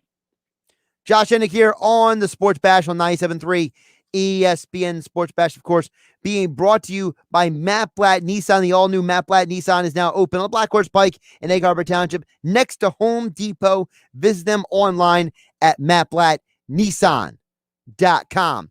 All right. We got one more segment left of the show. Top of the hour. We will have college basketball, ACC tournament coverage, doubleheader right here on 97.3 ESPN. So we'll wrap up the show. I think I have at least one more text to get to on the text board. I got to double check my list over here. Anyone wants to comment on Facebook, YouTube, we'll get to you as well. And as I promised, I'll get you the full details on the NHL joining ESPN on the other side. I know Kevin Durso, our Flyers and NHL insider for 973 ESPN.com, is writing up a full article about it, but a huge deal. The NHL is going to ESPN starting next hockey season. So we got a lot to get to before we get out of here. One more segment left here on 97.3 ESPN FM, the 97.3 ESPN mobile app powered by First Bank of Seattle City, and of course, 97.3 ESPN.com for all your Eagles, Sixers, Flyers, and Phillies and high school sports coverage. It's Sixers basketball tomorrow on 97.3 ESPN with the voice of the 76ers, Tom McGinnis, calling all the exciting play-by-play action. Backing, turning, hanging, firing. It's good. Tobias Harris. He can't be stopped in OT. The Sixers are in Chicago to face the Bulls. Coverage begins at 8 p.m. Philadelphia 76ers basketball on your radio home of the Sixers in South Jersey. 97.3 ESPN. Today just got a little more exciting because you have the chance to win $155 million with Powerball. Talk about a way to really shake things up. So keep it interesting and take your shot because anything can happen in Jersey. On some models, excludes Corvette with GMF financing, excludes prior sales. See dealer for details. If you've been waiting for the best deal you can find on a brand new Chevy, then your wait has paid off big time. Right now, during Bennett Chevy's March Markdown event, you can save up to 25% off many of our most popular models. That's right. With Bennett Chevy's famous GM supplier employee pricing, plus you keeping all the rebates, that's up to a whopping 25% off MSRP. Plus, for a limited time, there's 0% financing available on our hottest Chevy models. Got an old beater? Get it to Bennett for an unbeatable $7,000 minimum towards any pre-owned vehicle in stock. That's at least $7,000. Imagine what we'll pay for a good trade. And our non-commissioned sales staff is paid on your satisfaction, not how much you spend. So buying at Bennett's always a pleasure with no need to negotiate, plus there's never any sales pressure. Get to Bennett Chevy during our March Markdown event and find new roads. Bennett Chevy, Egg Harbor Township, and BennettChevy.com. Every play is a play to bet on. Whether it's who scores next, a three-pointer, or a free throw, it could be the play that matters to you. So bet live at Unibet Sportsbook. Live betting options for every moment of the game. Sign up today and get $250 risk-free. Download the app or visit nj.unibet.com. Unibet Sportsbook. Crazy about the odds. Must be 21 or over to play and physically located in New Jersey. Restrictions apply. Gambling problem? Call 1-800-GAMBLER. Is finding the clothes that you love in just the right fit and size an overwhelming task? Experience a new way to shop with Stitch Fix. Our experts hand-select pieces so you can get the ease of personal styling from the convenience of home. Every piece is curated just for you, for staying home or on the go in your unique style. With Stitch Fix, there's never any subscription required, and it's delivered right to your door. Get started today at StitchFix.com. Stitch Fix, your style delivered. The thing about the Home and Auto Bundle from Progressive is that by now you've heard a lot of ads about the Home and Auto Bundle from Progressive. We don't even need the words the Home and Auto Bundle anymore to tell you that you could save big with the ring-tailed lemur from Progressive, or that every hot peach cobbler comes with round-the-clock service and protection. And that's the thing about the goat with magic powers. You've heard a lot of ads about the sushi in Vancouver. See how much you could save with the home and auto with the Shaman in the Jungle from Progressive. Progressive Casualty Insurance Company, affiliates, and other insurers. Bundle discount not available in all states or situations. You decided to upgrade your outdoor deck. So you ordered the essentials. A power washer, a set of patio chairs, and a shiny new grill. And you use your Bank of America Cash Rewards credit card, choosing to earn 3% cash back on online shopping and up to 5.25% as a preferred rewards member, which you put towards your most essential deck addition, a bird feeder. Apply for yours at bankofamerica.com/more rewarding. Copyright 2020 Bank of America Corporation. What's in store this week at Staples? A big deal on ink. That's kind of a big deal. Staples has the technology, furniture, and supplies you need for a totally productive workspace. And right now, you can earn 25% back in Staples rewards when you spend $75 on ink or $175 on toner. Shop in-store or get same-day delivery powered by Instacart. Ends 3/13/21. Limit 4 in-store and on Instacart only. Visit staplesconnect.com/ink rewards for details. Instacart delivery subject to availability. Additional fees may apply. If you own a small business, you know how hard it can be to find new customers. Now, Town Square Media has new tools that can help your business stand out and grow. Go to getlocalcustomersnow.com for a free competitive analysis that will show you what other businesses are doing to find new customers and how you can do it too with Town Square Media. Be one of the first business owners to sign up and receive $500 in free advertising on this station. Start growing your business today. Visit getlocalcustomersnow.com. That's getlocalcustomersnow.com. Get in the zone, AutoZone. Welcome to AutoZone. What are you working on today? Of course, we have everything you need for that big brake job. Right now, you can save 15% when you buy any Duralast brake pads and any 2 Duralast rotors. It's a great way to save while you take on the full job. Oh, and one tip. Go for a nice, easy drive after you finish the job. It'll help break in your new brakes. For more tips, visit AutoZone.com/DIY. Restrictions apply. Get in the zone, AutoZone. Now, back to the Sports Bash on 97.3 ESPN. Josh Hennig here, final segment of the Sports Bash, filling in for Mike Gill on 97.3 ESPN. Sports Bash being brought to you this hour by Matt Blatt Nissan. Matt Blatt Nissan is all new right now on the Black Horse Pike in Egg Harbor Township next to Home Depot. Visit them online at mattblattnissan.com. So here's the deal. We got a busy next few days of college basketball. I'm going to get to that rundown right now so all of you know what's going on. Because I know a lot of you guys look forward to watching the show each and every day. But this time of year, we have a lot of college basketball action to get to. And I want to give you the full rundown because coming up next, top of the hour, we got college basketball, I should say, the ACC tournament. Duke versus Louisville tips off around 6:30. So we have a doubleheader there that we are going to bring you. Here's the rundown the rest of the week here. So Duke versus Louisville, and then Notre Dame versus UNC are the 2 games tonight. You hear on 97.3 ESPN FM. Tomorrow, we have a Big Ten doubleheader here on 97.3 ESPN. We have Maryland versus Michigan State, followed by Ohio State on the docket here on 97.3 ESPN. So we have college basketball for you to start your day. Then we have the Sports Bash in the middle. Following that, we will be bringing you, it looks like it's going to be more Big Ten basketball. Rutgers versus Indiana, followed by Sixers versus Bulls tomorrow night on 97.3 ESPN. So the Sports Bash will basically from like 4 to 6 tomorrow and Friday, because on Friday, we're going to have more Big Ten basketball for you, starting with Michigan playing in the first game, followed by Purdue versus the winner of Ohio State's game. So we got a lot of college basketball for you this week on 97.3 ESPN FM. All right. A couple of news and notes to get to before we get out of here on the show, 97.3 ESPN by Jeff Bone and Pookie says, I hate Duke and Notre Dame. First of all, I don't hate Duke. I'm just not a fan of them. I understand you're just like for Notre Dame. I feel like the majority of Notre Dame fans are people who they just like Notre Dame because they're Irish or because their dad liked Notre Dame. It's not because they actually go to Notre Dame or they could even get in. I don't know. I feel like Notre Dame is like one of those like prestigious things that like doesn't really fit in with like normal society. Okay. Never in my life did I ever want to go to Notre Dame. Never would I want to go to Notre Dame. When I was a kid, I picked sides in Catholics versus convicts. I was all about the U. When I was a kid, I was all about being a fan of the Hurricanes. I was anti-Notre Dame as a kid. You know, my grandfather made me watch the Catholics versus convicts game. He told me I had to pick sides, and I picked Miami day one. So I am not a fan of Notre Dame, to say the least. But I understand there's a lot of people who love Notre Dame. A lot of people love Duke. So listen, they're easy targets to be hated on. That's Jeff Bone and Pookie over there on the YouTube channel. All right, really quick. Kevin Durso has the full details at 973ESPN.com. But I am so excited for this.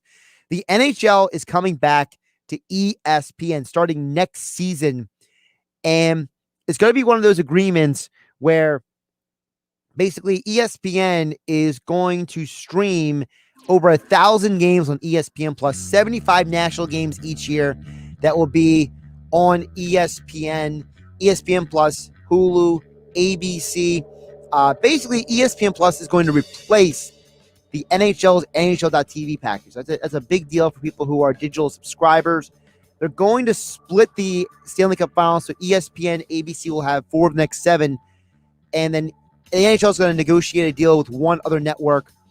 I know NBC is kind of in the doghouse right now because they're getting rid of NBC Sports Network at the end of the year, so maybe the NHL goes like Fox.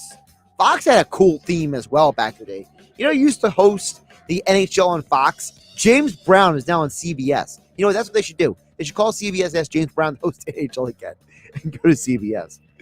All right, Josh Hennig, thanks everybody who joined the show. Texts, calls, everybody. Have a great night. Sign up now for this year's $1 Million Bracket Challenge. Registration is underway now at 973ESPN.com and the free mobile app until the tournament begins. The listener whose bracket has the most correct will win a $500 golden getaway in Atlantic City. Thanks to our friends at GoldenNuggetSports.com, and the top 20 listener brackets will receive a free bet at GoldenNuggetSports.com. So register for the $1 Million Bracket Challenge. Hell yeah! Now at 973ESPN.com or the free mobile app. Must be 21 plus to place a bet. Only available in New Jersey. Free bets are for online sportsbook only. Please see website for terms and conditions. A national championship. So head to 973ESPN.com or the free mobile app and register for the $1 Million Bracket. Oh yeah, it's on at Matt Blatt Nissan. The all-new Matt Blatt Nissan is receiving a special allocation of new Nissans, and we need your trade. So get out of that old car, truck, or SUV and into a brand new 2021 Nissan Murano. $5,000 off MSRP, plus 0 down and 0% APR financing for 60 months on new in-stock Nissan Sentras and Altimas. Matt Blatt Nissan on the Black Horse